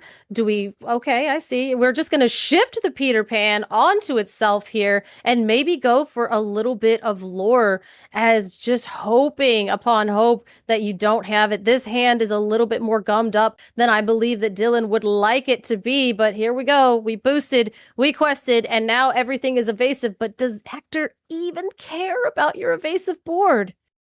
Well, right now he can't get into that Prince Philip combo. He can get a Milo Thatch down, but will put some additional cards into Dylan's hand. We'll see what we opt to go for here. It is going to be the Aladdin and Genie. So he says, I see your team card. I'm going to play my own team card, and I'm going to put some cards to the bottom of my deck and draw some new ones.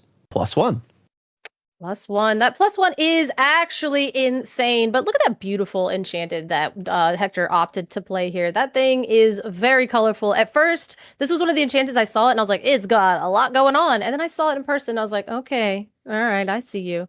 But we are taking a little bit of time here to think of what cards. I think we kept the Prince Philip, so we sent a few back, and we will be able to draw 3 cards here to replace and do that Genie's effect. So, like you said, we're a little bit off from being able to get that Prince Philip combo, but we're at 11. We'll be able to quest up not that high. I mean, gosh, I wish the screw is just very powerful, but if he quested for another one, that card would be even more broken than it is. So Hector is very favored here, but if I'm Dylan, I'm still kind of okay, but I'm also scared. We are going to evolve the Aladdin and Genie here into the Milo Thatch. I believe we do have combo set up in hand, so we can do that on the next turn. So it's very integral to get this Milo down. Unfortunately, we'll have to choose a character here to return to the hand. And I say unfortunately because that is a character that is not going to be wiped by the Prince Philip, but it does save you a couple lore, and you do have the opportunity to challenge into the Scrooge McDuck if you would like. But with the Prince Philip combo waiting in the wings, might not be worth it unless you want to save that one lore. I know, because then if you challenge in, because we boosted that Scrooge, anything that you challenge in will be banished. And do I want to remove my character really, or do I want to just be a little bit more patient? You're only going to 12 lore. We also have things like Lyle Tiberius work available to us that will be able to drain that one lore back in later turns. So is it really necessary? As we will just go ahead and quest. Yeah, we have the Prince Philip Malicious Mean and Scary combo in hand. What do I care about that Scrooge? That one lore is not 20 lore. But what are we going to do this turn on? We are thinking about it. Oh, he's doing the little dance. He's exerting and he's unexerting. And he does challenge. He says, you can't have that one lore. One lore is too much for you. I would rather lose my Chernobog than deal with you having one character on the board. I think that is correct at this point. Just stop the aggressive deck from being aggressive as much as you possibly can, even if it's only one lore. That does account for another card's going to be boosted onto that Scrooge McDuck. It could become a very annoying threat. Now, you do have the combo in hand, but I think it is just worth it to get that one lore off the board and give yourself more opportunity, more space to control this game, because after you combo here, there's only one card left in your hand.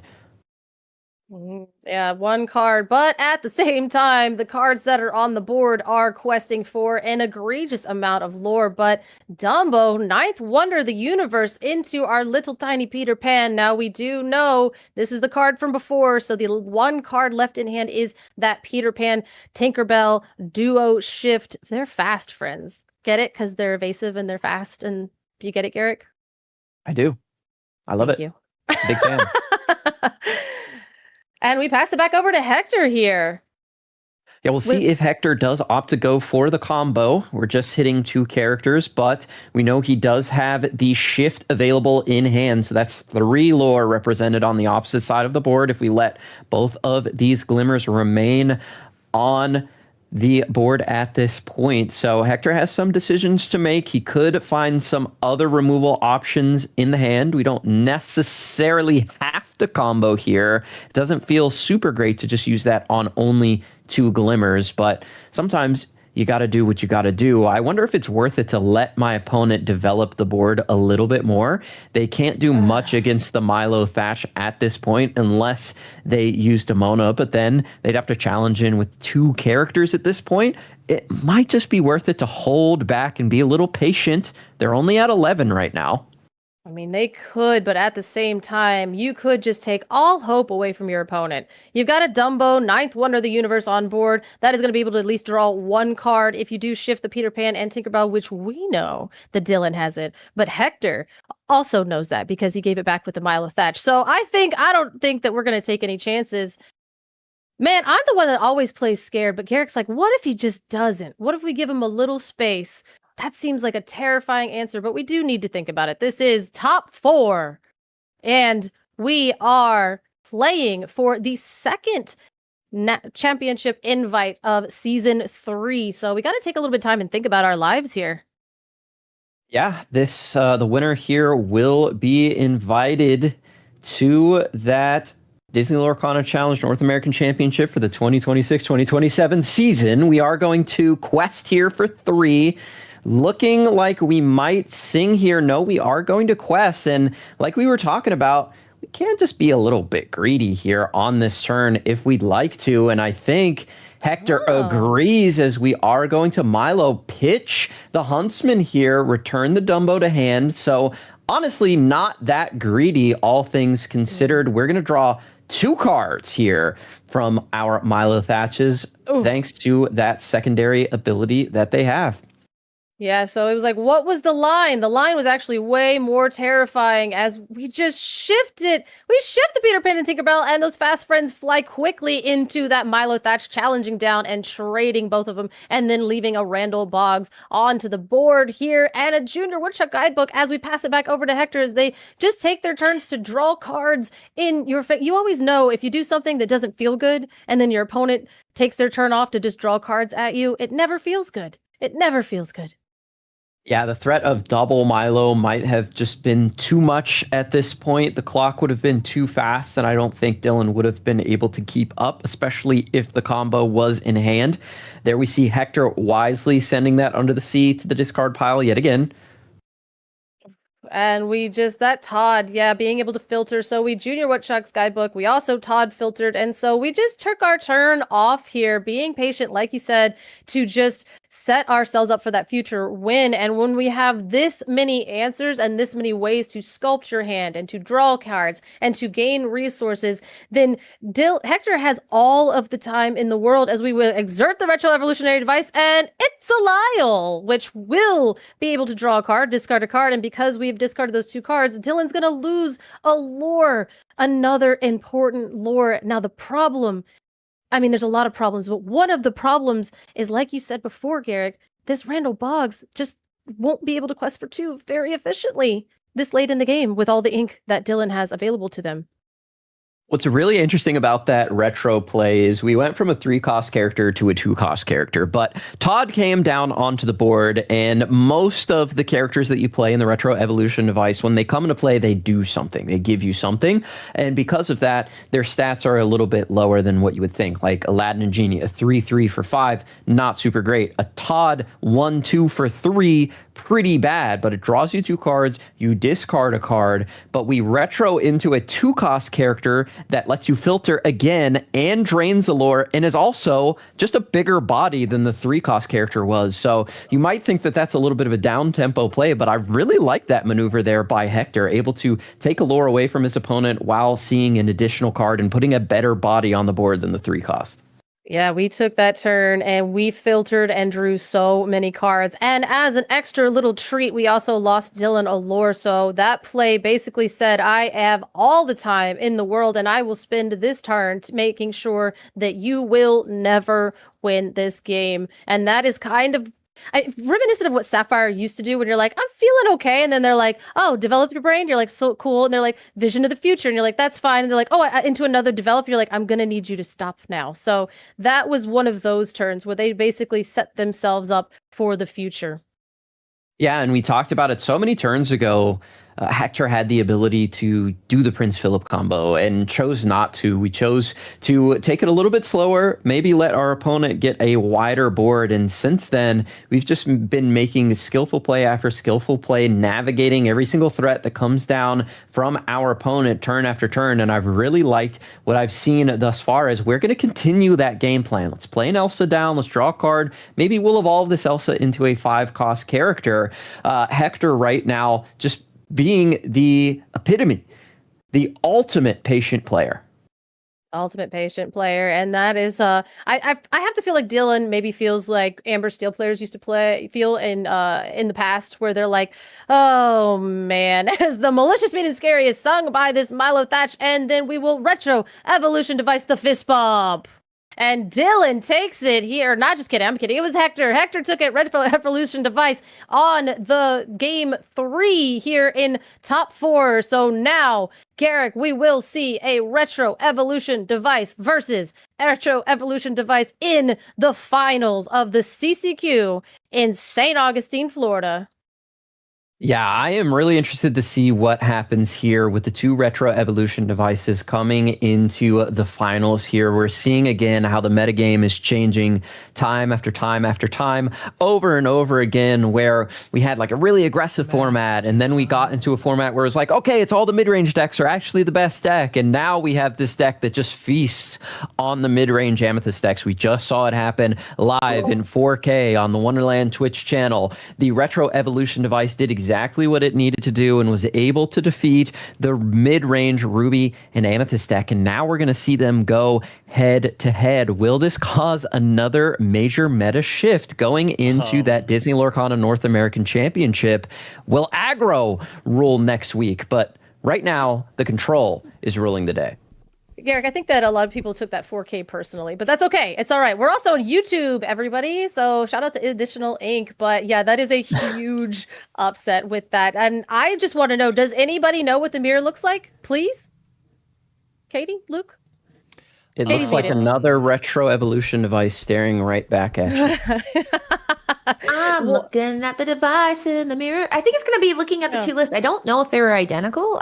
Is this the one where we'll pull up the list at some point? But it's going to be, I think, who can get out their tempo breaking cards, who can get out. There's no item removal.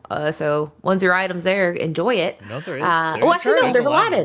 Aladdin, you're right. Yeah. So I think Aladdin's going to matter a lot because as we've learned, this deck is using that pseudo ramp with the device. So if you can disrupt it, that would matter a lot. And then you can pay in dividends because that Aladdin can shift on in and then you get your device stew brewing. So I think it'll be a disruption game. I think Lenny might do some heavy lifting here. Lenny being able to do a little shopping in the hand and saying what they want to disturb in the removal side of things.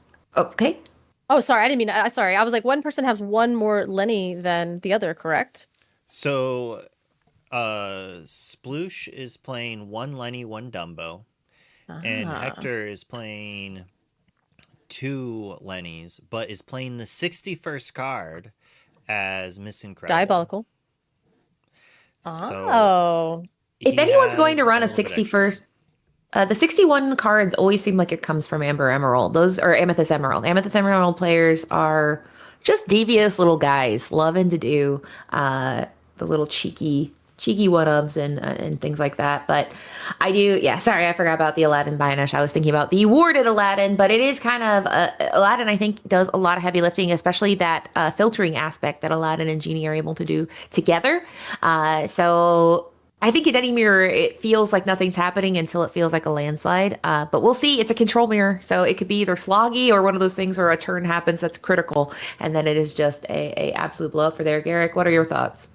I know a lot of people feel a certain way about these mega high-end, top-end control decks. Like when you find out this is the biggest, baddest control deck in the meta, and two of them find their way onto a feature match table. I know a lot of people like to moan and groan about that, but I will say that we had one of the best finals I've ever seen in the history of Disney Lorcana at Richmond when Fungus and Sky were going head-to-head in that amazing control mirror of the Sapphire and Emerald decks. We could get something really, really exciting like that because it feels like a bunch of big haymakers going back and forth. And what are the cards that we have in our decks to give us the ability to come back? We saw in that matchup, it felt like Bend to My Will was the integral card, but you could still come back from a Bend to My Will if you're able to find some card draw off the top in the form of Clarabelle Light on Her Hooves. In this matchup, it'll be interesting to see because you'll be able to play a character down and evolve it immediately and get double value after, say, a Prince Philip combo wipes your board. You could potentially play a 5-cost character Chernabog down, remove something, evolve that into Milo, bounce something. All of a sudden, you're back. And I think this is going to be a really interesting back and forth match. I can't wait to see it.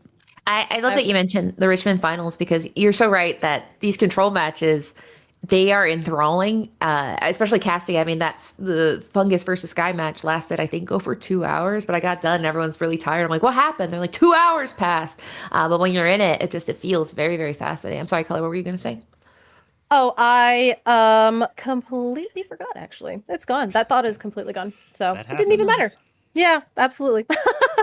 Oh. But no, I think that I think that is going to be a very interesting matchup. Oh no, I remember it now. Here we go. So basically, you mentioned the Richmond finals. I was like, I think we might get into, especially players that are used to playing together and they're also very high skill level players. You get in the point where control. I answer your thing, you answer your thing, blah blah blah, and then we had the two T-pos questing to victory. So I'm wondering if we're going to see like two Lyles or two Todds just being like, help us get to the end of the deck. So I'm interested to see if it's going to go band for band or if somebody is just going to find their stuff and then the other person doesn't. So some people don't like mirrors, but I'm insane. I like mirrors. I don't like playing mirrors. I like watching mirrors. I'm looking at the man in the mirror, quite frankly, and I like what I see because it is going to be two Floridans, correct? These are Floridan people? Floridians? I don't know. That one. I was like, is this a Katie joke or are we asking? Well, both, really. Okay, yeah, we love it. Yeah, okay. Floridians. Where do we Are get they? Floridian from? I think maybe whoever came up with it, they just want to throw some spice on it because it's Florida, right? Yeah, they're just Floridans. Like, First of all, like a lot of our same thing with Canada. Why are we calling them Canadians? You know, they're Canadians. But either way, I think it's two people from the state of Florida. The Floridans are rising up and joining arms across the finish line. And I love this choice because, I mean, looking at the room, it was only 9 players. So about 9.2% of the room brought this in. And it's in the finals. Was it the right call? I don't know. I really am fascinated to hear Brian if he wins. Did this get this out of his system or did it just make him become sick with power? Is everyone right now sleeving up Benjas? I think that is going to be the question of the day. And I don't know. I don't know. I saw in the chat they were like, "Oh, you just destroy the retro device and you're good." And then I was also talking to a player today, and they're like, "I don't know. I was playing against another player, and I destroyed 3 of them, and it did not matter." So, and I agree with that because I mean, you can see them putting in things that are not necessarily on that curve. The inclusion of Demona and John Silver kind of says, you know, sometimes you go to plan B, which is just playing good characters and stopping your opponent and challenging favorably. So I think they are it's still an Amethyst deck. it's just a ramping Amethyst deck, I think. Yeah. And if it misses that ramp, then it has avenues back in. I think, to your point, just playing some good 5-cost, 6-cost characters can be enough in a lot of matchups to stave off.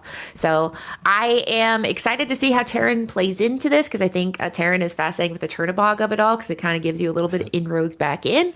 I think that it'll be interesting to see if we're going to have that Prince Philip combo because I think that obviously Under the Sea is going to matter the least in this matchup than it has in many others. So then we're going to be looking at the true one-sided board wipe that we all fear and love of Malicious Mean and Scary with a prince on a horse.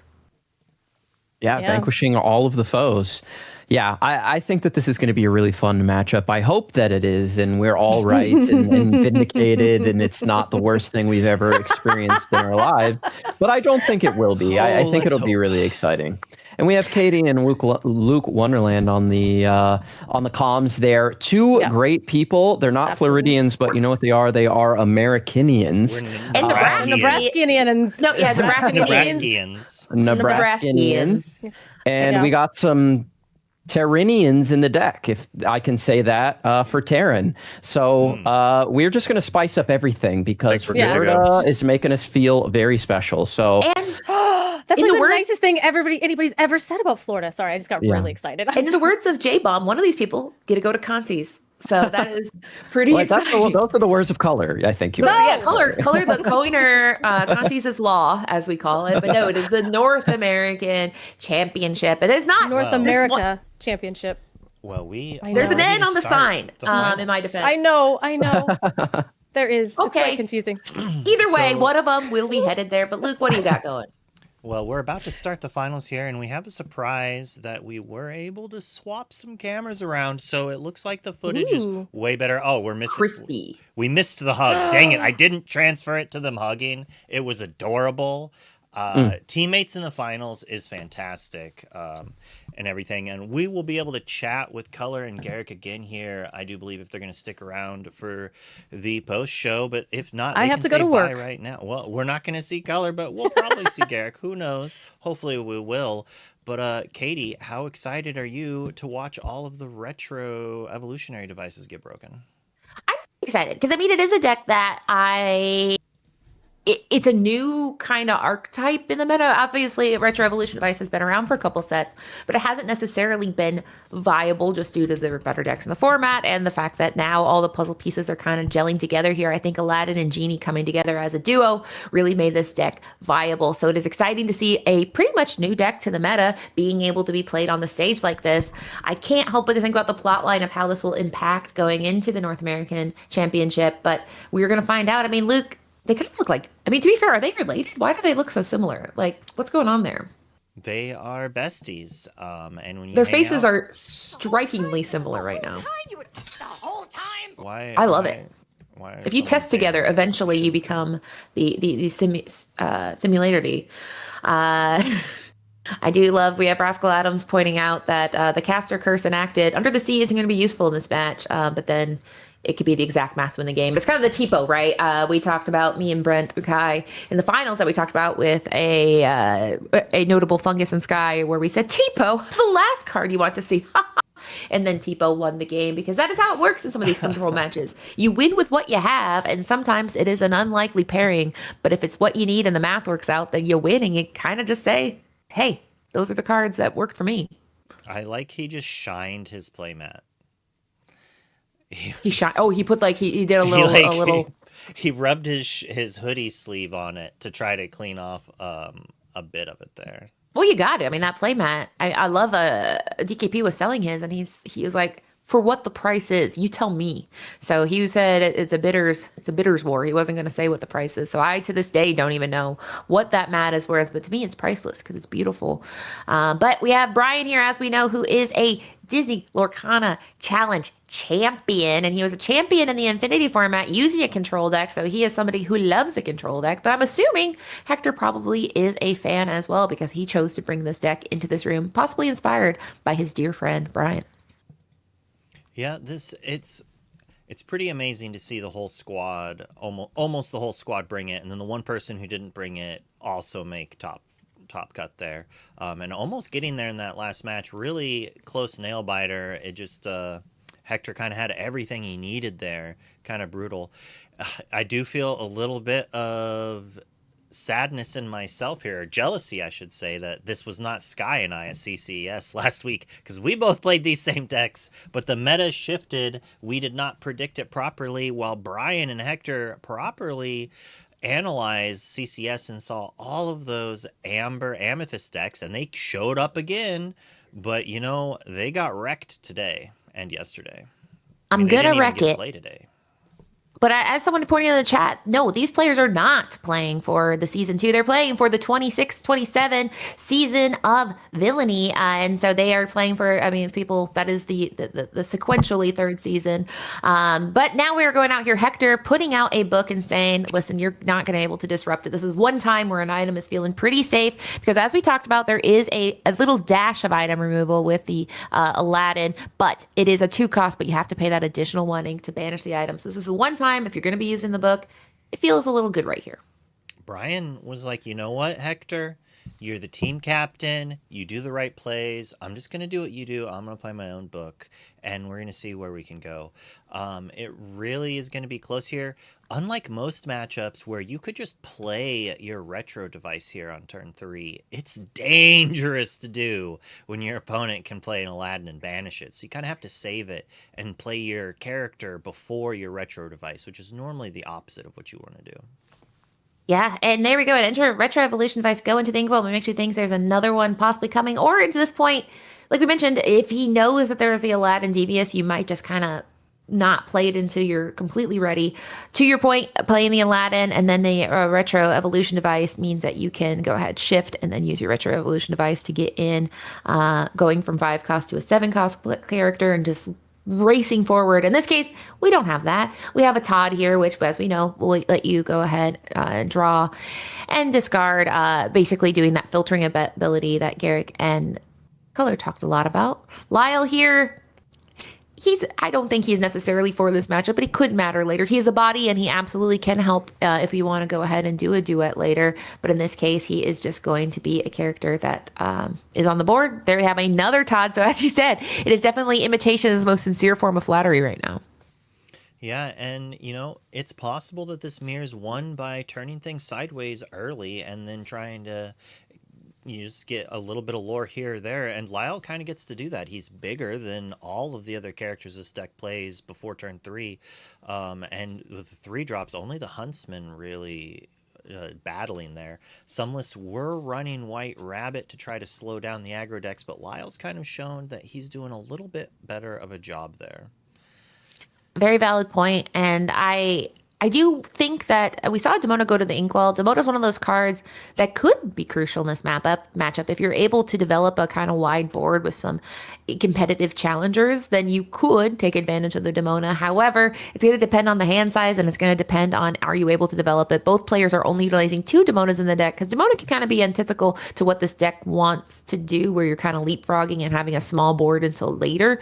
We'll see, but she is very inkable, so in this case, he does go ahead and ink that Demona. On the other side, we have Aladdin and Genie. We talked about that being a complete hallmark of this deck, but in this case, also inkable, and he elects to go ahead and redeem another Junior Woodchuck Guidebook, paying the full 3 ink on 1 turn to play it and redeem it to get those 2 cards, and just keeping the hand size healthy for whatever Hector is about to do.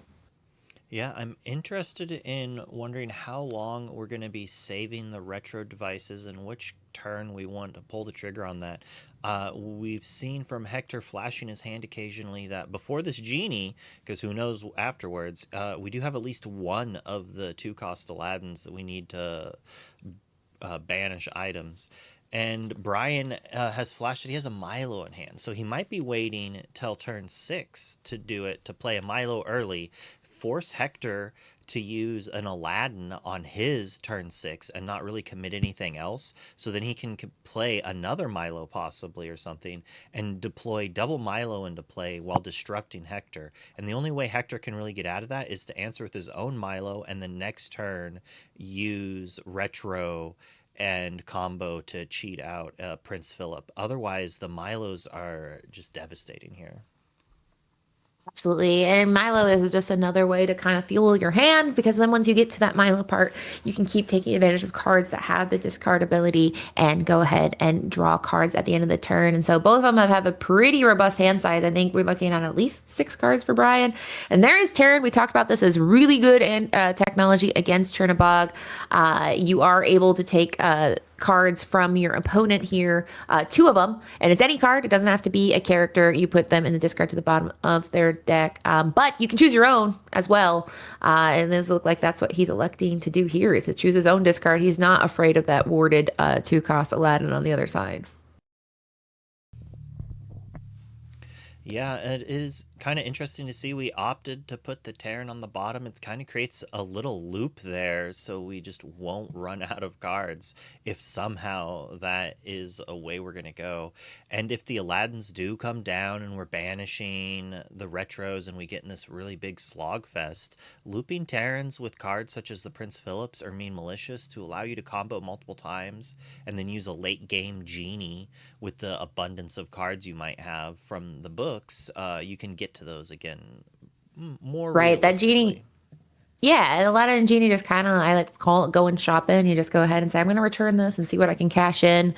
There is our 4th Junior Woodchuck Guidebook of the match, where we're going to go ahead and just draw 2 more cards. I think both of these players are here for a long time and maybe not a good time, because they want to make sure that they are prepared for the Haymaker phase of control decks. And the Haymaker phase is when you are playing these absolute powerhouse of the cells, and that's going to be the Demonas, the John Silvers, the Milo Thatch, and the Prince Philip. So you can kind of do whatever you want on these turns. The meat and potatoes are coming up here pretty soon, and they're able to do a lot. Unfortunately, neither of them have found the device. Both of them, I think, are playing around that Aladdin, because once you deploy the device, you probably want to have a backup device, or in this case, just play good characters and have them stick to the board.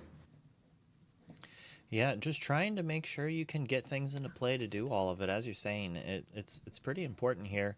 I want to see what Hector's going to do here, and we're just opting to trade. Oh.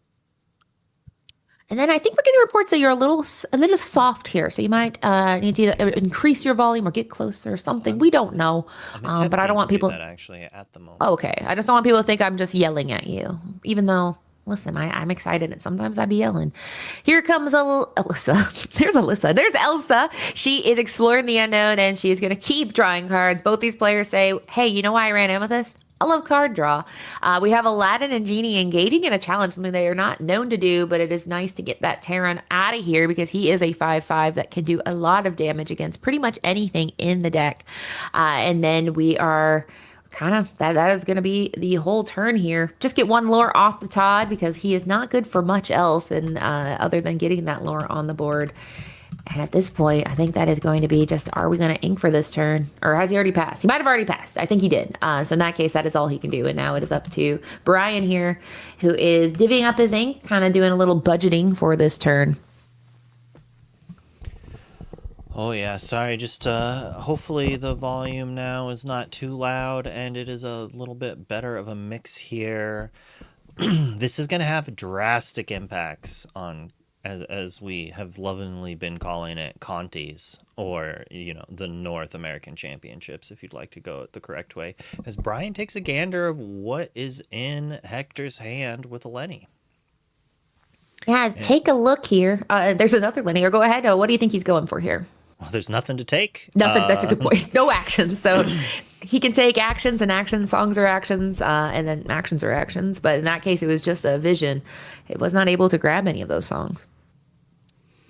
Yeah, it would have been interesting to see how the other matchups could have gone if we had a finals with the books and the green steel. But I think overall, this retro device has just a pretty good matchup across what the meta was for today. Really, all of the Eleanor aggro decks got beat down into the ground, and that's kind of your worst matchup. And I don't feel... I feel bad, or like the pressure that the LCQ players are going to have to deal with, because there's a few polarizing matchups, and if you try to play in the middle, you might get got.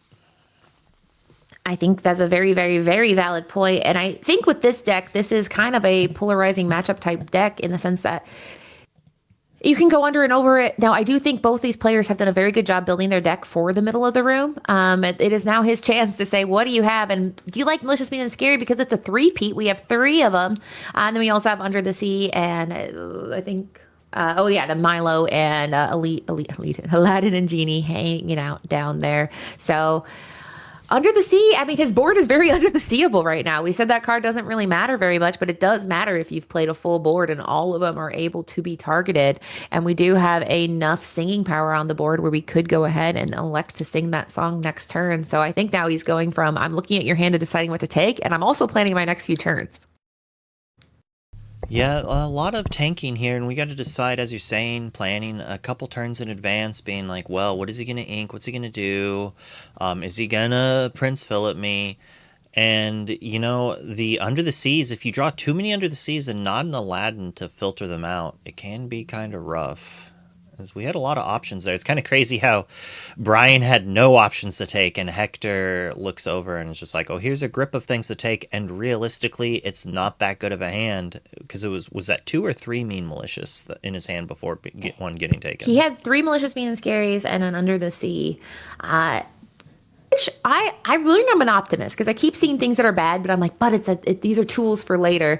But however, he does go ahead and elect to get rid of, like I said, he has the vocalization power, but he says, no, you don't right now. Now he doesn't have the Retro Revolution device to go ahead and leapfrog, and also Retro Revolution device does not get around the fact that the character is not dry. All that to be said is that was a very powerful turn from Hector, and that's why he was, tanking, as we call it, or thinking really hard, because you were able to kind of say, this is what you can do with the cards ahead of you. All I have to do is play around it, and he does. He lost the ability to sing, so you might as well send that Lenny to the bottom. Stop feeding Hector, because he's doing a lot with the cards he has. Yeah, and, after playing Lenny, he gets to see Brian's hand, see Brian does not have an Aladdin, doesn't even have a retro. So then Hector inks one, if not his only Aladdin he had in hand, plays his own retro, and gets to use it knowing that the coast is basically clear, but Brian says, you know what? You might not know what I have anymore. Valid. I mean, that is such a good point that once you do that Aladdin, it's kind of a refresh. Everybody change places, sending back Wolf or did he send back anything before? He ditched one card, so it's probably just the Under the Sea he ditched. He might have inked and then played Aladdin and we're out of cards, but I don't think he had inked yet. Yeah, as he just inked right there. So there's at least still a mean, malicious, and scary, and you do need to kind of keep that. These combos are devastating in regards to the fact that you need to have 12 ink to play the full combo with nothing in play. If you have the retro and then a character, obviously you can cheat that a little bit, either by making it cost just 1, or like just 1 overall if you also have a singer. But if you don't have the singer and you don't have a character to banish, then you're in a rough spot. So if your opponent wipes your board to put you in that place, that might just win the game on its own. And I love this turn with the Aladdin because it kind of showed why people are comparing it to Tramp, because you're able to go ahead and get your hand reshaped. But the difference here is the information secret. You're going ahead and putting cards on the bottom of your deck. You have to pick it before you draw, but your opponent doesn't get to do that inventory where you get to say, what did you get rid of? And like you said, he doesn't know. We don't know. I mean, we might kind of know through deduction, but I do think that is a fascinating part of this card, is it kind of obfuscates after that Lenny of saying, hey, are you feeling lucky? Do you think I sent back what you're afraid of? Or do you think I got what you're afraid of? And do you want to take another look? Yeah, it's just so good. Yeah, play another Lenny. Like, who knows? Who knows what I could draw? Right. So in this case, we're at the point where we feel pretty comfortable beating out the Retro Evolution device. I think at this point, even if there is some disruption coming, it is kind of not as scary as it was at the beginning, because he has a nice full board, lots of ink. So even if he loses Retro Evolution device, he still has resources. That being said, I think he is getting lower in card amounts because he's been playing cards every turn and has kind of not ran out of as much smoke. I don't know if he has as many cards in hand as Brian currently does. So he has to be careful, because at this point, if Brian is able to get out Retro Evolution device, he does have the ability to sing, which is mean and scary, and then play Prince Philip. So we'll see how he takes this deal. This is the second time, and he says, this is a good hint. If he goes ahead and takes this deal, that makes me believe that certainly that Retro Evolution device, or sorry, he can't leapfrog that far. He can't go from 5 to 9. That's crazy talk. But he could get to Milo, which is still a pretty good thing for tempo, because we can go ahead and return a character to hand. And we have 7 ink already, I do believe, because we played Aladdin. We have 2 more readied. So we can at least play a Milo, pitch something, bounce, and then hope to do it again the next turn. But our opponent having a retro device is terrifying. Right. Because it frees you up in 2 ways, where you're able to go ahead and use one of your own character quests and to redeem it for something even more powerful that replaces itself or does something that is more advantageous. And you still get to keep all your ink, which he has at this point 7 ink. So you can do a ton of damaging things. Brian is absolutely on the back foot right now and just keep drawing cards. We're at 5 to 1. Now note, this is a control era, so things can absolutely change on a dime. And we're going to start here with this Chernobog. No fascinating trigger. choice here. Oh, no trigger. Just a No Chernobog trigger. a body. Yeah, no That trigger for sure. Makes sense. I don't want anything to come back at this point. Chernobog, your opponent gets to draw 2 cards.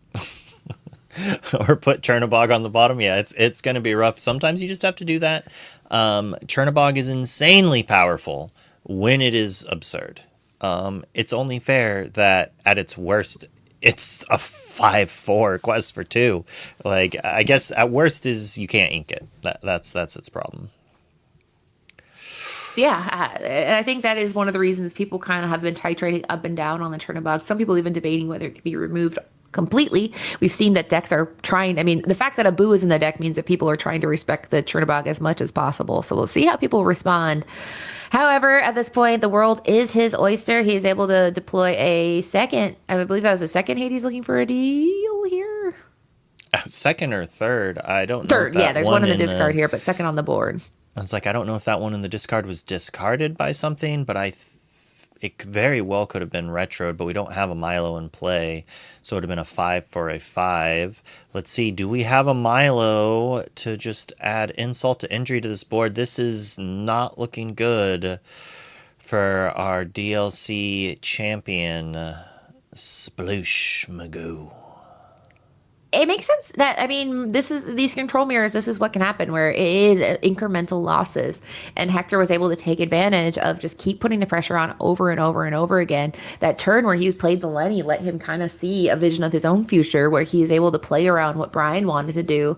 At that point, Hector's entire board was able to be sent under the sea, but he was able to play around it and say, I know what you have, and quite frankly, I'm not afraid because you're not going to be able to do anything. If I pare down your board, you have no singers. If I keep you playing one card per turn, I have answers. We've seen the Milo. We know that there is John Silver that can technically come out at any point and kind of stall down some more. We haven't seen a single Retro Evolution device from Brian, and at this point, it'd be hard to take advantage of it because will anything survive that long? Well, we did actually see one. He did ink one on turn 3. Right? But he didn't have a way to jump it necessarily, and he was apparently light on ink if you're going to be inking that and you don't have a backup. That said, inking it also kind of makes your opponent have to keep the Aladdin in your hand and just think about things and worry about them, and maybe they'll make a mistake trying to get around it. And that's sometimes what you hope for. I mean, you hope that you do well, but I think the other thing people hope for is maybe my opponent doesn't have what they need. And unfortunately, Hector has had exactly what he needs in this matchup. We have another Aladdin and Genie coming down, working together and saying, hey, do you have to have anything to send back here? Hector making that salute. It is something where if you send back 0, you still get to draw 1 card, though. So no matter what, you are getting a benefit from this Aladdin and Genie. Yeah, I had a judge call about that where I was like, I'm just going to play this and draw a card. And it's like, well, you didn't get rid of anything. Well, it says up to. I'm choosing 0, and I'm still using the ability, so I'm still drawing a card.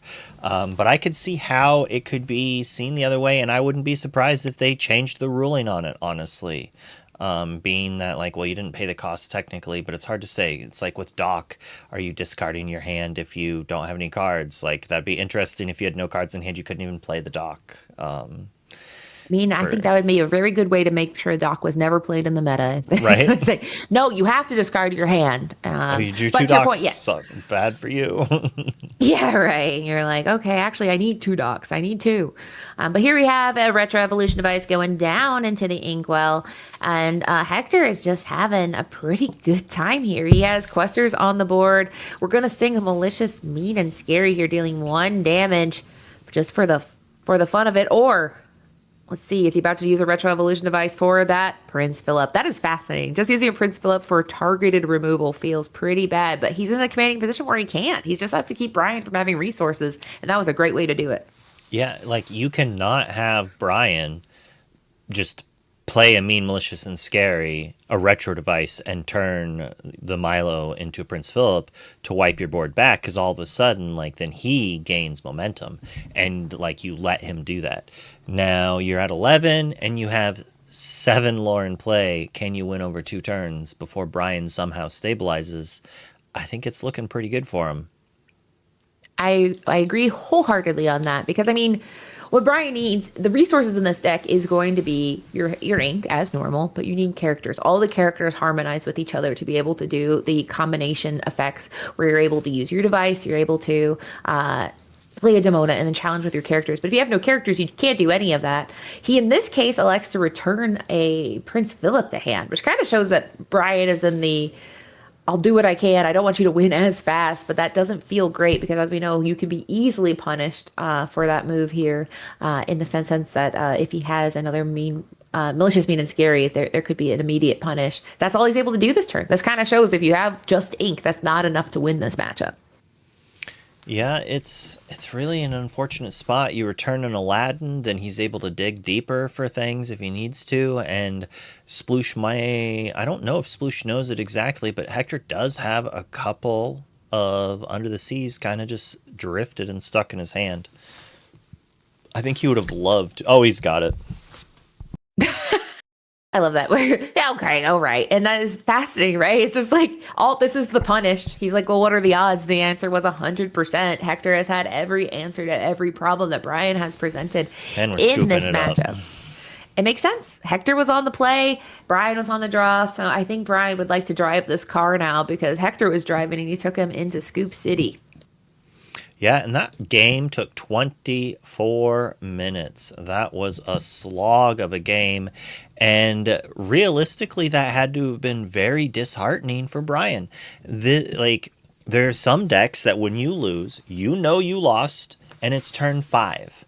And you could still win, but it requires your opponent to punt. It requires your opponent to just have some crazy bad draws 2 or 3 turns in a row, 5 or 6 turns from now, while you're also drawing like basically perfectly to stay in the game, right? And, you know, sometimes this happens. I had something similar happen on my DLC run. You have to be good. You have to be lucky. You have to be playing the right deck. And normally 2 of the 3 gets it, but you really need all 3 to get there the whole time. And so Brian's going to have to play to those outs, right? Because there's not a clock. So he's sitting there for 22 of the 24 minutes watching Hector play with his food, basically, because Hector had the advantage, the tempo, and the pressure, while Brian was forced into a position of responding, and he did not have the retro to properly do it. Well, Hector even had the check for the retro for the first 6 or 7 turns. And I think it kind of shows that, yeah, mirrors are fascinating in the sense that it is usually not, it can be a stalemate, but then it kind of felt like after that Lenny turn, it was just kind of an avalanche where everything just went from bad to worse from that moment forward. And I think it'll show in this round the Lenny and Aladdin can be the difference maker, because are you able to deploy it, take advantage, get information, and act upon it? Now, as we saw, Aladdin plus Genie can rearrange the cards and make it where maybe you can get rid of some clunky stuff you don't want. But if there's anyone I don't want to put on the back foot, it is Brian, because Brian is a control player through and through, and I am Hector. I'm a little afraid because I think Brian is somebody that doesn't mind being on the back foot. I think that's something you have to come to terms with when you bring a deck like this to the room. So this might be the time where Brian is going to be the comeback kid and run the table from here, and we'll find out in this game number 2. I mean, that's the dream. It's what he wants to do. The issue is he does need to win a game on the draw, if that's an issue, because Hector was on the play in game 1, correct? Correct. Yeah, Hector had the higher seed, so he did get to go on the play in game 1. So now you're right. I mean, but we've seen, so it can happen. I mean, if Hector, you said Hector is not an employee of Brian, but I mean Brian is on his team, and you said he was a captain. So I mean, if he might have learned from the best. And if you're the best, you're gonna have to be able to lose or win on the draw. So we are now headed into this game number 2. Our altars are complete. We had Brian going ahead and inking. Oh, no. I think that was a Milo. I hope that was a Lyle and not the Milo. I really hope, for Brian's sake, that was Lyle and not Milo. Having to ink one of your best cards in almost every matchup in the first few turns is devastating. It's a devastating feel. There's a Lyle, at least. He said, "I'll show you a Lyle, pal." And then he goes ahead and does the commanding turn that we saw in game number 1 with Hector, where you play that book onto, because you're not afraid the book will be around next time, and you can go ahead, redeem it for 1, and even go ahead and play a 2 cost as well if you so choose. But Hector is now deciding his own future. Can he copy Brian like he did in that first game? Probably not, based on how he is not snapping down the card decisively. We have a Huntsman into the Inkwell, and there is his own Lyle. And since... so he is going to go ahead and draw and discard, I believe. So he's not going to trigger lore loss, which doesn't matter at 1 each. But the question is, if Brian plays a 3-drop, Hector gets to really punish him, possibly by playing Aladdin. But what if there's this weird world that Brian is like, you know what, I'm going to play this item on 2, then I'm going to play a 3-drop, you're going to Aladdin my book, and then the next turn I get to play retro on my 3-drop and you don't have Aladdin. We saw the retro in his hand, but Brian's not doing that. He's inking the retro and passing. He's not letting Aladdin come down, break his book, and then steal tempo from him. Absolutely not. And I do love that Lyle does serve again as that Chernabog safety device, where you're able to have that Hades in the discard saying, I'm going to preemptively look for a deal. I'm not even being played, but even from the discard, in a way, I'm kind of making a deal here. And that deal is, I'm going to bet that you're not going to play Chernabog right now. Now, for a lot of reasons, he's not going to play Chernabog, namely, doesn't have the ability to. The device, this is why it is so important, because it lets you do that leapfrog or ladder lore game, pseudo ramp, if you will, where you're able to do more with little. He got that book, he redeemed it. He is not liking what he sees. I think is he looking for water right now? Yes. He's like, I need to take a moment here. I don't like this series. I'm starting a new trilogy. Get this out of here. Mm-hmm. do a full game or alter where you're like, let's just start over. I don't like this. So he passed it. So he found nothing off the book that he was able to play that turn. Yeah, and we're just... Which isn't crazy. There's not a million 2 costs in the deck, but it doesn't feel good. We talked about momentum. That was not a high momentum turn for him. Yeah, and also a lot of the 2-drops we don't even necessarily want to play.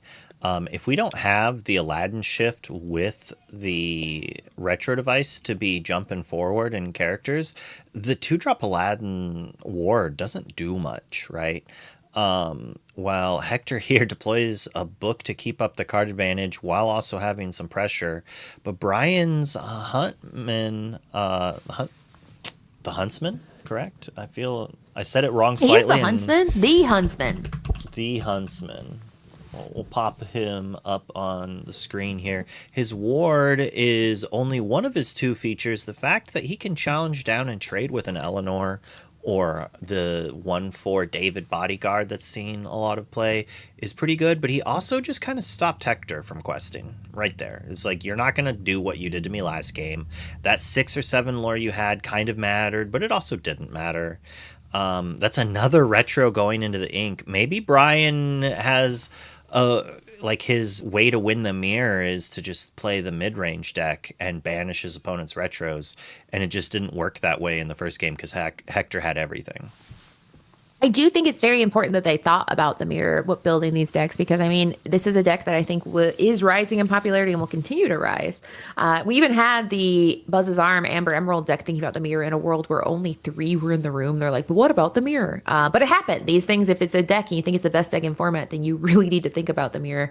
And I love Hades coming in here saying, how much do you value this Elsa? We saw Under the Sea was something that could be menacing in the early phase of this game, and that takes off the pressure. Here's Chernobog, and big punish here. Chernobog going to have it back into the deck. The Hades looking for a deal, and there's nothing in Brian's discard. He did not have a Lyle or anything like that to put a character in his discard, so he doesn't get to play anything for free. Huge momentum loss here. Yeah, quite punishing. I think that's the theme of this game. Quite punishing. Everything Brian does has been punished in spades by Hector. But that is the whole point of a control deck, is that you have an answer for every problem. And a deck like this allows you to get kind of creative with it, finding answers to problems in ways that might not necessarily be apparent from the surface. But here is another problem. How bad do you want to make a deal? If Hector is moving into the phase of the game where we're thinking about doing a retro evolution device, and this deal is very unsavory for him, because this Chernobog, while he does quest for 2, one of the greater things he does is turn into a Lyle, Milo, which they then turn into other things. But he says, no deal. I'm putting him on the bottom. You get no cards. Yeah, you cannot let Splooch draw these cards. Like, you need to starve him of as many resources as you can. You're on the draw. You need to keep drawing. He already slowed you down, so you're not questing to try to steal the game from him that way. And a 3rd retro into the inkwell. This is not how we're winning this game. Not this time. No. And I think it makes sense. Like I said, I do think this deck was built in a way where you can see that they have a backup plan, because that's something I asked. Like, if you don't have retro device, do you lose? The answer is, it certainly doesn't look like you are on your trajectory to pure victory. But as long as you can play big characters each turn, you do still have a path forward. Hector here, not even deploying his own retro evolution device. I think it's fascinating because it's very fun to see how powerful item removal can be, because I think in any other world, if they were against a deck that had no item removal, absolutely play the retro evolution device. But in this case, their most powerful card, or one of the most powerful cards in the deck, they're both being very shy about, to the point where Brian says, this card, that's just ink, buddy. I'm not even going to play it. Yeah, and Hector sees 3 retros go into the inkwell, is like, oh, well, I was going to say he's not going to ink his Aladdin. He's like, you know what, I think I can get rid of 1. We can get rid of one of them, and might as well shuffle or put this book into my deck. Possibly, I might want to draw it later. Puts his opponent's book into his deck. There we have Terran coming out here, and he's on a tear. I think this card is. He's very, very fun being able to be that little piece of removal and a body for later. A lot of characters, like we've seen in this meta, aren't necessarily going to immediately take down Terran, so he can absolutely carry that damage without stress. And then if we can get a Retro Evolution device, then he is also on the menu for being able to be redeemed for something more powerful later. We have another one of those key cards in this deck, Malicious Mean and Scary, going down, and there is one of the Milos, and then we will discard your Under the Sea to return. He's going very fast here. And then we will go ahead and challenge into Terran. So now, he didn't have a board wipe, but he was able to wipe Hector's board using good old-fashioned playing characters and challenging. Yeah, Hector actually kind of activated the Milo for Brian. Because I was going to say, without the retro device, it's kind of hard to get the Milo to trigger. You have to challenge to clear for the board. And sometimes they don't give you that option.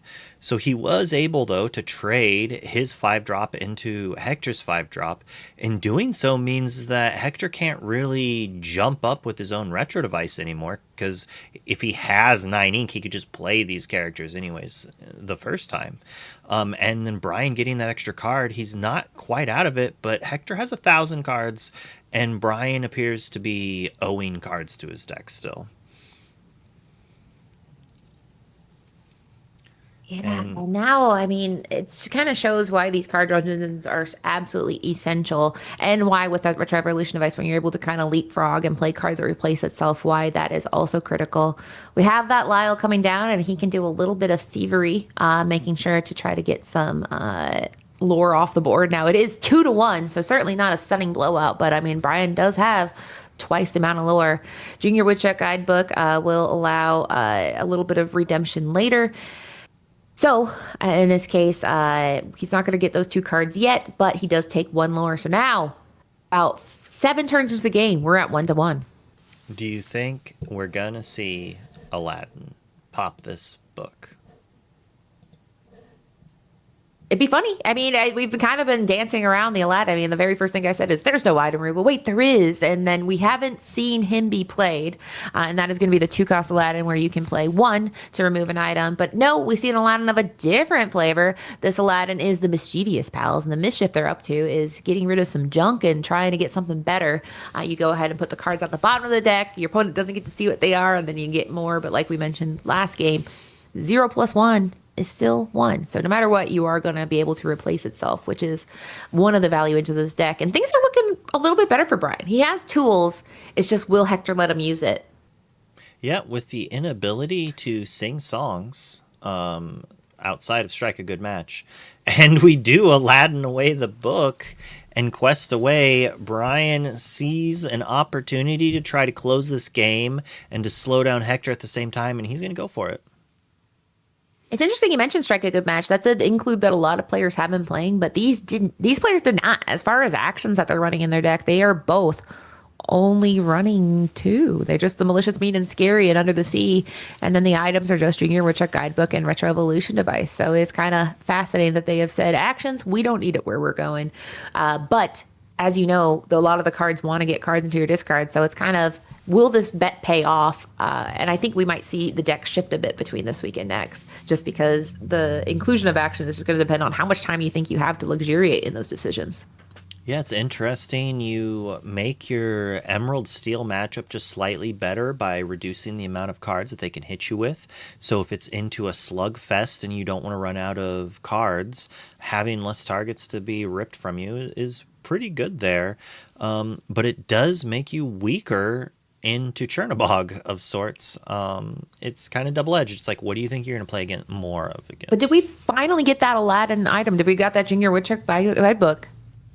Absolutely exploded by Aladdin, who was doing his part and clearing it out. I think he did get that guidebook. I looked away and looked back, and it was gone. Yes. So yeah, finally Aladdin did what he showed up to do. The item removal that you literally include for certainly the mirror and for any of the other items. If you don't like Buzz's arm, have you tried Aladdin? He's doing his part.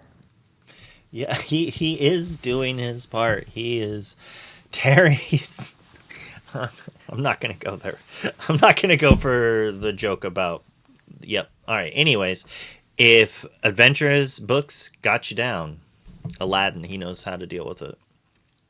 right? We've seen characters hate libraries, but now we have characters that hate books. So name anything they hate more than the literary arts. But here is another Milo coming on down to the match. Now Milo, it's hard to like succinctly say everything that Milo does well, but I mean, we talk about, you're able to do card draw, return things to hand. He also quest for 3. Now, he doesn't do that a lot, but he also can be redeemed for the Prince Philip upgrade where you have the Retro Evolution device. Now, we keep talking about the Retro Evolution device. That's not happening in this game number 2. Both players have been very shy about that advancement in technology, and as we know, it's because you are investing your ink into a card that you might not get to see any advantageous from it, but you are allowed to use it the turn that you play it. So there we have Retro Evolution device, Under the Sea, Milo, and Todd being in hand. The only one that you're able to get out of your hand with Lenny is that Under the Sea, but that is a card that I'm not sure Hector is too sad about losing. He is in the sense that he can use it to fuel if he has any discard abilities. That's one that he'd be happy to discard on his own turn. So nice to get it out of the way here. Even if he's not afraid of it, it is fuel for both Lyle and Milo, as they both want you to discard, put cards in your discard on your turn. I wonder if Brian's going to offer the Milo trade, knowing that Hector has another Milo in hand. Because it's kind of interesting. You don't want your opponent to activate double Milo, but he doesn't really have a way to do it at the moment.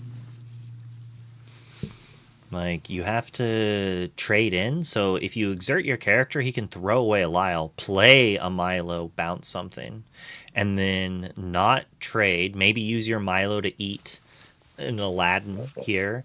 End your turn, draw 2 cards, so you're back in at the card advantage. And yes, you're allowing your opponent to trade Milos, but you still have one. You just have to worry about the possibility of a combo coming from Brian. But I do believe we've seen both players ink at least one Prince Philip, if not multiple. Yeah, and that's one of the things that if you have a good card that's inkable, there will be that moment where sometimes you just really need the ink, especially if you are not playing the Retro Evolution device in the Retro Evolution device deck, then you need ink more than ever because you're not able to use that discount that it provides. In this case, we are keeping the card draw coming up and down the lane here. I do find the inclusion of Lenny, obviously he is good at grabbing cards. It is kind of interesting because you have the second ability is you're able to go ahead and ready things if you have an action, but decidedly in this deck, actions are not super on the menu. Like I mentioned, you're not playing Strike a Good Match. You are quite literally only playing 8 actions, and one of them is pretty hard to pull off. It's that 8 cost uninkable Under the Sea. Yeah, Hector is looking at all the problems that Brian is adjusting and showing to him. He's got about 99 of them, but Milo ain't one because he can still play that, bounce away some things, and still generate some good pressure and card advantage at the same time. Here we go. We're putting down a Todd and trying to feed the Milo and Lyle. And I mentioned if you were able to go ahead and discard a card, you can take advantage of 1 lore down, taking Brian from 10 to 9. And then you also get to draw a card at the end of the turn if you can get those 2 cards into the discard on your turn, 2 or more. So there we have a Demona being discarded here. We talked about Demona being a pretty interesting card in the mirror because she's able to kind of change the tempo, but you have to have more characters that are stronger than your opponent to take full advantage of it. And in this case, he does not have it. So we are finally shifting gears into the Retro Evolution device and saying, can we turn one of these cards into something cooler? Does he have the ability to do it? Will it survive a turn? We've seen Aladdin deployed on Brian's side once. Both of them are running only 2. So statistically pretty unlikely. So if you're going to put out the Retro Evolution device when you have ink and you're late in the game and you can redeem it the turn you play it, that's not so bad. Brian's like, you do have to exert that to use the ability. By the way, He's like, all right, we're auditing. And that is true. It is something where you do have to pay 1 ink and exert it. So that way you're not super retro evolutioning devicing. We're tanking. How many are we getting rid of? It looks like just 1. Oh. He said, that's not the bottom, buddy. There you go. Helping. Teamwork makes the dream work here, giving an assist on that lift here. And then because we discarded 1, we get to draw 1+1 here due to Aladdin and Genie's ability. And now he could technically do some singing here, but there's not much else he can do. So now it is, am I challenging? Am I questing? Or am I just keeping everything upright and hoping for clearer waters ahead? Obviously, Hector elected to not use Demona, but Brian does have the ability to use Demona next turn if he wants to. But Demona's also going to depend on the hand size. You're wanting to get a 2-for-1 where you're able to do challenging and also get card draw. And I'm not entirely sure of the hand size of Brian. Yeah, he has at least one. He's going to pick it up here in a second. Maybe two now that the turn has started. I want to know what he's going to do here. He's got a Milo ready to go, an enchanted Milo. I wonder if that's from the cards he won. I think that's the same set. I think he won that. That's a DLC winner, prize winning Milo. And in the season, 2026-2027 season, it'll include Iconics in there, which I'm sure DLC champions everywhere are saying, can I get a little bit of a retro evolution device to my prize pool? Yes, please. But for you, Luke, that didn't even exist. You couldn't, that wasn't even technology. Wait. I actually thought they did it. Did they not give Fungus the Iconics? Nope. I don't think so. I'm 99.9% sure, but I'm sure somebody in chat who has been impacted by that. But either way, I believe they said that is in the pricing moving forward. Good. There is an Aladdin being redeployed. Aladdin and Genie, they're friends, a dynamic duo here, doing mischief and saying, okay, what am I going to discard this time? Now the tables have been flipped. Brian is the commanding position. Yes, Hector has a retro evolution device, but Brian is showing where I'm going. I don't need it. I just need better characters, more ink, and more resources. I don't know if he has more resources, but he certainly has better characters right now.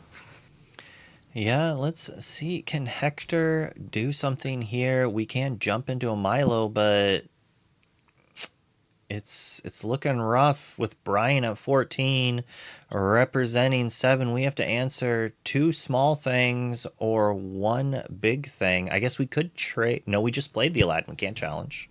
That is not allowed. Yep, that is why I think it was so vital last turn to go ahead and return that Aladdin to hand, because a character being dry really, really matters a lot in this deck, or having a character at all matters. In this case, what was the card? I missed it. I looked away. I was taking a drink of water, actually. I also missed that. That was the fastest reveal. It must be something. I know. Oh, my gosh. My eyes. But here we go. So we had the Lenny and looked at his 1 card. So this is a time where it might have been a Lenny. Chat's saying it was a Lenny. Someone said it was Elsa. So. Oh, well. Who knows? It could be an Elsa or a Lenny. And this is why you should never blink when commentating. But either way, we do know that Brian only has 1 card in hand, which is not great. If it is Elsa, that is kind of good for him because he is able to play that Elsa, replace it, and try to get something better. Yeah, it could be worse. It could be better. I'd rather just have the card from the Elsa, especially without having a retro device to kind of cheat it. Hector, just having the device in play is so big. So much to the point that I almost wonder if he played the book just to get an Aladdin out of Brian's hand and being like, okay, you didn't break book. I can deploy this Retrosphere, use it to come back. Because it's almost the position that if you play Retrosphere pass and his opponent books it and you didn't get enough out of it, you might just lose. But if he kind of baits it and slow rolls it and be like, all right, you have to have both Aladdins. You only play 1 or 2 in your deck, right? You have to have both of them in your 2 or 3 card hand. Up to 19 off this quest. Can Hector combo on this next turn? And that combo you're referring to is malicious, mean, and scary, and Prince Philip. And he has the pieces, at least on the board, that he needs, and that is going to be a 7-cost Retro Evolution device. But in hand, he must have malicious, mean, and scary, and Prince Philip, or a way to get to it with some card draw abilities. Because at this point, Brian has exactly what he needs to win. The sea is vast between these 2 lore totals, and he says, I don't have it. We're going to game number 2. That was Brian on the play in game number 2. Hector's on the play in game number 1. Does going on the play mean you're guaranteed to win? Or can Brian pull off a win on the draw in this game number 3? We will see, because one of these players is stamping their ticket to the 2006-2007 season, the season of villainy North American Championship. Yeah, and getting that ticket this early has to feel good. I have luckily gone to Continentals and am qualified for the next one, but both times I didn't really get my ticket until halfway, or in season 1, the last event that I was able to play in of the season. And it is stressful. So getting that out of the way early, maybe that's one of the reasons why Sky has been on a run. is just that, you know, you get the qualification early. You don't have that extra pressure. You get to just believe in yourself and just go for it. Oh man, Luke, I said 2006, 2007. I was so proud of my myself. I'm like, wow, I used the full government name. Where are you? And we're in 2006. But no, it's not the 2006. It's the 2026, 2027. The years keep getting longer. They keep coming and they don't stop coming. Yeah, I'm such a boomer. I didn't even notice. Like 2007. Yeah, that's what year we are. Yeah. No, time is passing in a way that crushes the spirit.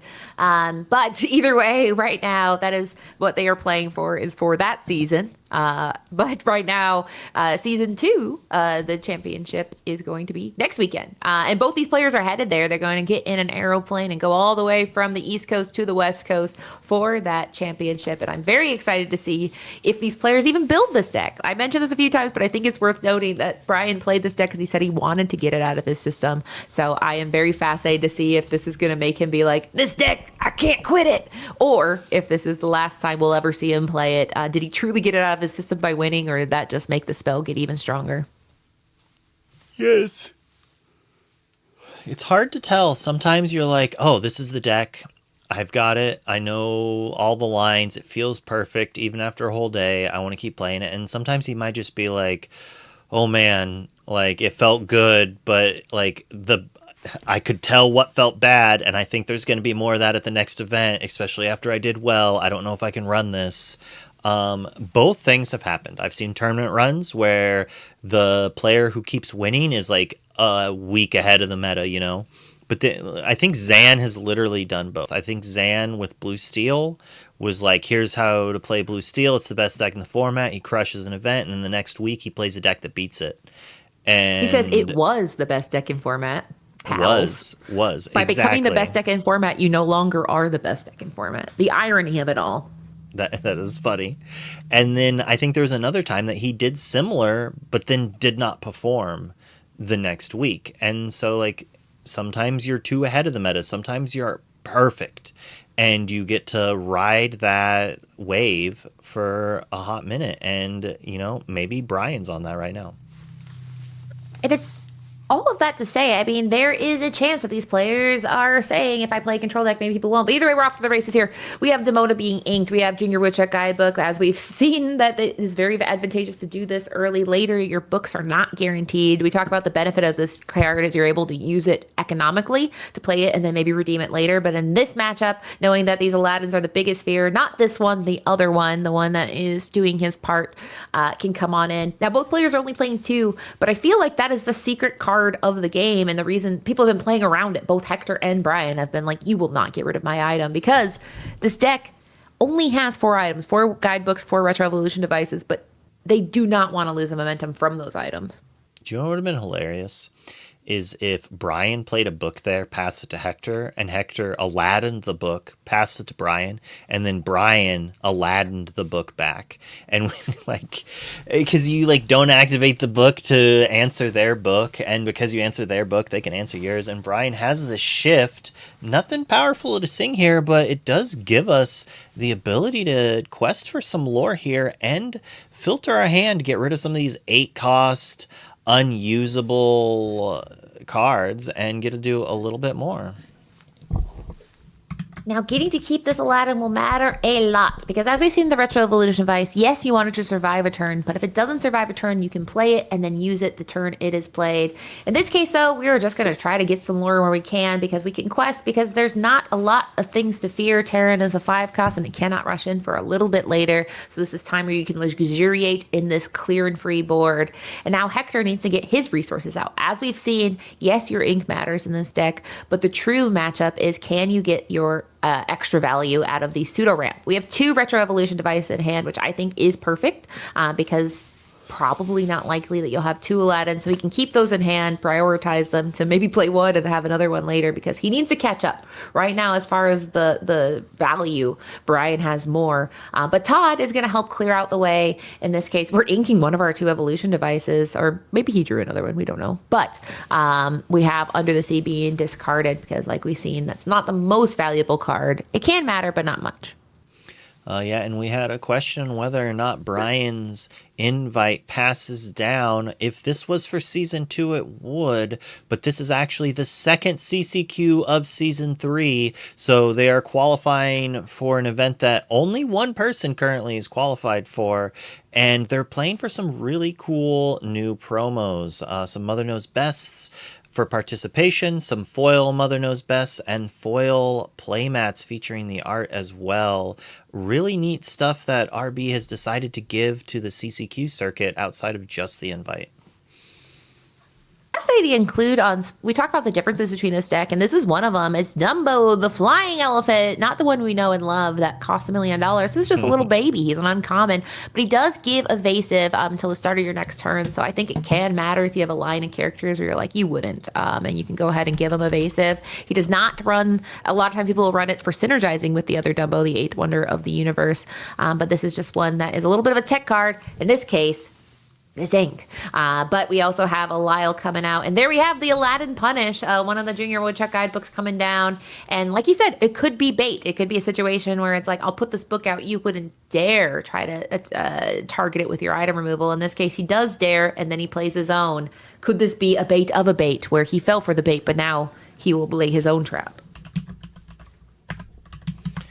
Yeah, it's like, it's an expensive bait, but if he has it, it's pretty good. We can, if we have a retro, we can quest for 2 and jump into a Milo, bounce back the Todd, which is like not a fantastic card to bounce, but at the same time, there's already a book. We don't want him to play his own retro and make a free 5 cost.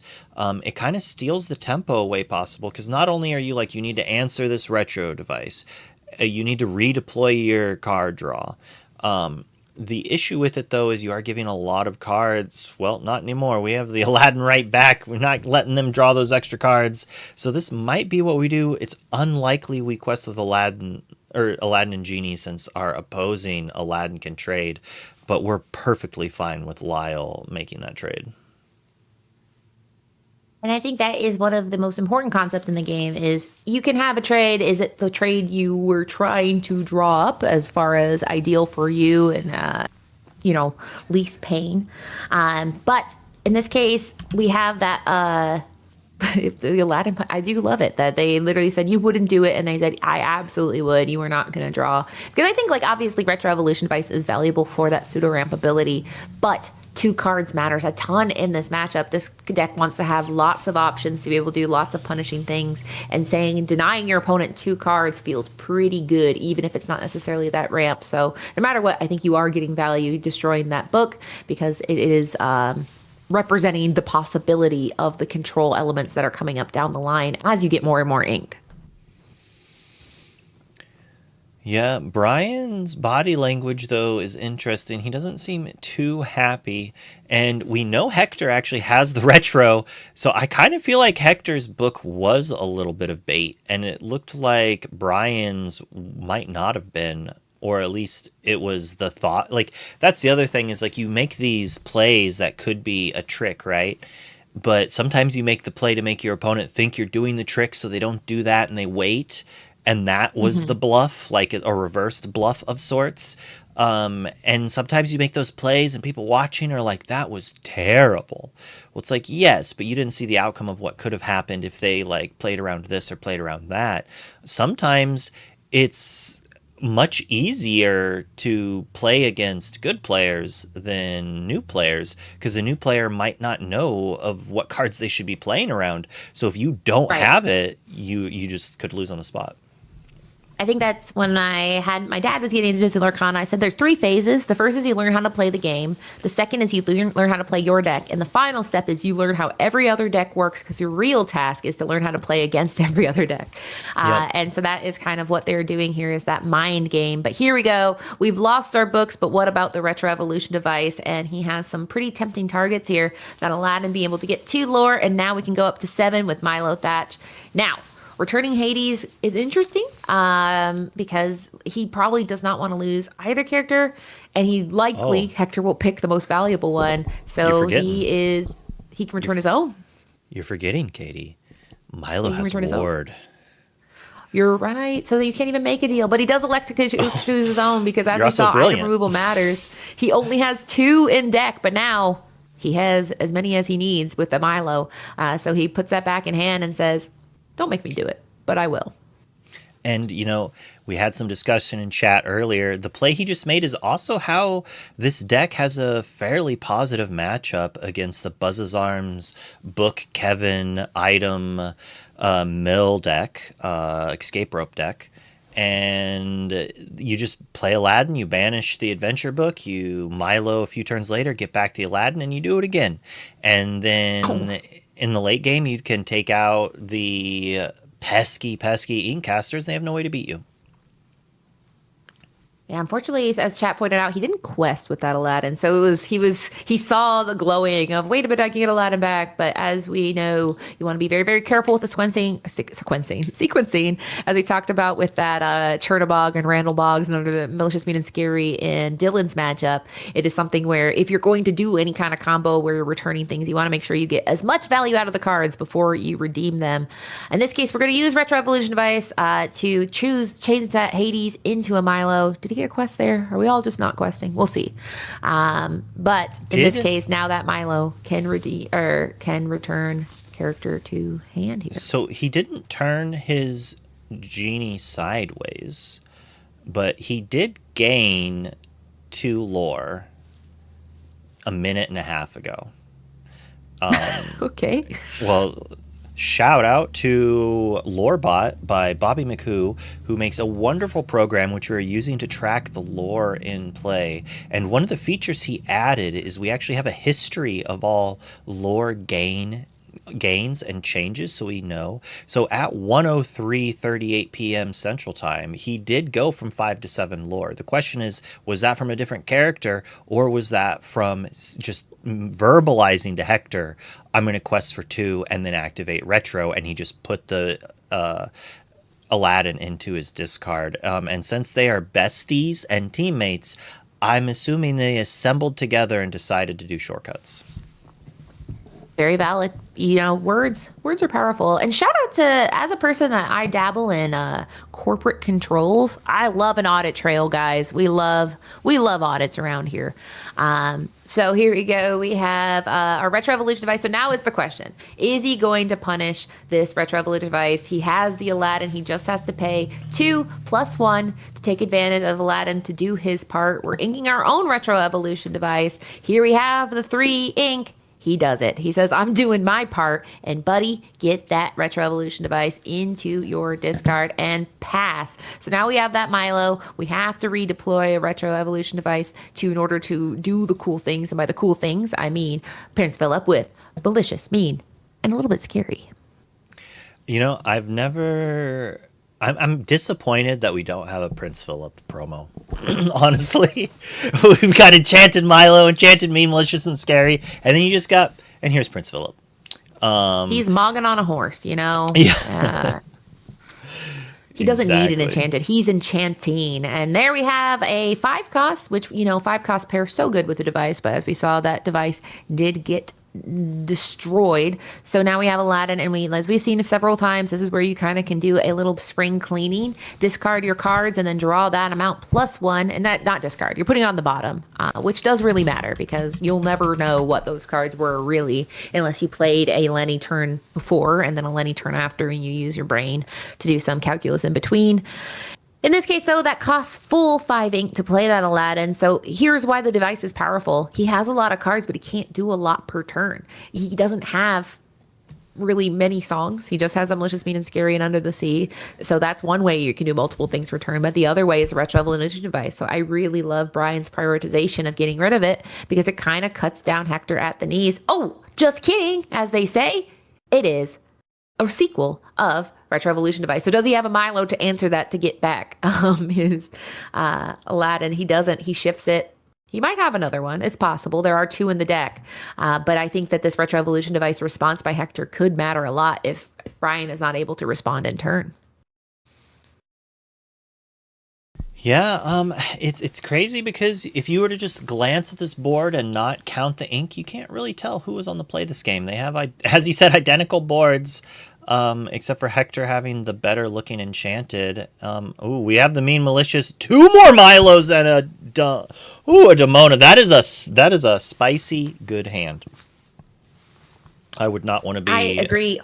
Looking at that hand from Brian's perspective. Right? Because I mean, Milo, it represents just kind of that looping nature that we know can happen pretty painfully, either on his own side where Hector can get things back, or on Brian's side, you can go ahead and get off the pressure by returning things of Brian's to his side. And then Demona, we can go ahead and do some favorable challenges. We now have a 3/3 and a Milo who is a 5/5. That Milo could go ahead and get rid of the Aladdin, which is be devastating, but we don't know what's in Brian's hand. He does go ahead and ink his Retro Evolution device here. And there's so many retro devices Brian has drawn. I don't think we've seen Hector ink one yet, but maybe he's put them on the bottom of his deck with Aladdin. He's got choices here. What are we going to do, though? Questing here, I mean, he could be electing to quest before he redeems for another Milo and sending back Milo to Hector's hand, putting him off of that upgrade into a Prince Philip if he gets into it at some point. He doesn't have it in his hand yet, as we just saw, but he has half the combo. We were able to get rid of one of the malicious, mean, and scaries, but that's still pretty scary knowing another one is floating around. Oh wait, so he's just thinking. I was silly. That's Hector's second retro, right? Because we Aladdined the first one. Yes. So right now Brian is thinking, if I play Milo and bounce your Aladdin, you play your Aladdin, trigger it, get rid of Demona and your new card, draw 3 cards, activate retro, play Milo, bounce my Lenny, pass the turn and draw 2 cards. And he kind of has to banish something to get full advantage of the Milo, as we were kind of talking about that in the last game, that Hector allowed him to challenge into the Terran. Ooh, This is the opposite of retro. This is contemporary evolution device, going a 5 cost into a 5 cost here. Yeah, choosing not to activate it and then to draw a card from Milo. So we kind of did what we needed to do to just get more cards. If we just have this Chernabog, which does nothing at this point in the game, then we might as well get a card out of it and turn our 3/3 quest for 2 into a 5/4 quest for 2. And I like it because if you know there's a Demona, having a 5/5 exerted feels a lot better than having a 3/3 that's exerted. Because right now, both these 5/5s will exert, and suddenly these favorable trades where you're able to say, Milo, go ahead and challenge into the Aladdin and Genie, then now that would be the last thing you do, buddy, because they are 5/5. So it'd go from being a banish to a trade.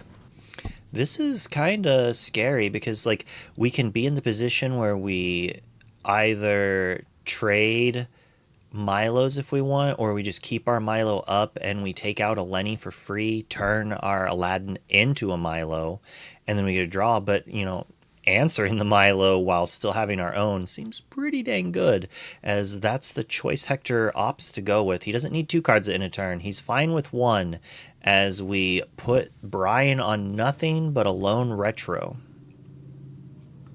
And that feels pretty bad. I said he wouldn't do it, and he said, I'll gladly do it. I will go ahead and wipe your board. And Brian is now firmly on the back foot, because as we've seen, Retro Evolution device is very powerful, but only if you have the ability to redeem it. In this case, we have Todd drawing 2 cards and discarding, and we're doing a little cheeky audit of the discard pile, which is something you want to do, because you want to see what kind of funky stuff do you got going on. What have I already seen? Obviously, there has been the inking of it all because some of the resources were inked, so you do have to remember that, but it is nice to see what other cards are in your discard here.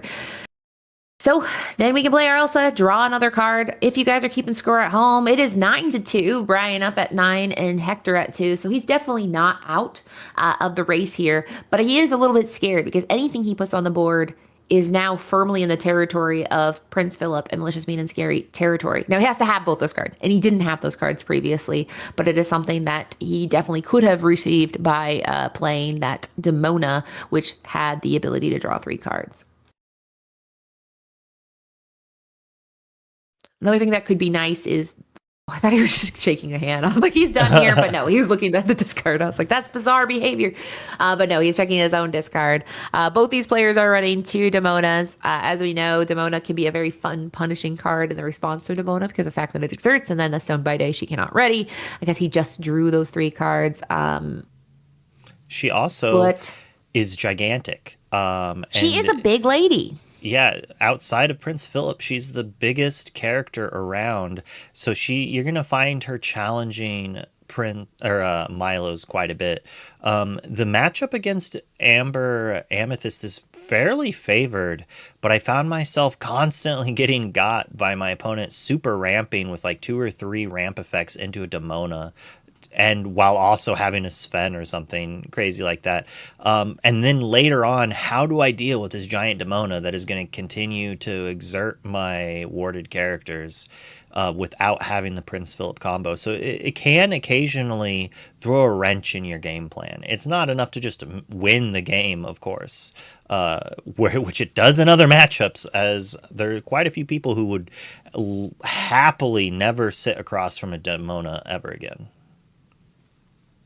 Yeah, and I think that's why I think we talk about like Demona in this deck sometimes being good, sometimes being bad. And that is kind of, Demona is better if she has friends. That is when she's most advantageous. But if you're low on cards and it is something where you're just trying to get your opponent to exert their characters to do those beneficial trades, then I think she can worth her weight in gold.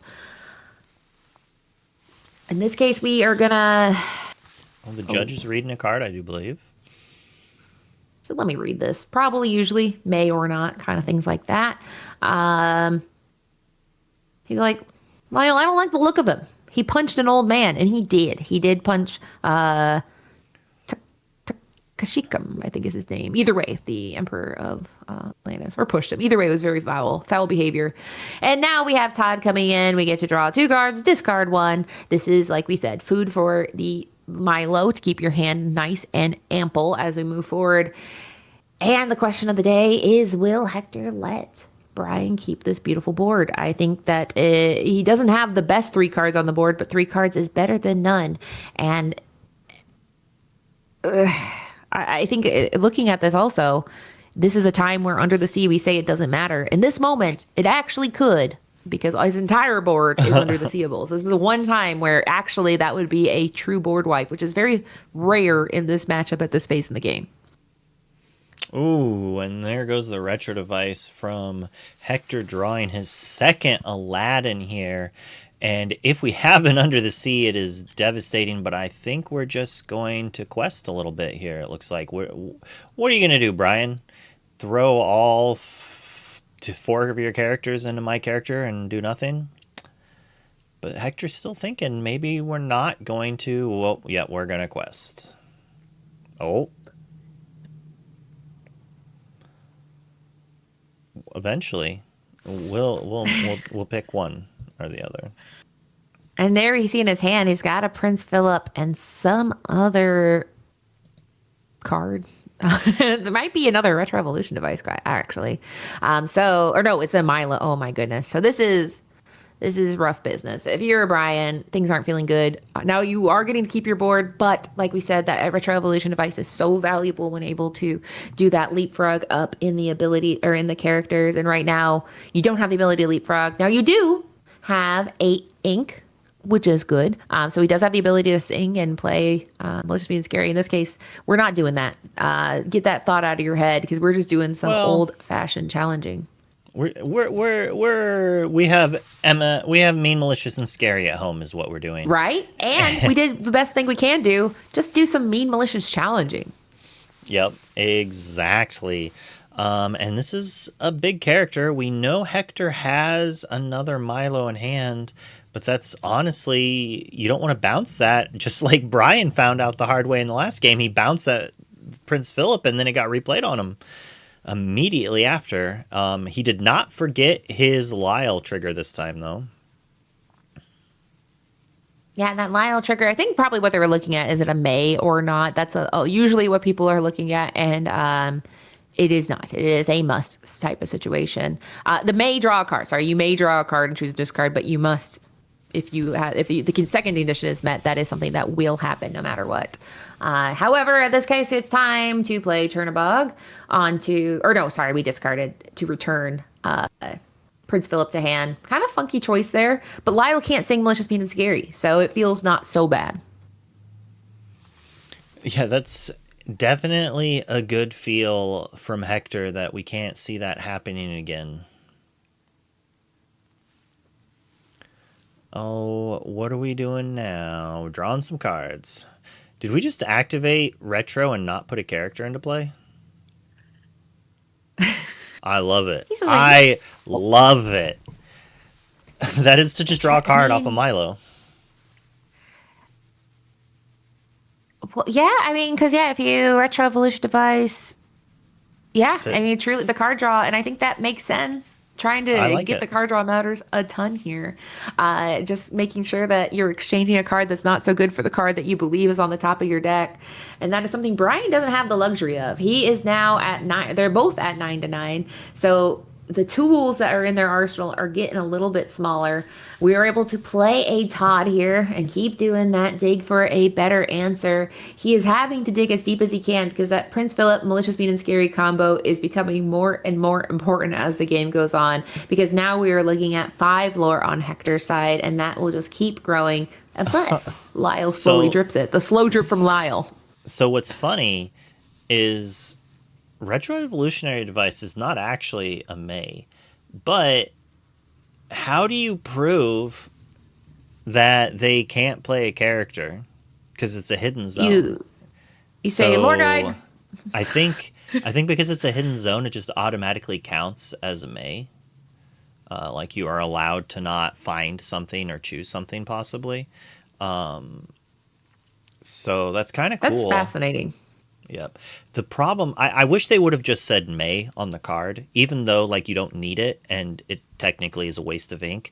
I think it's good for newer players to see it, although it could cause confusion later on.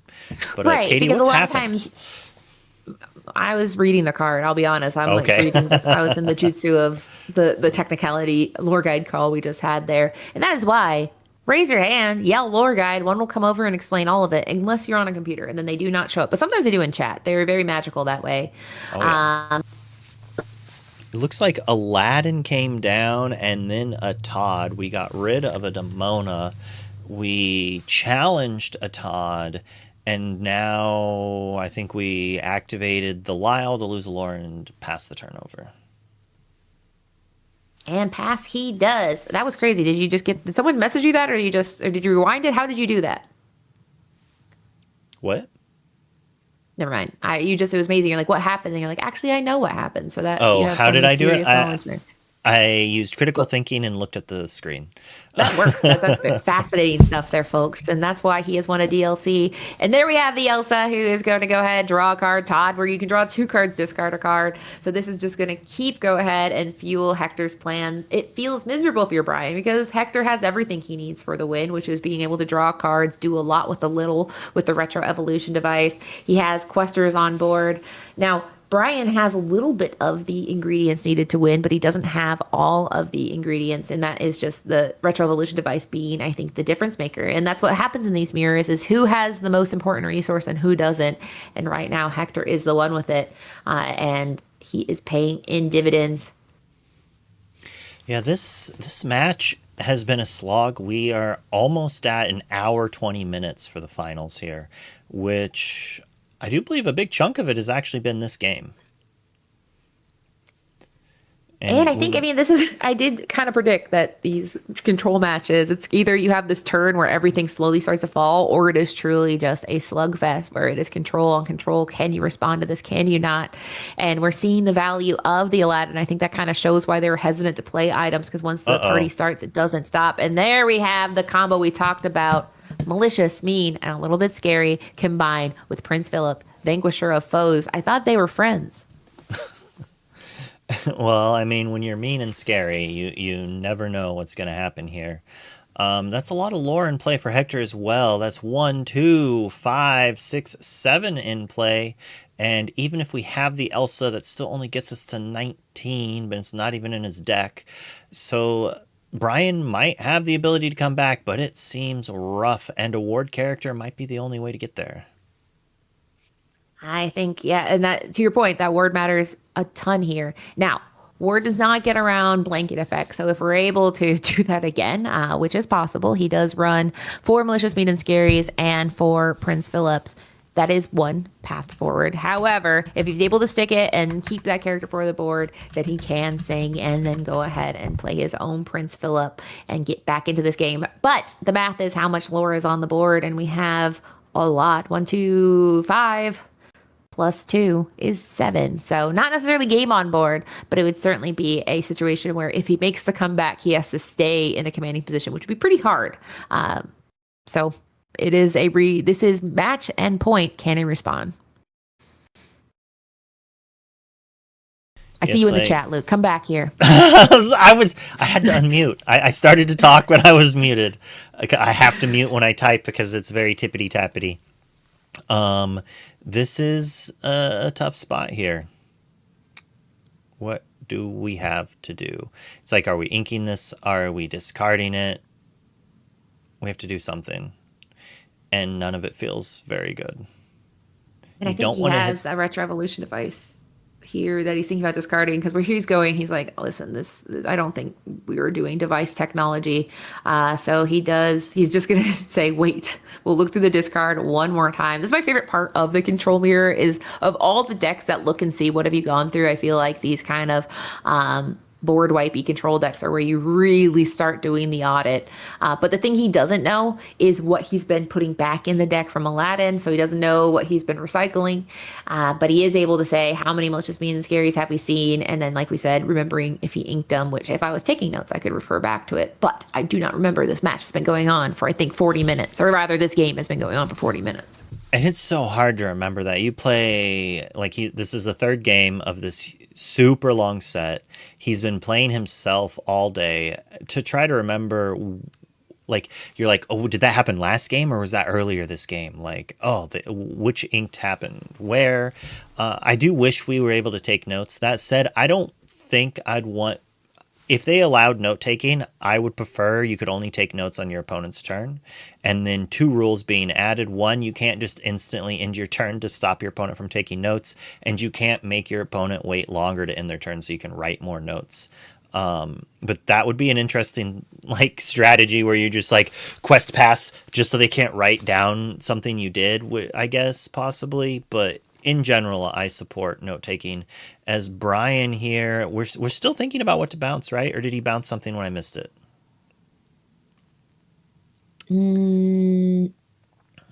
So we're keeping retro processing. in hand. I think he bounced. Okay. Did he bounce? Yeah. So here we go. The quest out here, as we mentioned, he has a plethora of lore on the board. He's able to get up to 16 lore. He zoomed past to 17 and right back down. And there we have the Prince Philip. I said he'd have to have it, and I meant Brian needs to have it, but Hector said, no, I have it. This is my match. I am going to the 2027-2026 season championship in North America. He has punched his ticket. The handshake has been extended. Hector was the one driving this control deck. He was the top seed going in between these two players, and he is going to be the top seed of this tournament, getting first place with an Amethyst Emerald Retro Evolution device control deck. All right, we're going to pop over to the booth here in a second. We'll get a couple more.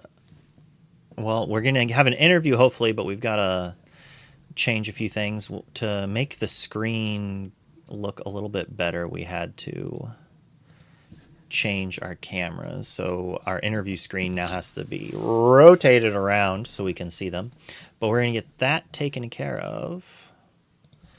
But I think we just saw that why Milo having Ward is powerful, but Ward just simply does not stand up to the face of a blanket removal.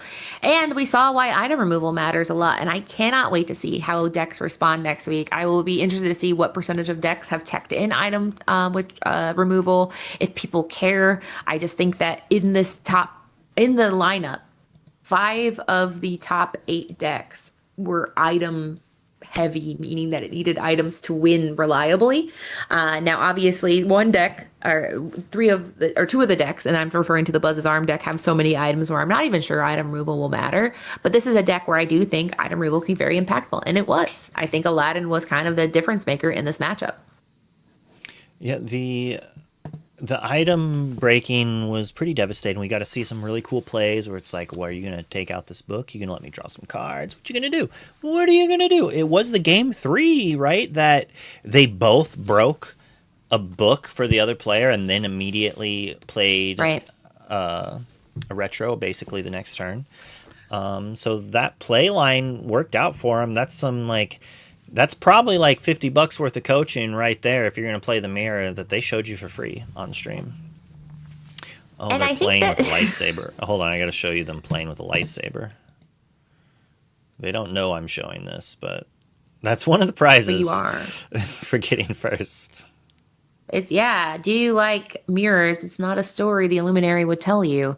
But I am very, very excited to see both these players next week. Like I said, it will be kind of the villain arc of will Brian say this deck is the best deck. I played it and I almost won with it and I was beaten by it. It's the best deck. I have to bring it. Or is the fact that people are going to spend all week trying to understand this deck mean no one will want to play it because they'll say that was good then. This is now. Notably in our top 8, we did not have any Amber Amethyst. That is a deck that was the darling of the D23 CCQ and it just did not show up in a big way here. Showed up in a big way being the second most popular deck, but it did not convert. So I want to see so much. I want to jump ahead and just everybody tell me what you're playing next week right now. And the answer is I think that's going to change up until the minute deck lists are due. Please, everyone, let me know what you're playing. No, tell Luke. Yeah, I need to know because I'm going to be talking about it. Luke, unfortunately, you're not a journalist. I'm a journalist here, so you don't get that information.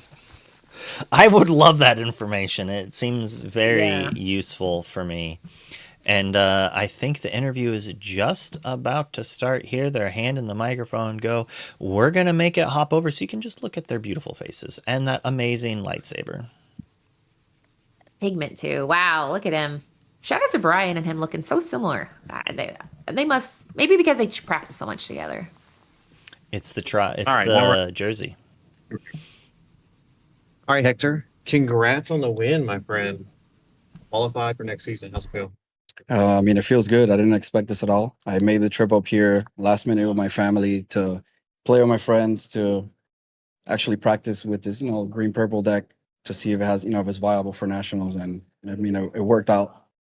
I'm super excited to already have qualified. So that means maybe I go to less tournaments next year. I doubt it, but it's a possibility. Shout out to my team, my friends. Play Brian in the finals is very stressful, right? I kind of was slow playing because I want to make sure everything was good and I played well and I didn't make any mistakes because, he deserves that as an opponent. And it was some rough games, but I'm still shaking up a little bit because, I had to play 2 teammates top 4 and then top 2. So it wasn't easy. Well, and then that last game, that was almost, I think, like 40 minutes, that very last game, game 3. It was pretty long. It's because I take forever. It's also, I mean, that's kind of partly my fault because I didn't have a lot of mirror experience. Okay. Like before coming into this event, I probably played like 5 to 10 games tops against the mirror, right? So I was conflicted. I talked to a friend, Mikey, who shout out to him. He was the one that pretty much pioneered the deck, right? And then we've been we were putting it together, making it better, but it was him that has been playing it for a long time. He made top 8 here, so shout out to him too. But I didn't have the experience, so sometimes I was conflicted on like what cards I wanted to play, how did I want to mulligan. For example, game 1, I was told that it's good to just keep drawing cards constantly to try to, prepare for the end game battle. But I kind of switched it up and just started questing quite a bit early. So I pushed enough lore to close out the game, even though if combo was coming, right? Right. And then game 2, I took a more like defensive stand. And then it didn't work out. And then game 3, it was all over the place. So I was, a little conflicted on how to play the matchup. Let me see if the casters in the booth have any additional questions for you. Okay. Do you guys have any Actually, my question is going into the North American Championship next week, is this a deck that now you believe that succeeding with it makes you want to play it more? Or it makes you believe that being successful with it means that you have to anti-pick it? Hold on a second. Katie we should wait one moment. and let the Wait, one full more. audience hear that we are in an ad break. Unfortunately, we could not snooze Okay, them all. you know what I'll do is I'll actually just give Hector the headset so you guys can ask the questions directly. Is that cool? Cool? Yeah, sure, of course. We got Luke and Katie. You'll still use that hand mic? It is scary when somebody says Katie said, and you can be like, Katie said that, and Katie then said he just what? starts lying. Yeah. Hello, So, how you guys doing? hello, it's our champion. So, are you excited? You're not. Well, you are going to Disneyland this week, and then also a year from now. It sounds like now. Yeah, I mean, it feels really nice to just lock it out of the way. I didn't expect this at all, but somehow here we are. Yeah, Yeah, I and mean, I can't ask you the question because we have to wait because there's a commercial break. But Luke, vamp. I was just gonna say, Okay. massive congratulations. As someone on a team, I kind of understand how it feels. But could you explain how amazing it feels right now to have 4 people from your squad make top 8? I mean, it felt amazing to the point that we're like a smaller team here in Florida, just of all friends, but all of us to practice together online. We usually like get on Discord late at night to scream at each other over games because we all have different opinions on games.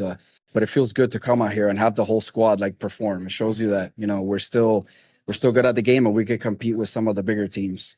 So it definitely felt amazing. But obviously, with feeling amazing comes we're eventually going to have to play each other, right, in the top cut. So that doesn't feel good. Like after this matchup, I'm happy, but I'm a little sad. So it's tough on both ends.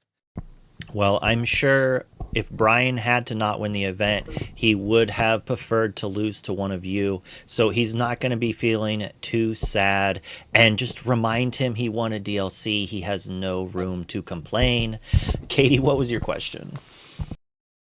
So we're heading into the North America Championship here next week. And so my question is, we heard Brian said he was playing this deck to get it out of his system. So share with me a little bit about how you think about doing well with this deck. Does that make it where this deck is no longer good? Or does it mean that you truly believe this deck, it is the king of the mountain?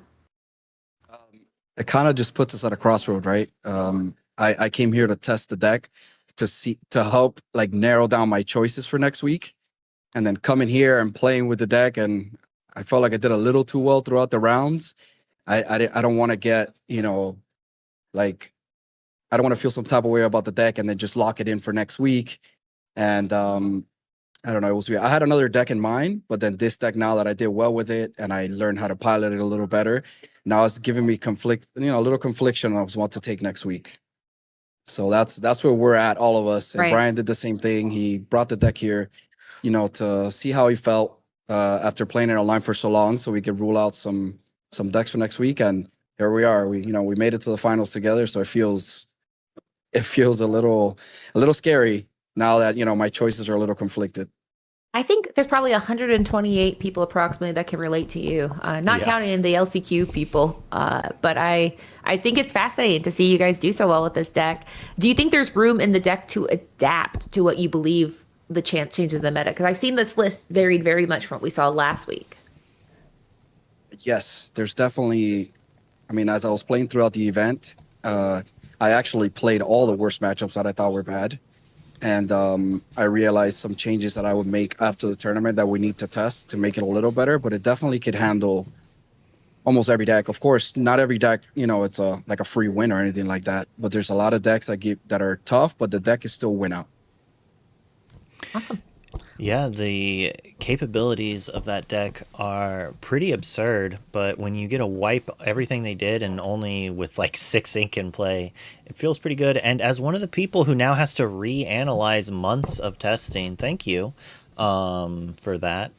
But you also have to do it too. I can't wait at to a week before, it doesn't feel good. We're going to be playing a lot of games at the Airbnb, that's for sure. Is there any other shout outs or anything you wanted to mention or talk about before we cut back over and let you go celebrate with your team? Shout out to my team, especially Mikey. I pretty much stole the deck from him, right? So shout out to him. He's been playing it for a long time. Shout out to Brian. Dylan, who made it, always, thinking he's not going to make it from like round 4, and he ends up making it anyway. So shout out to him.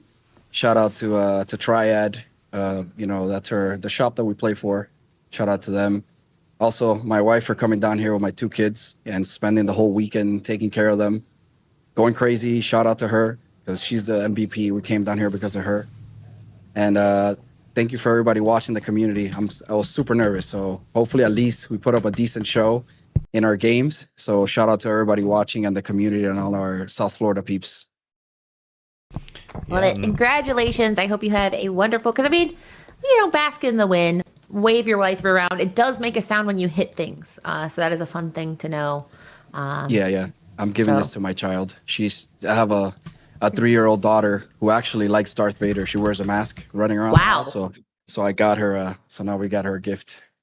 You're making Lorcana villain somewhere beam with joy to know that there's children out there that look up to Darth Vader. I mean, he's the real hero, right? No. Probably not. No. It's pretty bad. Yeah, all right. He's a hero. Anti-hero, maybe. But thank you so much. And Luke, do you have any other questions? No, I think that's going to be it. Congratulations again, and I'll see you next week. Have a fantastic weekend. You guys as well. See you guys next week. Take care. Bye.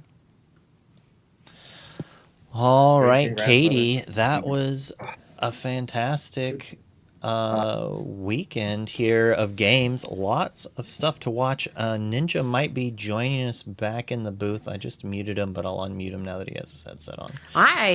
I'm quite excited because it's lunchtime. I've been sitting here. My bones are weary. My tummy is hungry. And my head is filled with questions about what next week will bring. All right. I'm going to get Ninja in here to say a few things, and then we can say our goodbyes. Oh, yeah. You can start your goodbyes and we can now say if you would like. Thank yous, goodbyes. Goodbye. Goodbye. I will say also thank you to Ninja for being the man on the ground. Normally I am sitting there reading 100 deck lists, and I said, you know what, you do it this time, pal. So he did go ahead and get those into a Word document, and then I did the analysis with him doing a lot of the heavy lifting. So thank you so much, Ninja, Harley, Jeff, additional link, all of the nomenclatures you are associated with. And I cannot wait to see everybody in the booth. And by the booth, I mean the desk, the analyst desk at the Disney Lorcana Challenge North America Championship, which is in just 1 week. And I can't wait to see everybody. Say hello. You might not see me because I'll probably be in a back room somewhere watching Disney Lorcana. So thank you in advance to everyone playing. I can't wait to see what you guys do. I'll do everything I can do to make it that you have to cast my games. Everything within my power. I'll try to do that. Drag Katie from the back rooms. Yeah, the back rooms. That's actually, how did you know that's where I live? That's where I'm going to head after this, is to eat some lunch in the back rooms. For those who have seen the movie, that's a great reference. Have you not seen the movie? Yeah. This has been a crazy weekend. Hector's now the second person qualified for next season Continentals.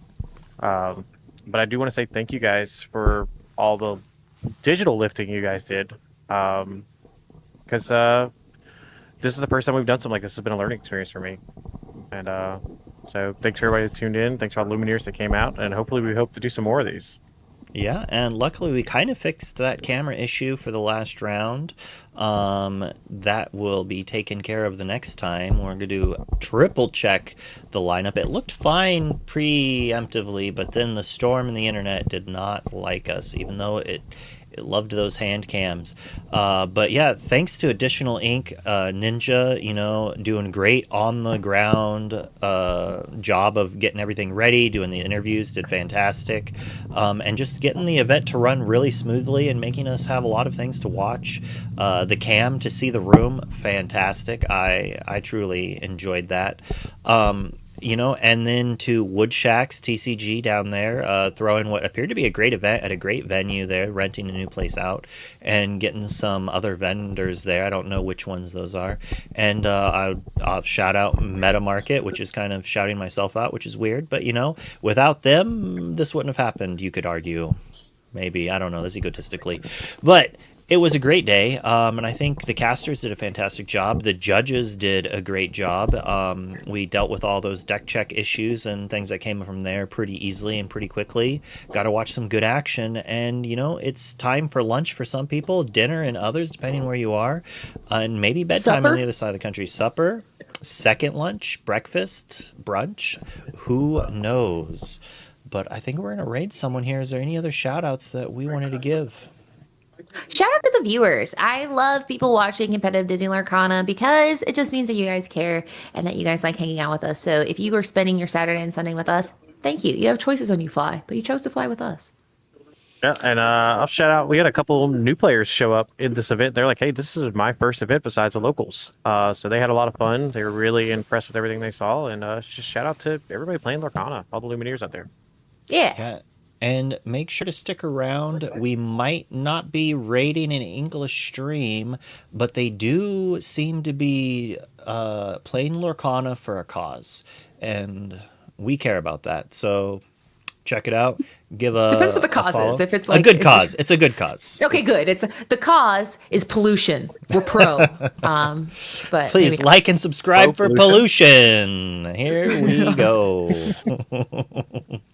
And if you're watching on YouTube, thanks a lot as well. Please like and subscribe the Additional Ink channel. And if you're watching on that, check out the other one. If you're on YouTube, jump over to Twitch, like my channel, please subscribe, whatever it's called in the YouTube terminologies. And if you're watching on Twitch, go check out Ninja's stream.